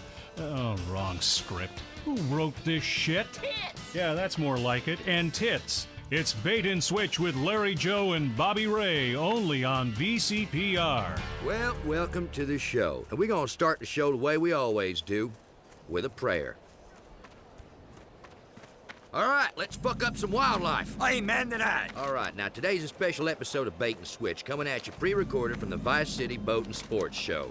Man, oh man, this place is incredible. Now, there's so many boats and guns, you put them together and I'm in gunboat heaven, I tell you what. And later on, we're going to be talking to some folks who know a lot about guns and boats, including one lucky guy who's turned his passion into a job. State Executioner Jason McKay. I love that guy's work. Hell yes, it's a deterrent, you know. Now, we'll also talk to a couple of boys from the Panhandle who've invented a new kind of dynamite fish. But first, our regular feature, you and your boat. Now, let's talk about the fundamentals of what to have on your boat. This is a bit akin to last week, but then it was about the basics, and this is about the fundamentals. You know, I mean, it's a big difference, but not one I care to explain right now. That's right, that's one of them things. Either you get it or you don't. It's like herpes. Really. Absolutely. The most important thing is not to bring the old lady.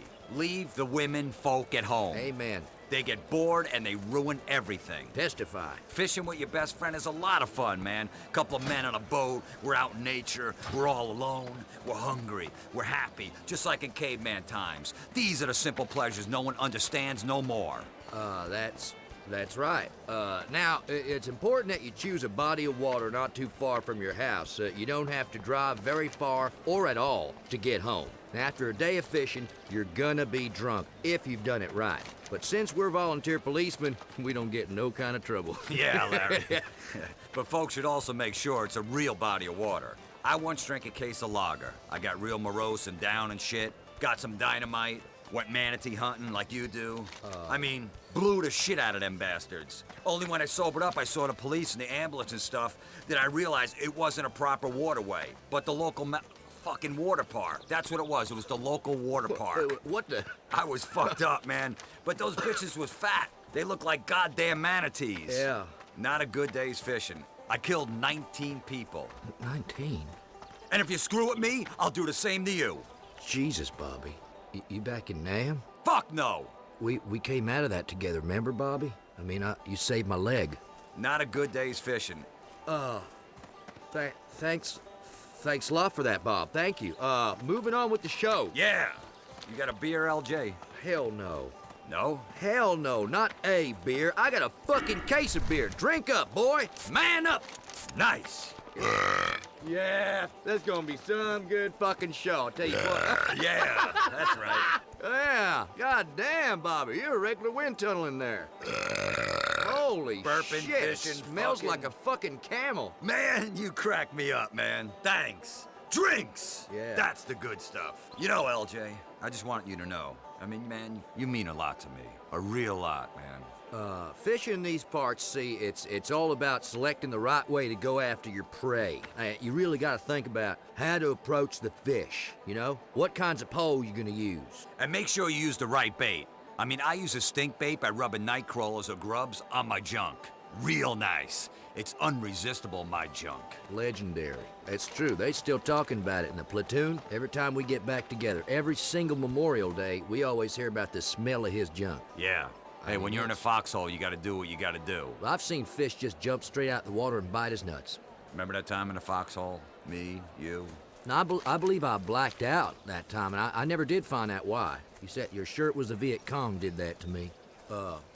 You're a host, talk. I'm sorry. Tell you, fish can't resist a good stink bait. Or a jerk bait. I do that a lot, too. It's really primal, you know? I mean, what am I gonna do? Fishing makes me horny sometimes.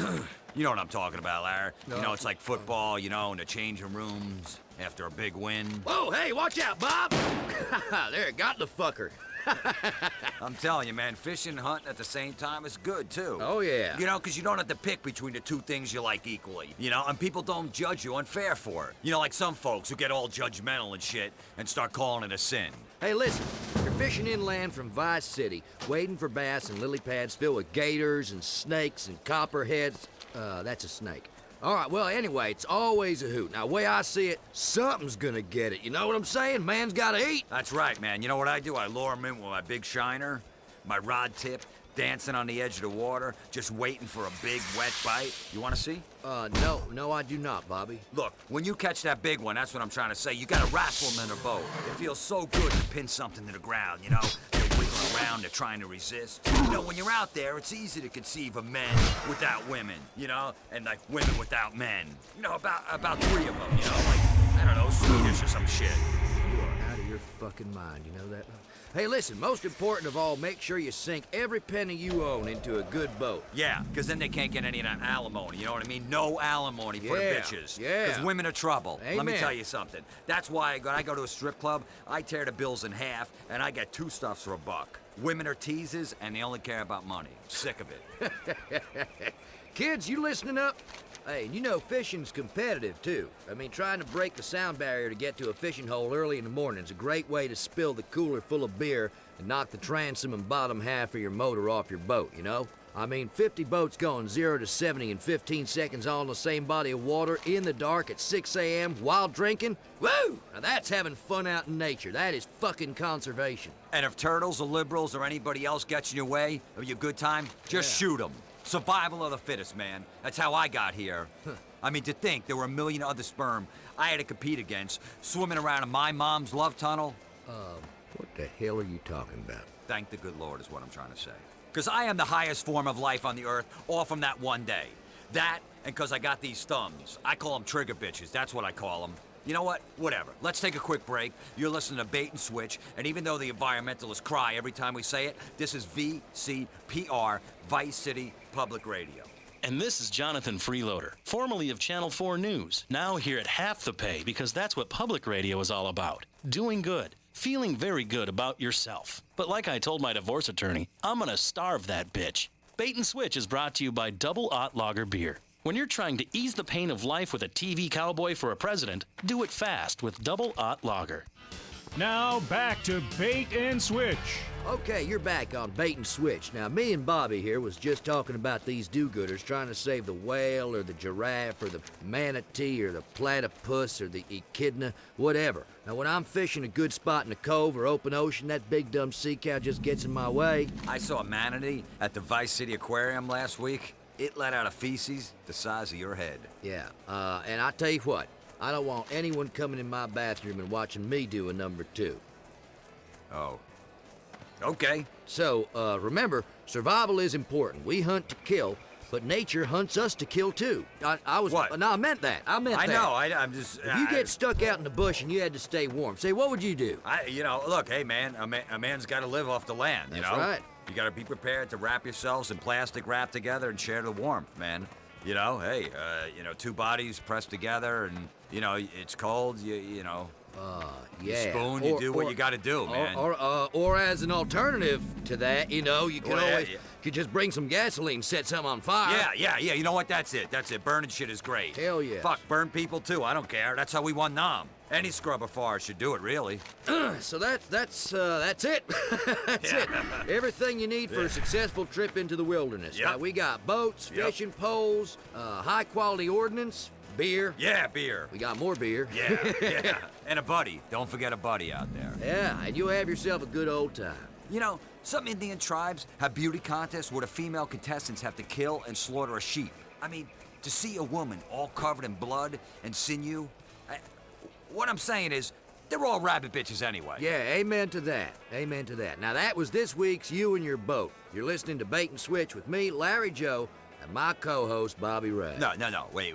We're more than co-hosts, all right? We're buddies. I'd take a bullet for you. Well... A big load in the face, bro. Yeah, what? We're best buddies, is what I'm saying. Sure. I mean, we did that thing together, but No, we're best buddies. No, we did not do that thing. No, Now, you we asked did and so. I said no, we could not do that. We did not do that. We became blood brothers, okay? Oh. Yeah, after you cut your hand, taking that treble hook out of that CNI dog, Yeah, right. you accidentally snagged. Right. Yeah, that's what you're talking about. I mean, we have the best times, you know? You, me, the guys, men, having fun together. We're laughing, crying, hugging. Shut up with that funny shit. Just stand it right there, Bobby Ray. You hear me? Goddamn break, man. This stuff's important to me. Listen, I have a wife listening right she's now a to goddamn this. whore. What? Oh, man. Oh, what? No, not this again. Again. All right, now we're on the air. We're at the boat show, okay? Good times, man. Think happy thoughts. Outboard motors, dead fish, bullets ripping through flesh. I'm thinking about death right now, Oh, great. That's happy. So anyhow, listen, Bait and Switch is coming at you today from the boat show here in Vice City. I hate I just hate myself. Look, don't lose any sleep over it, all right? Just don't worry about it. Okay? We met some great folk here at the boat show. Real people, not office folk. I mean, people with necks. A couple of girls with big tits advertising the ammunition bazooka sale. I said to her, hey, you got a license to carry them 44s? Oh, she's kidding. Sluts, man. You know what I mean? They're just sluts. All right, shut up. Okay, you hear me? Just shut up, all right? I ain't doing this no more. And I mean no more like never. You hear me, Bobby Ray? You hear me? You are acting hysterical, acting funny, and I don't mean ha-ha funny. I mean funny like... Yeah, man. All right. You know, I hear you, Larry Joe. It's just... All right, so say it. Look, man, all right? I'm sorry I called your wife Mary Sue a whore, okay? And those two hookers sluts. I'm sorry. All right, look, Bobby's just upset at this big old striper that he had, and the line broke right as he's about to pull into the boat. I mean, I understand that. Now, he's just letting off some steam, trying to relax. Sometimes, relaxing can be stressful. It's like when you accidentally hit a bitch in the face for mouthing the fuck off to you. You know what I'm saying? Yeah. And you, be quiet, or I'll walk, and you'll be back at the truck stops and off the goddamn radio. Oh, man, relaxing is great. And here at the boat show, it's all about relaxing. I'll tell you, man, you know what relaxes me? Jerking off. Right now on Bait and Switch, we got a guy I met earlier with something no serious outdoorsman should be without. Welcome to Bait and Switch, Kenny Crane. Hi guys, how y'all doing? Hey, have a lager beer. You bet your ass. So, Kenny, how you enjoying the boat show? Man, it just gets better every year. I mean, this year is just amazing. I mean, it's just full of boats upon blocks. Yeah, it's incredible, you know what I mean? These boats, I mean, you know, you see guys standing around thinking about what comes natural and primal, you know, like in a circle. Yeah, you bet your sweet ass, Bubba, I'm here representing my product. Something I invented, you know, that no serious hunter should ever consider going into the wilderness without her. It's deer urine. Hey, now what in the high holy hell are you talking about, son? Have you ever covered yourself in deer urine? The bucks can't resist it, boy. They'll roll up on you. Look at old wide-eyed, scratching their antlers on trees. It'll give you a big throbber, I'm telling you. Look, I don't care. I ain't putting no animal urine on me. I will. I mean, for the show. That just about wraps up our program, broadcasting from the Vice City Boat and Sports Show. Stop down here if you can. You'll see a lot of things make you proud to be a man. Like other men. Like guns and Yeah. flags for your trucks and beating up on little girls and stuff like that. You know, new ways through technology of showing who is the dominant species. Until next time, stick in your rod and screw the limit. And if it moves, fill it full of holes. Amen to that.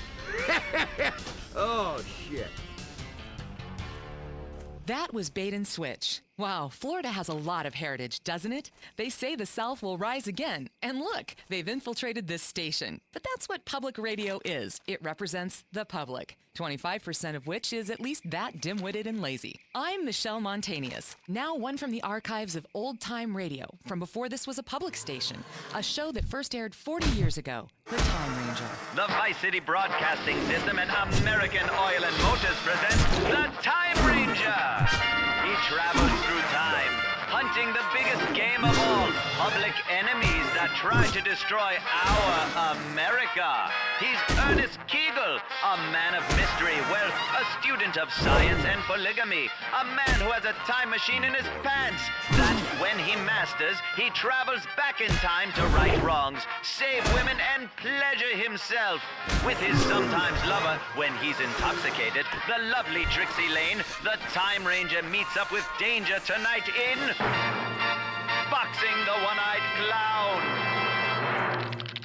Oh, boy, oh, boy, oh, boy. Oh, boy, Oh, heavens, Ernie, do you have to carry on like this every night? Quiet, Dame, quiet, will ya? Why are you always emotional at the wrong time? Oh, Ernie. Don't Ernie me. Go sit in the corner, you dumb cluck. This is something I gotta do. Not just for me, not just for you, but for everyone. Why, when I take out my time machine, I can go just about anywhere. My mind wanders, see? And I'm a Union soldier storming into the home of a defenseless Southern slave owner. Or at a Roman orgy somewhere with a Centurion's helmet on. Or the girls' locker room at a high school at some godforsaken town. Now, if you'll pardon me, Toots, I shall go into the commode there and travel back in time. Be back in about 5. And so our hero travels back in time. Where to? He never knows. Wherever he is needed most. Sire, why art thou getting intimate with thyself in yonder corner? Ah, say what? You can't see me. I'm completely invisible. Now, don't break my concentration, kid. I must have traveled to the wrong place. I wanted to be at a Viking solstice feast with a couple of milkmaidens sampling the dairy products. You get the idea. But I too can see thee. You better put that thing away. Mother caught me doing that and made me... All right, stow it. I don't need to hear your personal history stories, son. This is my time machine, see? And by the way, it's not an ordinary... Gee willikers, it sure is small. Knock it off. I don't need to know what I already know, all right? Hey, who knows? Maybe I'll travel back to high school and save Mary one more time from marrying that awful bounder who became a disreputable senator. Oh, Mary, you're some cheerleader. Let me have that. Those pom-poms. What's that, doll? Under the bleachers? You got it. Yes. Hey, don't give me the cold hard stare, kid. When you get middle-aged and spend each day in self-loathing, you'll understand. Believe me, you will. Hey, by the way, tell me, what year is this anyhow? The sundial says it's 1175. This is England. Dragons roam the land, and we are also infested with cliches. Tell me about it. Wow, you can travel the future. Yes, of course I can. Don't you listen? I told you that's where I'm from. I'm the Time Ranger. I like to travel through time and fight injustice. So tell me, boy, what do you do for fun? I like to torture animals and slow kids. Good for you. Tell me more about the future. Well, kid, let me tell you, things are a little different there. I'm gonna get a quill and write this down. You could learn something. Let me tell you a few things about life, 800 years from now. First off, there's a big difference between excitement and what you call arousal. But these newfangled penny arcades will give you either at any time. Next off, sometimes use special potions and emollients and rubs and ointments to make their, testes reach the floor. You know what I'm talking about. Testicles, family jewels. And women, they paint their faces yellow and are sometimes called Brian walking the streets of the village. And that, my boy, is the future, like it or not. Hello, Richard. Have you burnt those plague victims yet? Who are you talking to? Mother, this is my new friend. Why, I don't see anybody. I need you to get on with killing those lepers. But first, empty the chamber pots on their heads. No, really. It's the Time Ranger. He's from the future. He says in the future, unicorns go around pleasing women. Well, they try anyway. Well, that sounds interesting. I'll say the future sounds saucy. Now, don't you and your visible friend get hot under the collar. I don't want any more of your silly ideas. Autoerotic asphyxiation, indeed. Tell me, does my pox look okay in this top? The king is coming by to take me illicitly. How you doing, doll? Forgive me. Nice to meet you. I'm the, Time Ranger. Good heavens, the ghost! No, it's the Time Ranger. That's what I just said. He's got a special mini thingy that when he rubs, helps him right the world's wrongs. He showed me. You did what with my son? Don't get your knickers in a twist, sweetheart. I kept it on the up and up with the boy. Now, while it sounds confusing, it is in fact completely natural. And my own empirical research has definitely proved you don't go blind, which is lucky for me. Besides which, I am from the future. And now, I know my mission. I must save you from this awful king who's coming to have his vicious way with you. I must overthrow this maniacal monarch and establish a democracy. Yeah, where people are free and everyone has cars and, double-enders. Well, yeah, that sounds about right. Well, I appreciate your kind offer. But to be honest, since my husband got slaughtered by the Gothic hordes, I rather enjoy the king's visitations. It's the only action I get. Besides which, his waters have turned black, and he'll be dead soon. I got no clue what that means, sweetheart, but it does sound pretty awful. Well, times are tough since the Black Death took 1 and 3. The king ensures we have enough grain, he drowns the witches, and protects us from the dragons. All right, I get it. This king must die. You don't got to spell it out for me. Well, we all must die. We all must die. But the real question is, will we go to the fiery pits to burn in eternal torment, or will we really suffer? Now, that's where you're incorrect, dollface. You see, I'm from the future, like I told you, from 1938. Where I live is just like heaven. Why, we even had a brief period recently where cocaine could be purchased from a pharmacist and the cheerleaders never grow old. That future sounds awful. Time Ranger, leave us to burn the lepers in peace. Your time here is done. Then, madame, if you'll excuse me, I must enter the dark recesses of time through this special portal I carry about my person. Oh, fiery heavens! Richard, avert your eyes! So small. The Time Ranger is a eunuch! Oh! I heard that, Toots. And so our hero travels in time once more. Where to? He never knows. Wherever he is needed most, and whichever way his time machine points him. Sometimes forwards, sometimes backwards. Always fun if you're open-minded.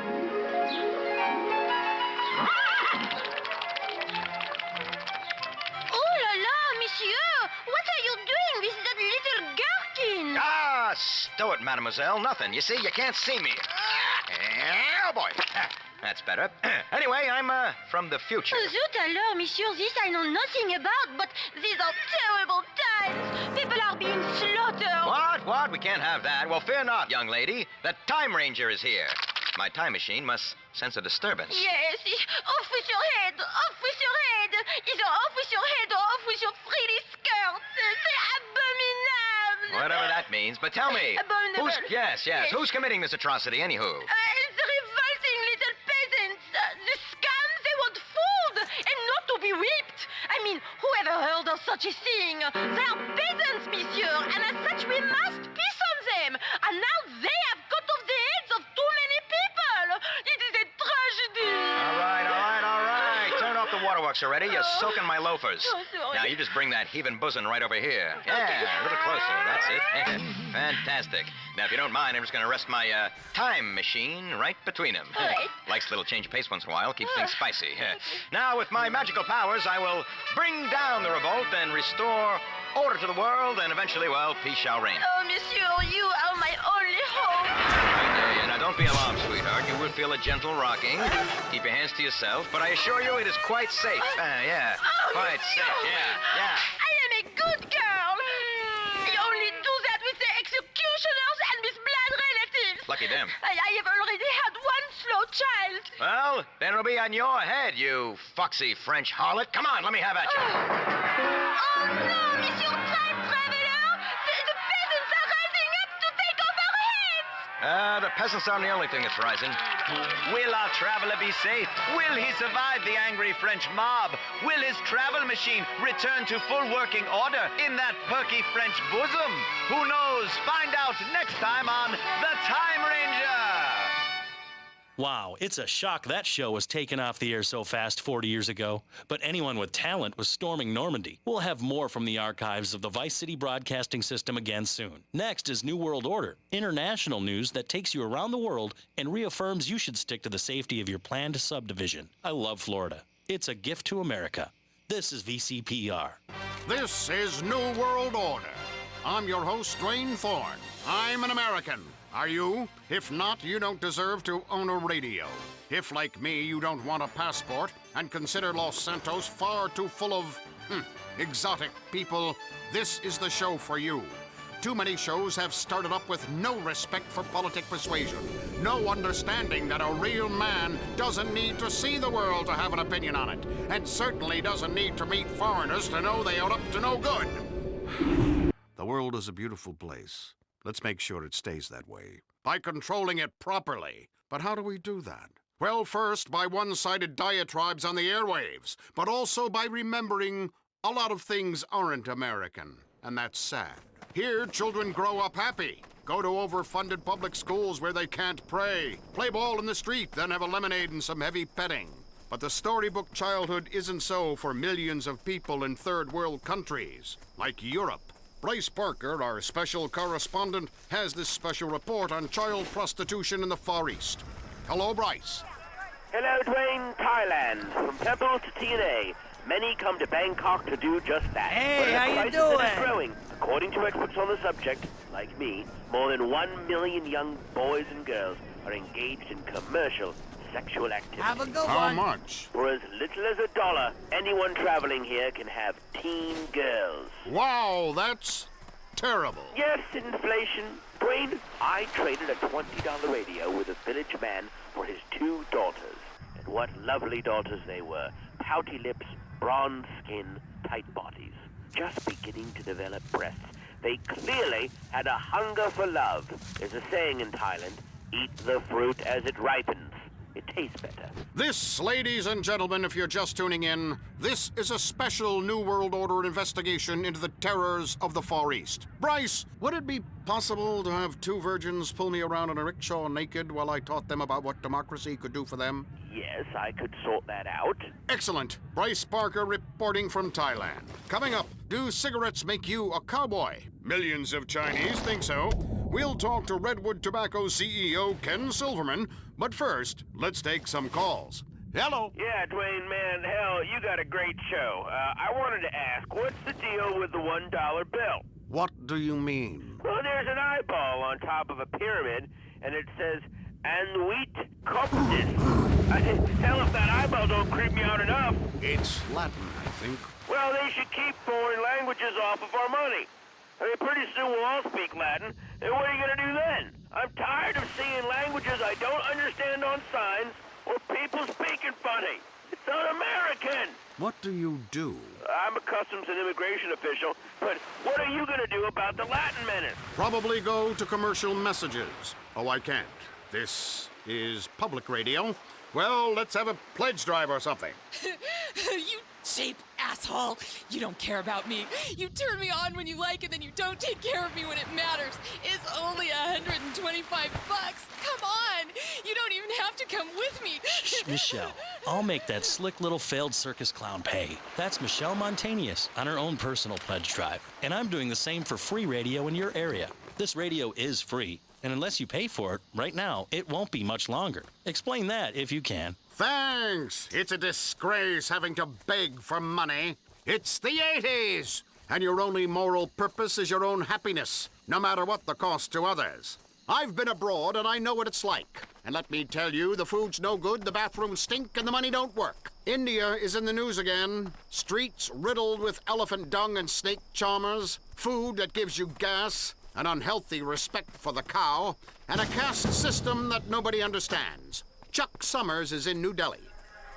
Thanks, Dwayne. Despite its name, the city is nothing like a deli, except the food is old and the coffee tastes like armpit. India is an ancient culture, and it shows. Sweaty hordes of yogi folk waft about chanting Om, and giving that smug look that comes with inappropriate stretching in public. I learned quickly not to show your teeth when at the monkey temples. It makes the monkeys angry. But I didn't come here to get in feces fights. I've got a little Brazilian waiter I do that with on Friday nights back at home, and my wife is out playing bridge. These cocky contortionists aren't just a threat to our convenience stores back in America. There's a bigger threat looming on the horizon. The food. Dwayne, I've been here for 24 hours and I can tell you, Indian food is pureed terrorism, resulting in gut-wrenching ass explosions that make you feel like you're shitting fire. My trip began in Calcutta, where oh no, not again. Ah! There you have it. News from the front line. No matter how painful. That's what you get from New World Order. Abroad, as it really is. Dirty, smelly, and desperate for handouts from the greatest nation on earth. That's the truth. Now, if you're scared of people with different colored skin or a different belief system than you, it doesn't mean you're small-minded. It means you've understood that there is right and there is wrong, whatever the liberals and the government try to tell you. When you're facing the final judgment, try telling the real Supreme Court that you thought everyone was made equal. You'll get laughed out of court. It's a club, listeners. Anyone can join as long as they pay. But if they choose not to, they better live with the consequences. Let's take a caller. You're on New World Order. What's your problem with abroad? Hey! Yes. Dwayne? Yes? Yeah, I wanted to talk about that Buddha guy. Okay. Man, I love that Buddha guy. I'm all about the little fat bastard. I can tell you what, that's some fucking hot shit enlightenment. I tell you what, boy, you sit under a tree, you're getting all the way to nirvana hot shit. Okay, what's your point? My wife, she says, Thornton, what you doing under that tree? And you know what I say? I'm minding my own fucking business, you damn bitch. You should get some fucking enlightenment. Shut the fuck up. I'm trying to eat. I like to eat. Set perfectly and digest. I got that book From Enlightenment to the Outhouse in 10 easy meals. It's good chicken fried steak, a bit of hog, biscuits and gravy, some greens, grits, gator, immigrants, cheese. This isn't a cooking show. I know that, bud. Give me a fucking break. How are you, Mr. High and fucking Mighty, with your big city ideas? Man, you come down my way and I will fuck you up, boy. Fuck you up proper. That's what fancy foreign religions will do to you, listeners. Thanks to my religion, I am a peace-loving, God-fearing American. And I'll kill or maim anyone who says otherwise, or has an alternate view of the afterlife. Once you have figured out the meaning of the universe, you can do whatever you want. Kiflam. Talking of consequences, let's find out how American investment has saved this rainforest community in Ecuador. John Sickerman has this report. John. Ecuador. I don't know where I am on the map, but wherever it is, it's high up and I feel sick. This place is driving me mad. But inside this crazy country burns the heart of a capitalist nation, as I learned recently when I met Pedro Anuncion, who is with us now. Pedro. Hello, John, and thank you from the bottom of my heart. You have helped many people with your investments. This awful virgin rainforest was holding my people back. They had no way to develop. Now, thanks to your country's brave investment, we have stripped back the forest and built a factory that enriches uranium, lead, mercury, coca. That's beautiful. Is the factory beautiful? I lose my place in the script. America is number one. You have brought so many jobs and helped make a proud people self-sufficient. I hope one day to meet this woman, Bonnie Knight. I love your American TV and your zebra candy bars and a sugar cereal with marshmallows in the shape of axe and Kama Sutra position. So the people own the factory? One of them does, yes. Who? Me. Like I said, John, thank you. If you ever need something, you let me know. I got some rebel fighters who fuck people up for you. I got women who can suck the silver off the trade tables of my private jet. I got great blow, man. Listen, baby, you need someone killed? You come to Tio Pedro. You and me, we like hermanos now. Well, as you can see, the people are very excited here in Ecuador with the changes we have brought about to this community. Fantastic! Even a racist like me can be made to feel good by a story as heartwarming as that. See, foreigners, you see, our way works. Let's head to the phones. Hello, you're on New World Order. What's your point? Oh, yeah, this is Michelle calling from the Midwest. Hello, Michelle. Hi, Dwayne. I'm a big fan of the show. Listen, I've been listening to it for years and never gone abroad. Oh, no, I just want to thank you. You saved my life and my virginity. Thanks, Michelle. Because if I'd gone abroad, I probably would have been murdered or raped or worse. I just get scared just thinking about it. You saved my life, and I've been saving myself for you, Dwayne. I love you. I'm ready for you. I'm a woman. Oh, take me. Oh, jeez. How old are you, Michelle? I'm 47, but I'm clean, and I'm ready, and I make such a great potato casserole. We could just lie in it on the bed. Okay, next caller. Who's on the phones? Nope. No one. Let's go to another news segment. Heinrich Havelock is on the ground in Quidibam in buttfuck nowhere in Venezuela. Heinrich. Yeah, thanks, Dwayne. Heinrich Havelock here with Chief Brown. Tell me how the free market has helped you, Chief. Call me Phil. Okay, so, Phil, how is life as an indigenous chief? Well, as you can see, there's not much forest left here, thanks to the great chainsaws the Americans left us. Whereas before my people lived in equality and harmony with nature, now I am the boss man. I get to sleep with all the women of my tribe, while husbands must pretend to like me and let me win at golf. That's great. Now we build condos, chain stores, mega churches. Soon todas las turistas come and see me sleep with all the women from around the world. Me have grande carro. Me have thunder. I am knight of road. I have big schlong. Heinrich, can I interrupt for a second? Shut up with you grass skirt-wearing throwback. So, let me get this straight. You mean this guy was a savage and now has got a real sense of morality? Yeah, he's gone from a system of stagnating equality to one of progress through ruthless competition. That is magnificent! And you'll have more time down there if this pledge drive doesn't get cooking. It may be a while before we wire you some more money. Thank you, Heinrich. That's all we have time for.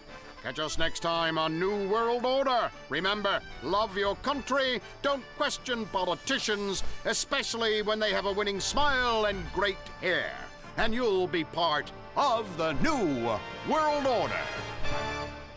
This is VCPR. I'm Jonathan Freeloader. Next up is a show that aired in Vice City back in the 40s and shows what happens when companies underwrite radio. It's a rebroadcast of Morehead Rides Again, a show that was a favorite of arsonists and conservationists alike. It's something we dug up from the archives and thought you might enjoy. But honestly, we're just trying to fill time, and we've run out of money. This is VCPR, offering top quality entertainment for all ages and literacy rates. Morehead rides again! Gordon Morehead and the Exploding Breasts. This episode of Morehead Rides Again is brought to you by the Vice City Broadcasting System in association with the Friendly Napalm Company of Florida. Because when you need to clear the bush, our napalm is your best friend. First, let me ask you something. How would you like to have a beautiful bronze medal of membership to show you're a special friend of Gordon Morehead and a bona fide member of his new 1946 Public Protection Team? A medal you'll be so proud of to show your friends, you'll want to carry it with you wherever you go, just like a real Medal of Honor. It has a swell picture of Gordon Moreland on it, catching a crook, and also pictures of his buddies, Molly Malmsteen and the Chief. It contains special symbols, including letters and numbers that tell you important things, which is true of many other things, including books and dogs. But wait, It has an even more special feature on the back. The most exciting thing of all about your bronze medal of membership to the Public Protection Team is a real lead bullet. Don't believe us? Suck it and see. That distinctive lead taste proves it's real. Lead is full of nutrients. Just ask any bad guy filled full of the stuff by Gerald Moorhead. They soon stop acting bad after they've been dosed up with lead, and you will too. Here's how you can get one absolutely free. Just go to your nearest Friendly Napalm Company of Florida dealer and get your dad to buy 300 gallons of the good stuff. And you'll get an application to join the Public Protection Team right away. All you need to do is fill it in and get your dad to send a check for $10 payable to Napalm Promotions Incorporated. And before you know it, you'll be fighting crime in the burgeoning metropolis of Vice Beach or down in the islands with George Moorcock and the gang. That's right. It won't cost you a penny. So what are you waiting for? As Jeremy Moorhead himself would say, you know who I am. I'm your chance to repent on the way downstairs.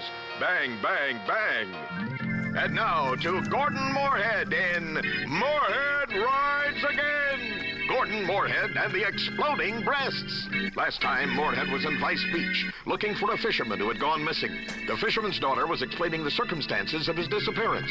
Then suddenly a shot rang out. The daughter was dead. Moorhead and Molly Malmsteen were immediately on the case. Moorhead was confident he knew who had just committed this dastardly act. Gordon? No! She's dead. Are you okay, Gordon? How you bearing up? I mean, that woman was just killed while you were speaking to her. I feel faint and a little scared. That's because you're a woman. Calm down. Oh, you don't have to go and get cross, but I guess I deserved it.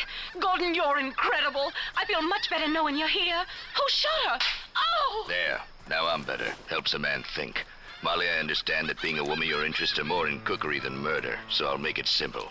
I bet you're thinking it was the same criminal gang who was holding the old fisherman. Why, yes. Yeah, that's why you'll never be a man. It wasn't. It wasn't? No. So who shot this fisherman's daughter? I did. You? But, oh, why? The fact is, Molly, there are a lot of things you don't understand with that darn poisonous estrogen coursing willy-nilly through your veins.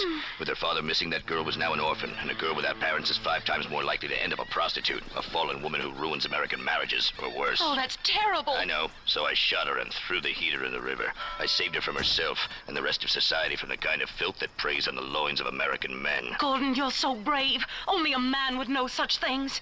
What about the fisherman? I'll tell you what. With his only daughter dead, those kidnappers who have taken the fisherman have no one to blackmail. They'll soon have to release him. When they do, we'll be ready. Gordon, you're amazing. Ow! Don't get cocky. I was just doing my job. Look, there's something else you've missed, Molly. What? Before she was tragically killed, the daughter said her father was unarmed and never wore a gun. You know what that means? Yes. That's right, Molly. It means he's a sissy. I imagine when he hears his daughter is dead, he'll cry. What kind of a man cries, Gordon? I don't know. One that loses wars, I think. Probably the kind of man who raises a $2 tramp for a daughter, Molly. A very sick individual, and probably a communist. I don't like to express strong emotions, but I think I hate this fisherman, Gordon. Don't hate him, Molly. Pity him, and help me kill him. Oh, I shall.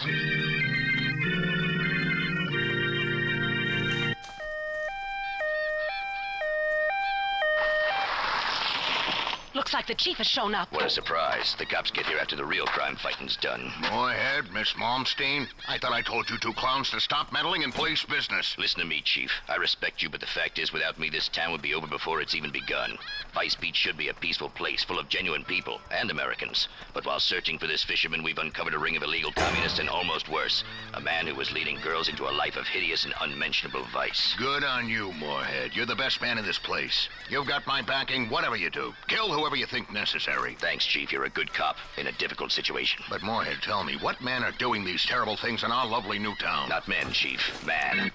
One man. Who? A missing fisherman. He's faked his death to put us off the scent. The fisherman, of course. Killing his own daughter. Moorhead, I know we've had our differences in the past, but the city needs you. Our burgeoning beachside community could be ruined by this sort of scandal. You have to bring this man to justice, whatever it takes. I shall, Chief. You know you can count on me. He's probably hiding in a swamp somewhere. Yeah, Moorhead. Firstly, we don't say swamp.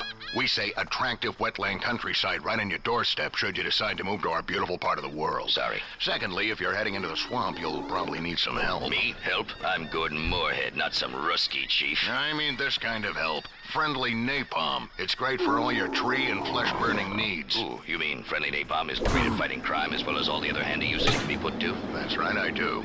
As a policeman and a father and a proud American who served in 2 wars, Amen. I use friendly napalm for all my napalm needs. There's nothing like a substance that sticks to your skin and roasts you alive to make you rethink your current political or economic system. Cheers, Chief. See you later. But Gordon, wait, I'm coming too. No, Molly, it's too dangerous for girls, even game little terriers like you. I insist. I may be weak and irrational and moody at times, and for 25% of the month I'm completely unbearable to be around. But I'll do anything for justice, anything at all. Besides, who else are you gonna talk to?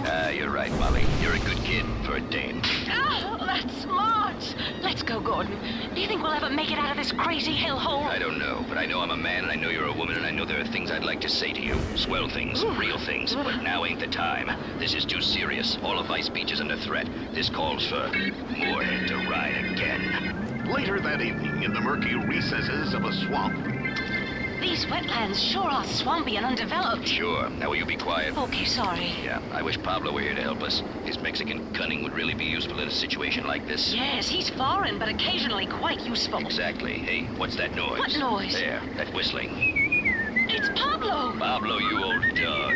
Ah, buenos noches, amigo. Buenos noches, señorita Malmsteen. Pablo, what are you doing here? Oh, Pablo no can say, señorita. But since you asked, I was searching for the souls of my ancestors. But I thought you were Mexican. Why would they be buried in Florida? Yeah, that's true. They're not here.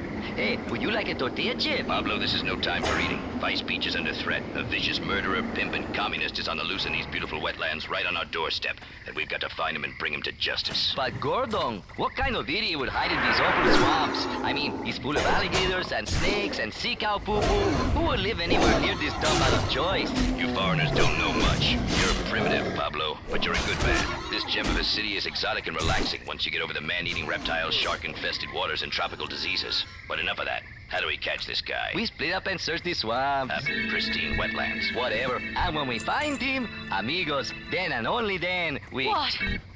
We bring him to justice and drink tequila. It's crazy, but it just might work. See, by the spirits of my ancestors, we find this crazy killer. You Americanos and my people are friends forever. Oh, forever. Ah! Let's split up. Molly, you better cut across that swampy bush and swim the waterways. It's safer. Pablo and I will stick together on the dry path. Come on. This real estate market ruining killer must be here somewhere. I mean, what kind of sick man would try to ruin Vice Beach's reputation? It's awful. Help! Help! Who's that? I'm a humble fisherman. I've broken my leg and I've been stuck here for 2 days. Oh, hey, wait! You're the one who's been causing all this trouble. Listen, lady, I'm really in a lot of pain. Can you get me some help? You've been trying to ruin the city, bring down condo prices, and infest it with communists. I don't know what you're talking about. My name's Pete Banbury. I've fished these waters for 20 years. All I do is I fish and try to raise my daughter right. Well, Pete, there's some good news. Gordon Moorhead saved your daughter from turning to a life of ruining families and being a prostitute. Really? But she wants to be a school teacher, not a hooker. What are you talking about? A teacher? Not anymore, she doesn't. Why not? She's dead. Please, no, I can't handle it. First, my leg. Oh, you're crying. Of course I'm crying. My only daughter's dead. What kind of a man are you? Oh, I bet you're a communist. Get some help. My leg's going green and I'm going into shock. Help! Gordon, he's got me and he's tearing at my clothes. I am not. I prefer thin girls. Please, I need help. Not so fast, you sick scumbag. First you turn your own daughter into a cheap whore, then you join the Communist Party, and now you're attacking my assistant, the delectable but slightly portly Molly Malmsteen. I'm going to kill you if it's the last thing I do. Oh, please, no. I don't know what you're talking about. Gordon, he's got a gun. No, I haven't. Bullets don't work on a man this criminally insane. They will just make him stronger. What should we do, Pablo? You're full of cunning. See, mi sombrero. She say, use the friendly napalm. Righto. Incredible. He's ingenious, that foreigner. Stand back. You should have stayed out of Vice Beach, you sicko. I've lived there 55 years. The real estate rush has destroyed our natural resources. Liar. I won't let you stand in the way of progress. Die. Who would have thought that something as beautiful as a napalm fire could also be doing something as noble as burning to death a criminal? criminal genius like that. Incredible. You Americanos are crazy. Hey, who wants a tequila? My God, her breasts have exploded. Holy frijoles! That's right, Pablo. This town is safe. But the next time we have trouble brewing, Moorhead will ride again. Tonight, the Vice City Broadcasting System and its affiliated stations coast to coast have brought you Moorhead Rides Again! Gordon Moorhead and the Exploding Breasts by T.H. Walsall. These exciting dramas are sent to you each week at the same time. All characters, names, places, and incidents used in this drama are purely fictitious. Isn't it a shame you can't buy napalm anymore? I sure could use a barrel of the stuff. That or a remote-controlled explosive device. But like draining the wetlands to build golf courses, it's progress. Just like my hair. I love that show. Some of the values are a little old-fashioned, but it's good entertainment that shows the value of patriarchy in our...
It's too far away.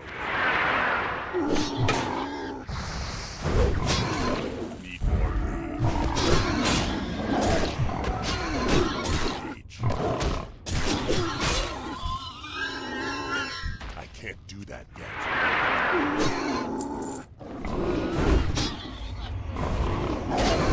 Not enough.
Need more rage.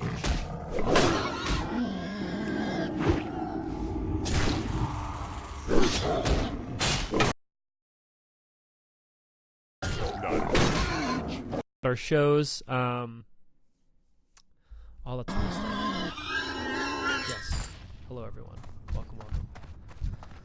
So many trailers. Yeah, let's just get going on this, shall we? Let's just get going here. Where do we want to start? All right. Let's kick it off with the Joker. So we got the second and only trailer we're going to get for Joker. This comes out October 4th, but it's starting to screen now in several film festivals around the world. It was in It's too far away. Italy, and then now it's here as well. It's gonna be good.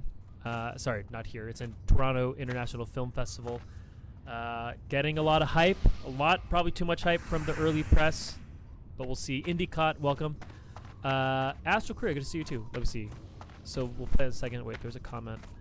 Burnsy, am I going to TwitchCon? I'm not going to TwitchCon, unfortunately. I had a vacation planned previously, so I will not make it there, which is a bummer. I would have liked to go meet some folks. But Tim might be going, from what I understand. Talking about it briefly.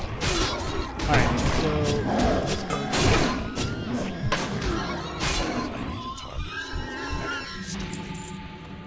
Pretty sure it is. If it's not,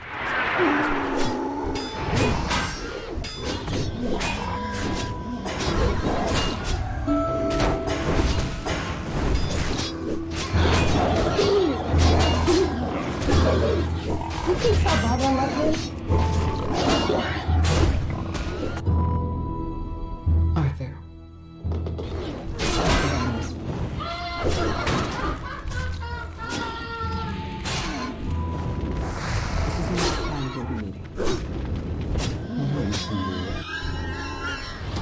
You just ask the same questions every week. How's your job? Having negative thoughts.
one small thing.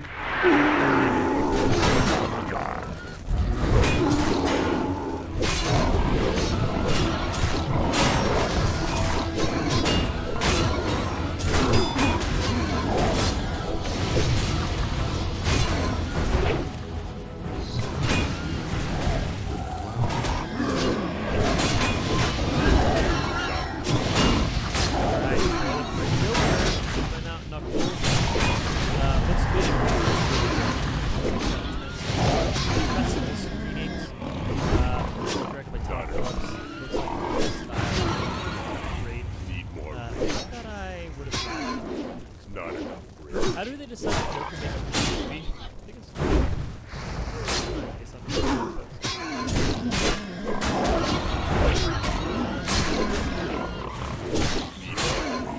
next up, Hustlers. Let's see. One here. So Hustlers. Yeah, he lost like 30 or 40 pounds. Hustlers is starring Constance Wu, J-Lo. Who else is in this? Crazy. Julia Stiles, Keke Palmer, Lily Reinhart, Cardi B, Lizzo, Madeline Brewer. This looks good. I'm pretty excited about this. I'm hoping it's good. The stuff they've been doing around it is good, so let's see. Front hook. Ankle hook. Yep. Knee hook. Hold on with that knee. Okay. From here, you can do carousel. Put your head back. Come down. You can do Peter Pan. Knee hook. Just spin. Jesus Christ. And you can go into a fairy sit. Oh. Stag. That's pretty. Reverse stag. This is a trailer. That's pretty too. Scissor sit. Tabletop. You're gonna do that. Climb.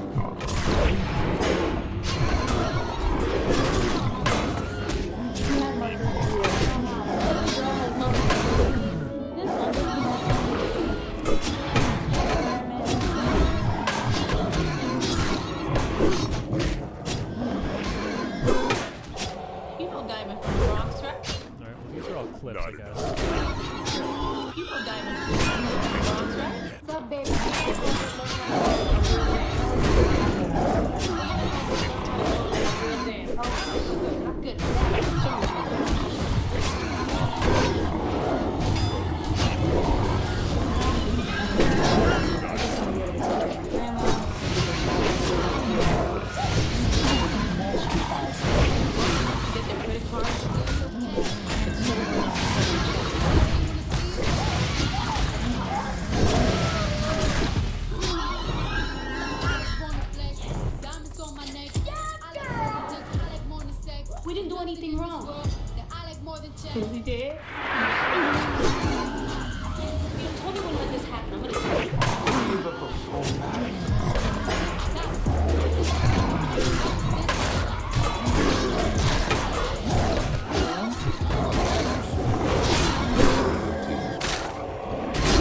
fate.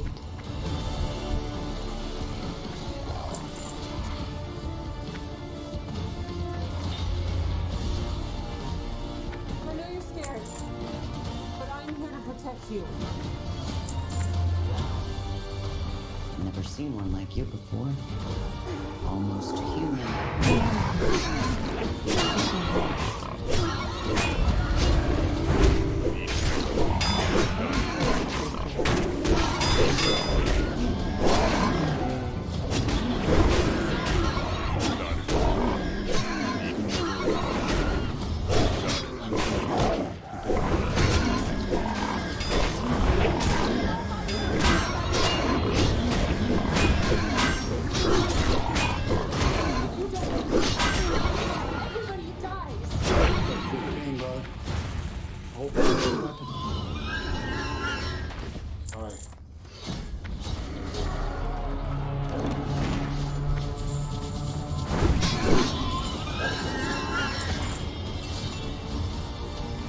When this is all over, I am going to kill you. I understand.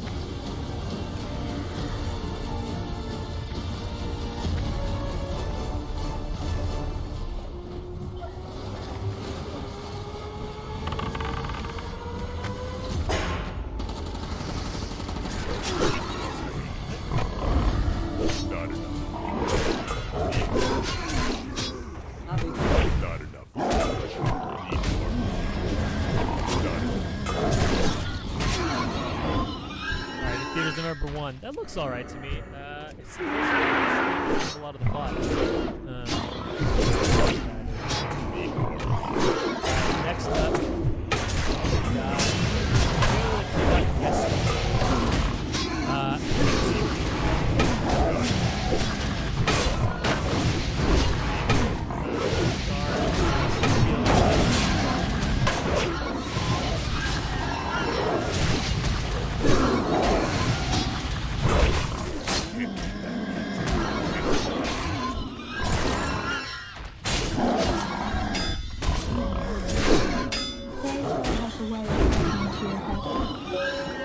before you hear it. Somehow you just know it. And it always went like this.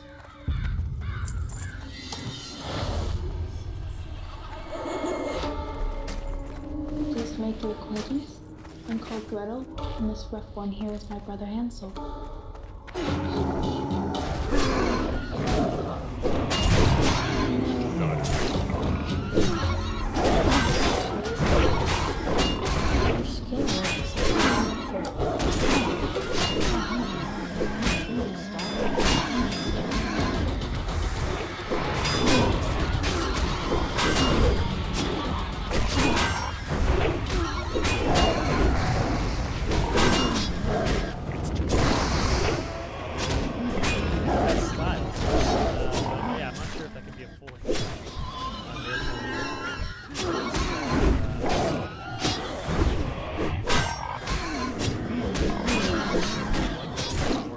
Same director as the Black I saw the Black Hood's Daughter. It was a bit of a disappointment for me. Like, I thought it was good. I don't think the payoff was really what I had wanted it to be. The acting was good. I like Kiernan Shipka and Emma Roberts and Lucy Boynton, but yeah, for some reason the whole thing didn't really, the whole movie didn't really connect with me. All right. It Chapter 2. This opens up this weekend at IMAX.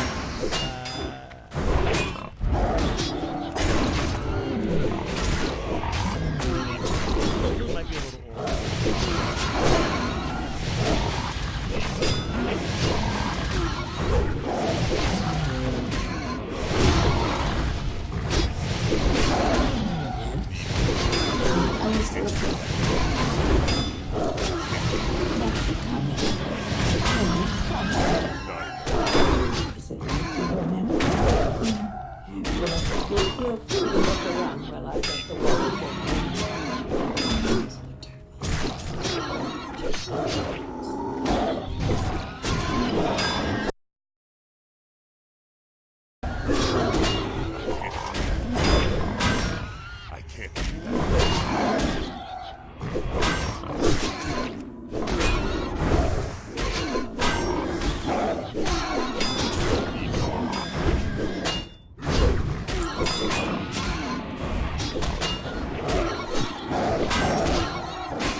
can't do that yet.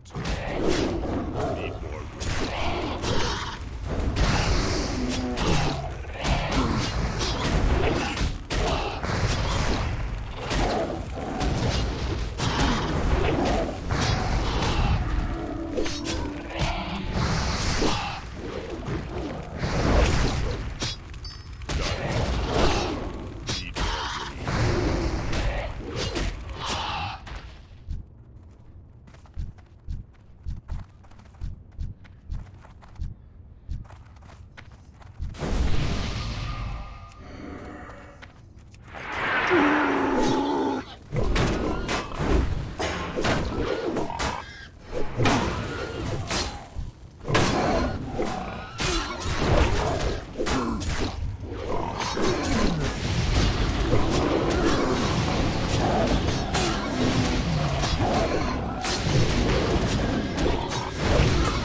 more room.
far away.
I'll teach you to interfere.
money, friend. That would be stealing.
I can't loot that.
That would be stealing.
Can't loot that.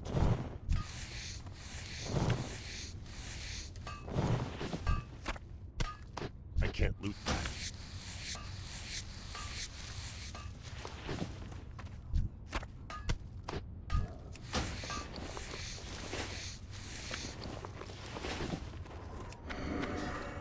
I need to get closer.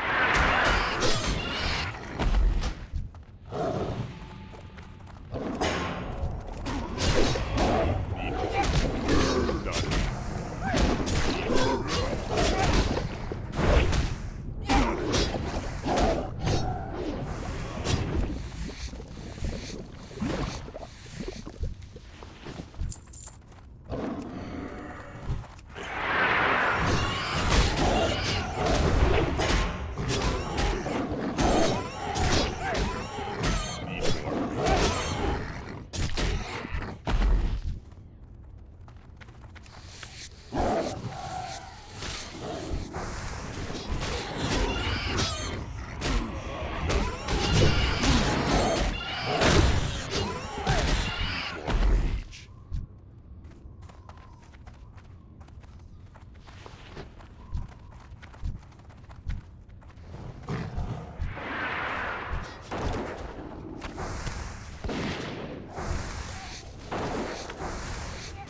I have a deal for you!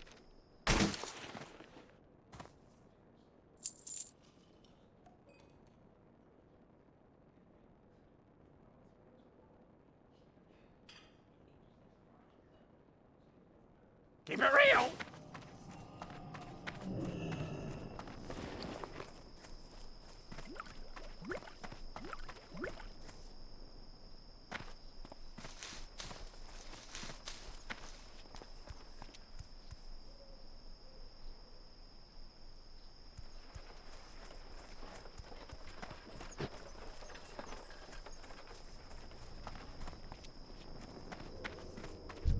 I got what you need.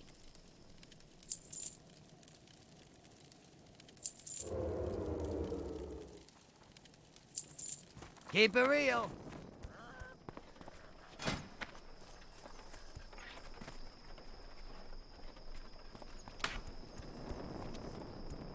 Yo!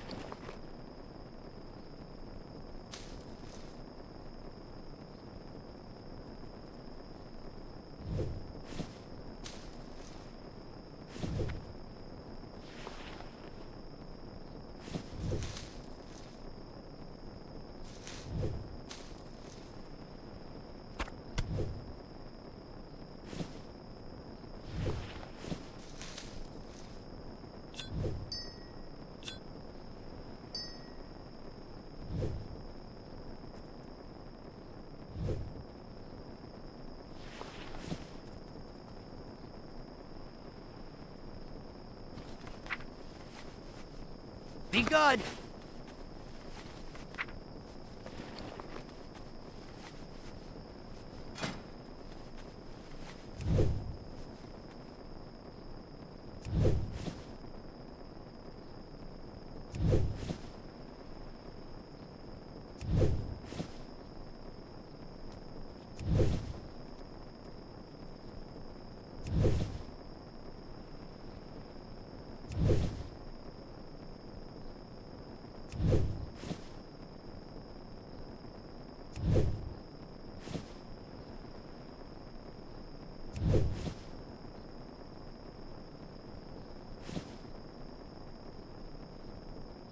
Hey, how you doing?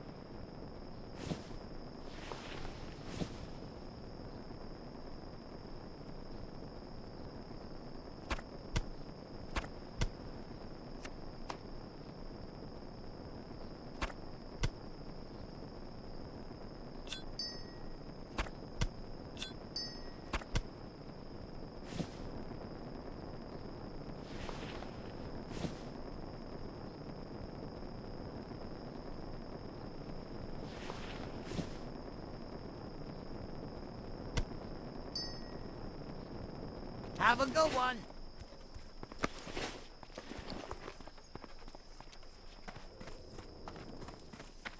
Ah, potential customer.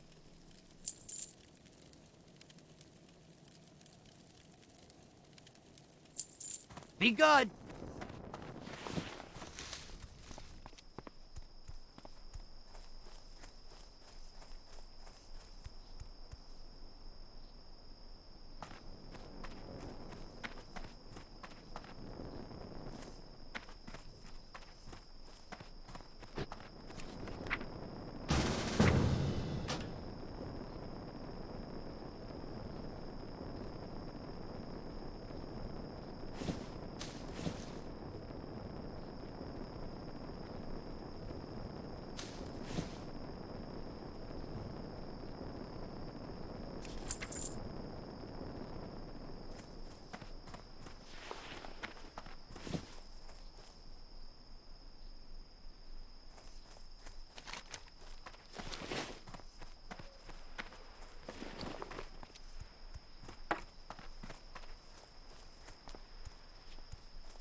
What can I do for you?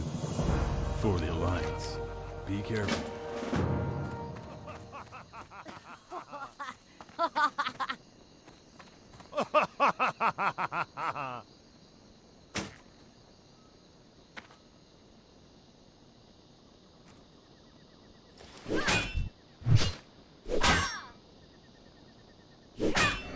Not enough rage.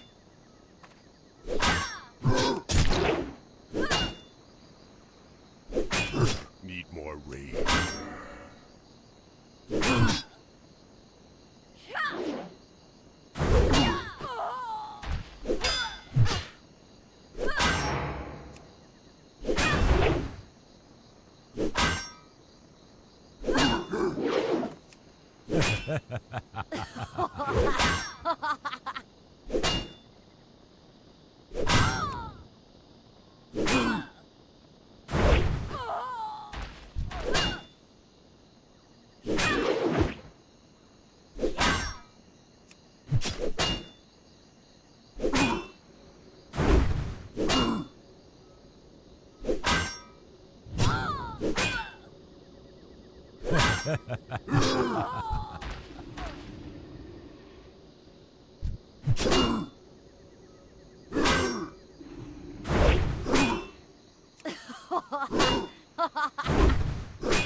Need more rage.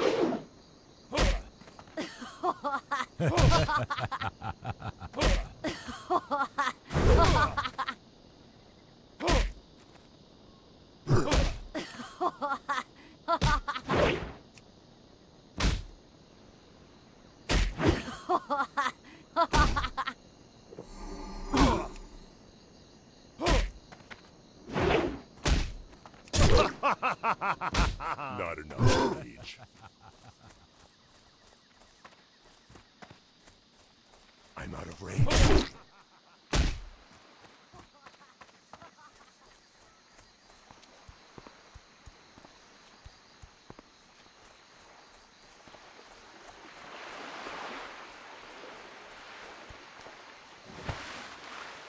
It's too far away.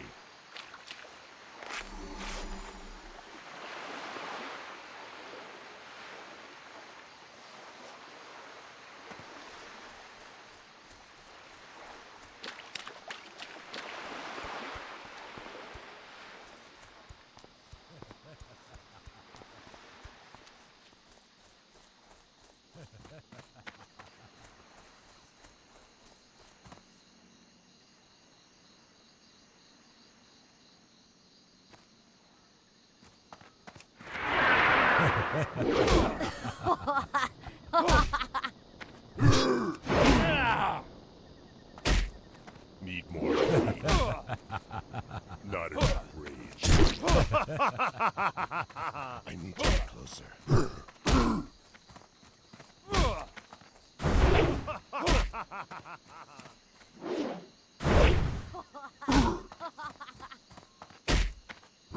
It's too far away.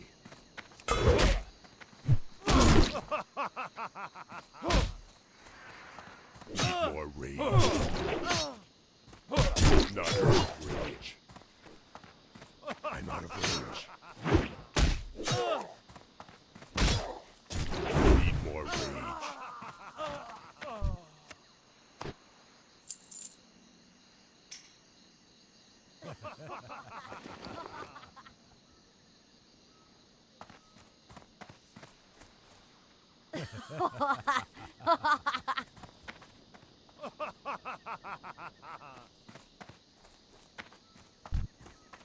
Greetings. See you around.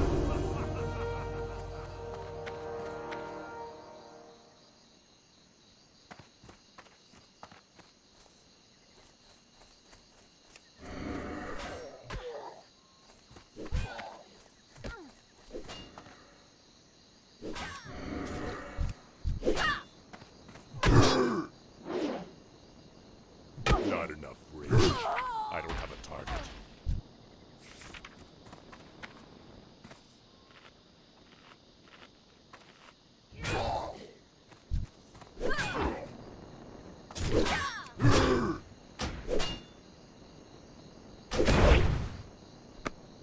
Need more rage.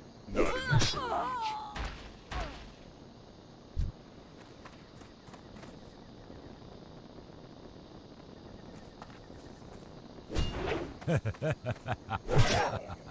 Need more rage.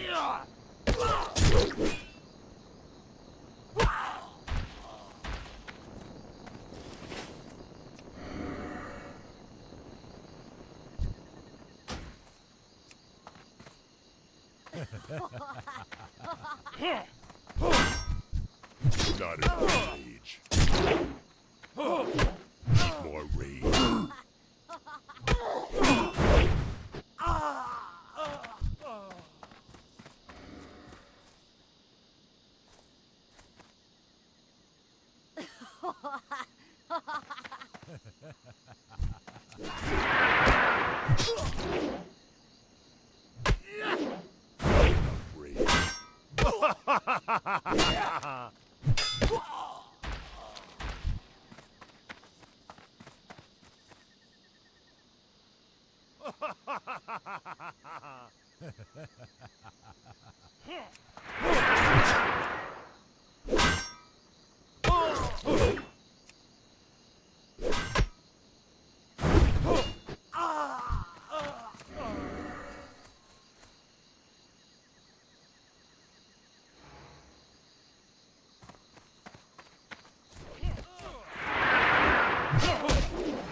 Need more rage.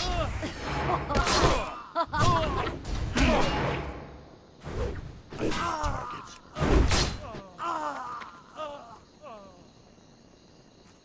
I need a target.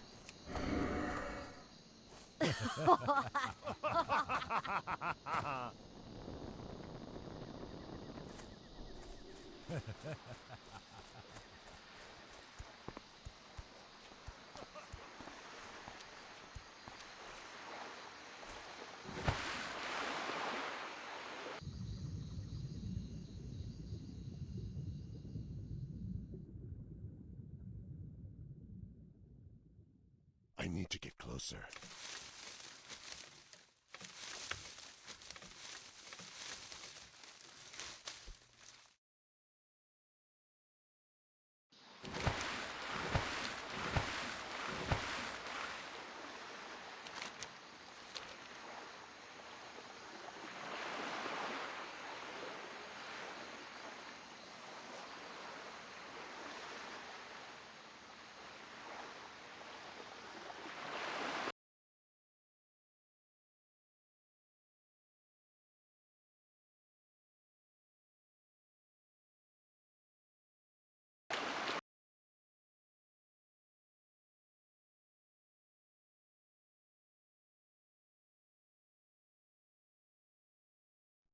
More mood swings than your pregnant wife. Emotion 98.3. Hello, I am Fernando Martinez, and this is Emotion. When I first come to Vice City, I feel all lonely, a man on the outside, a foreigner. Then I say, Fernando, you like to talk a lot, so I get a well-paid job on the radio and begin to make my name as a successful DJ. Now I'm not so lonely, but I never forget my roots. I never forget, and so I always have a soft spot for foreigner. I've been waiting is next. So long, I've been looking too hard, I've been waiting.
give you emotion 24/7, not just once a month. Old Max. We go everywhere together. Right, boy? At Pet Stuffers, we know there's nothing like a relationship between a man and his dog. Sometimes you just can't let go. Max, you didn't eat your food. That's the second week in a row. Max? When the unspeakable happens, just put your four-legged friend in the refrigerator or freezer. Then call Pet Stuffers. We'll be there within a week to pick him up, and in less than a month, he'll be back as good as new. Through an ancient Egyptian miracle process called taxidermy, you and your best friend will always be together. Yeah, that's a good dog. Pet Stuffers, when you just can't let go. And coming soon, grandparents forever. Highlighted hair? Vacant brain dead look in your eyes? Something missing? Complete the look. Complete the look with men's eyeliner at Vice City's one-stop shop for people who are cool when they cry. Wow, you look ambiguous. Complete the look.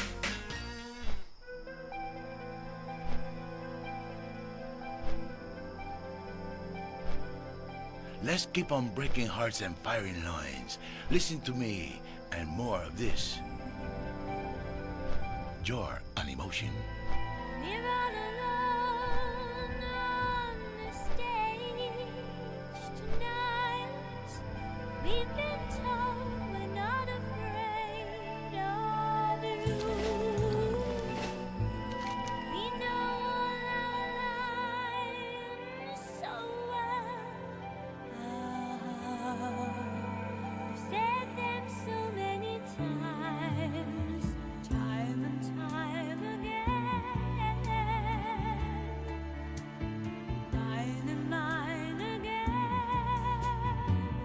Ooh yeah, you're amazing. We think you're incredible. You say we're fantastic, but still we don't get the beat.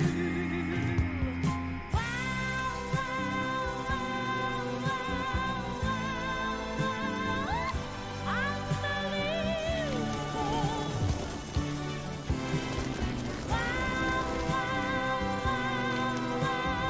wow, wow,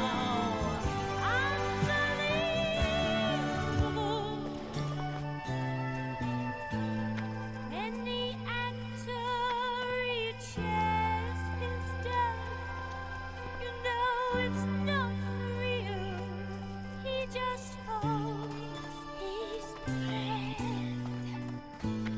He always dies too soon, too fast to save himself.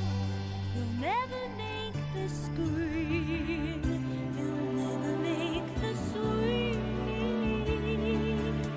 Or be that movie queen.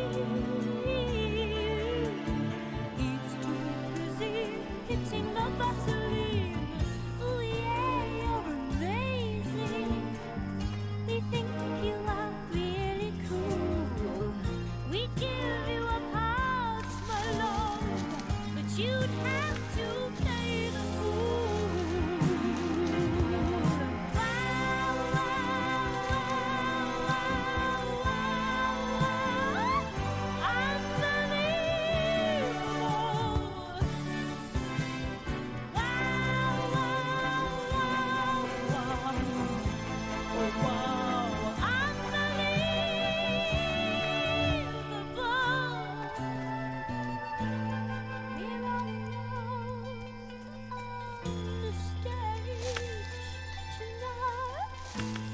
we're all alone on the stage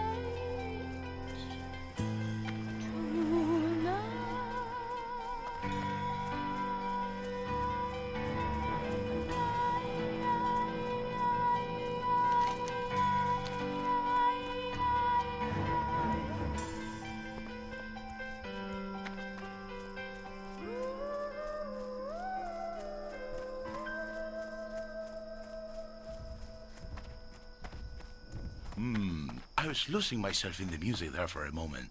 Forgive me. It just hit me so hard sometimes, like a massive bit of masonry falling from a high building or something, or a truck driving over your foot, you know?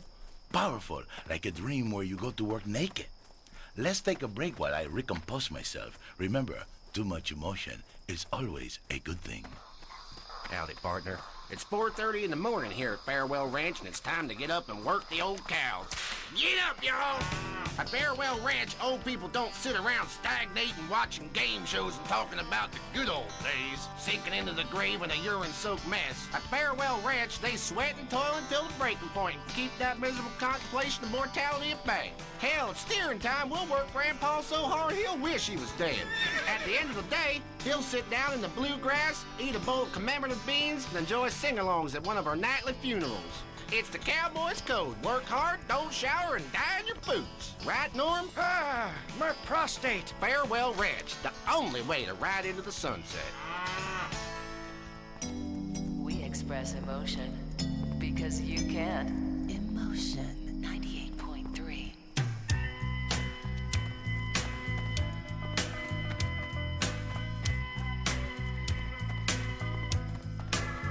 I bought a toothbrush, some toothpaste, a flannel for my face, pajamas, a hairbrush, new shoes, and a case. I said to my reflection, let's get out of this place. Past the church and the steeple, the laundry on the hill, billboards and the buildings, memories of it still keep calling and calling, but forget it all, I know I will. Tempted by the fruit of another, tempted but the truth is discovered. What's been going on, now that you have gone, there's no other. Tempted by the fruit of another, tempted but the truth is discovered.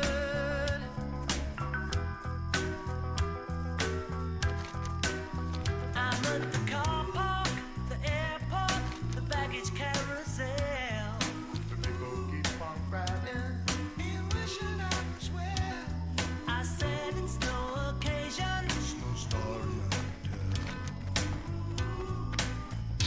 At my bedside, empty pocket, a foot without a sock.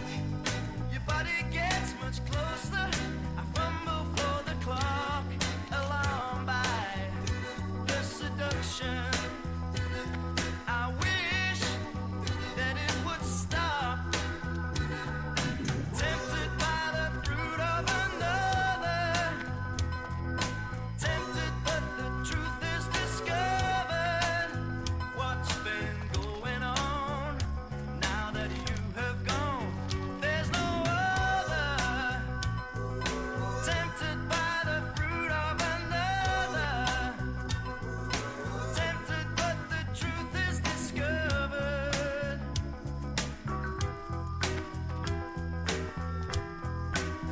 I bought a novel, some perfume, a fortune all for you, but it's not my conscience that hates to be untrue. I asked of my reflection, tell me what is there to do.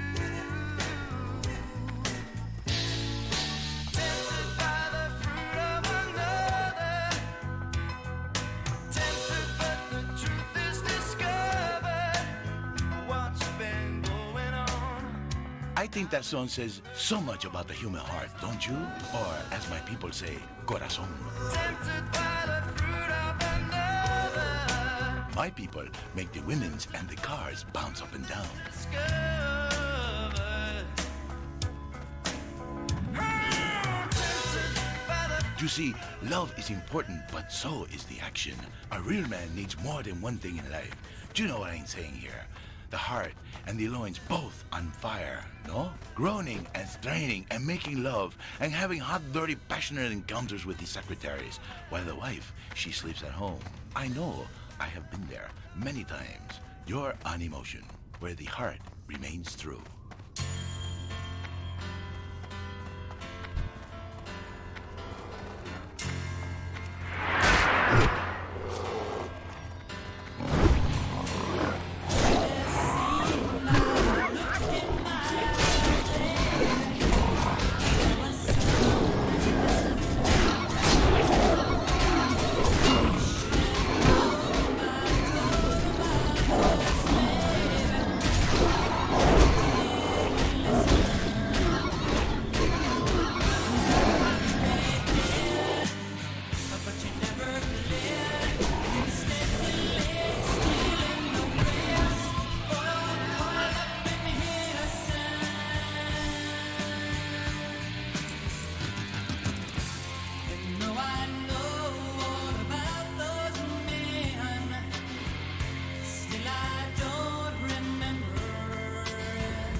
I play a song for you.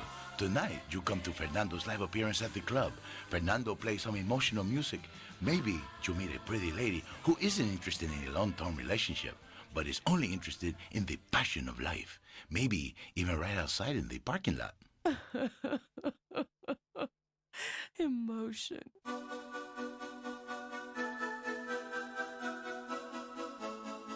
Next up, we have a beautiful record for you to get in touch with yourself with. Cutting Crew. I just die in your arms tonight. Must have been something you say, huh? I just died in your arms tonight. It must have been something you said. I just died in your arms tonight.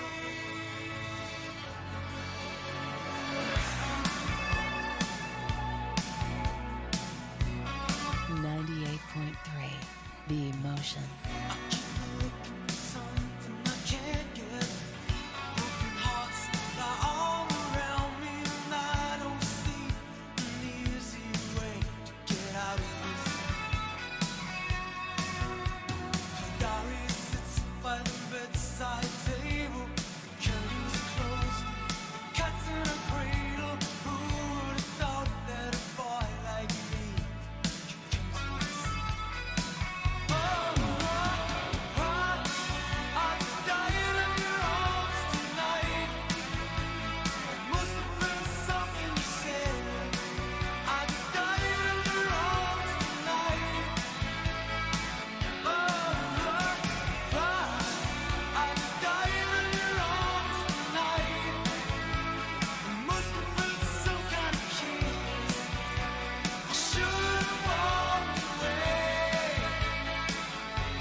Tonight, it must have been something you say.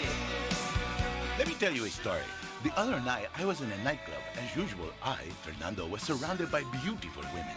I could have made love to any number of them. Then, this really ugly girl come in, all fat and hairy and ugly and stuff, like a big fat cow, all walking on two legs, you know? But she had the most beautiful eyes I ever saw. It was like opening a big, dirty, grabby shell and finding a beautiful pearl. Then this record came on. It was very appropriate. I thought too long, and Fernando's ratings go down. I finished my story luego. I could feel at the time there was no way of knowing for the leaves in the night, looking sad and glowing, as free as the wind.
That track breaks my heart anew. Bueno,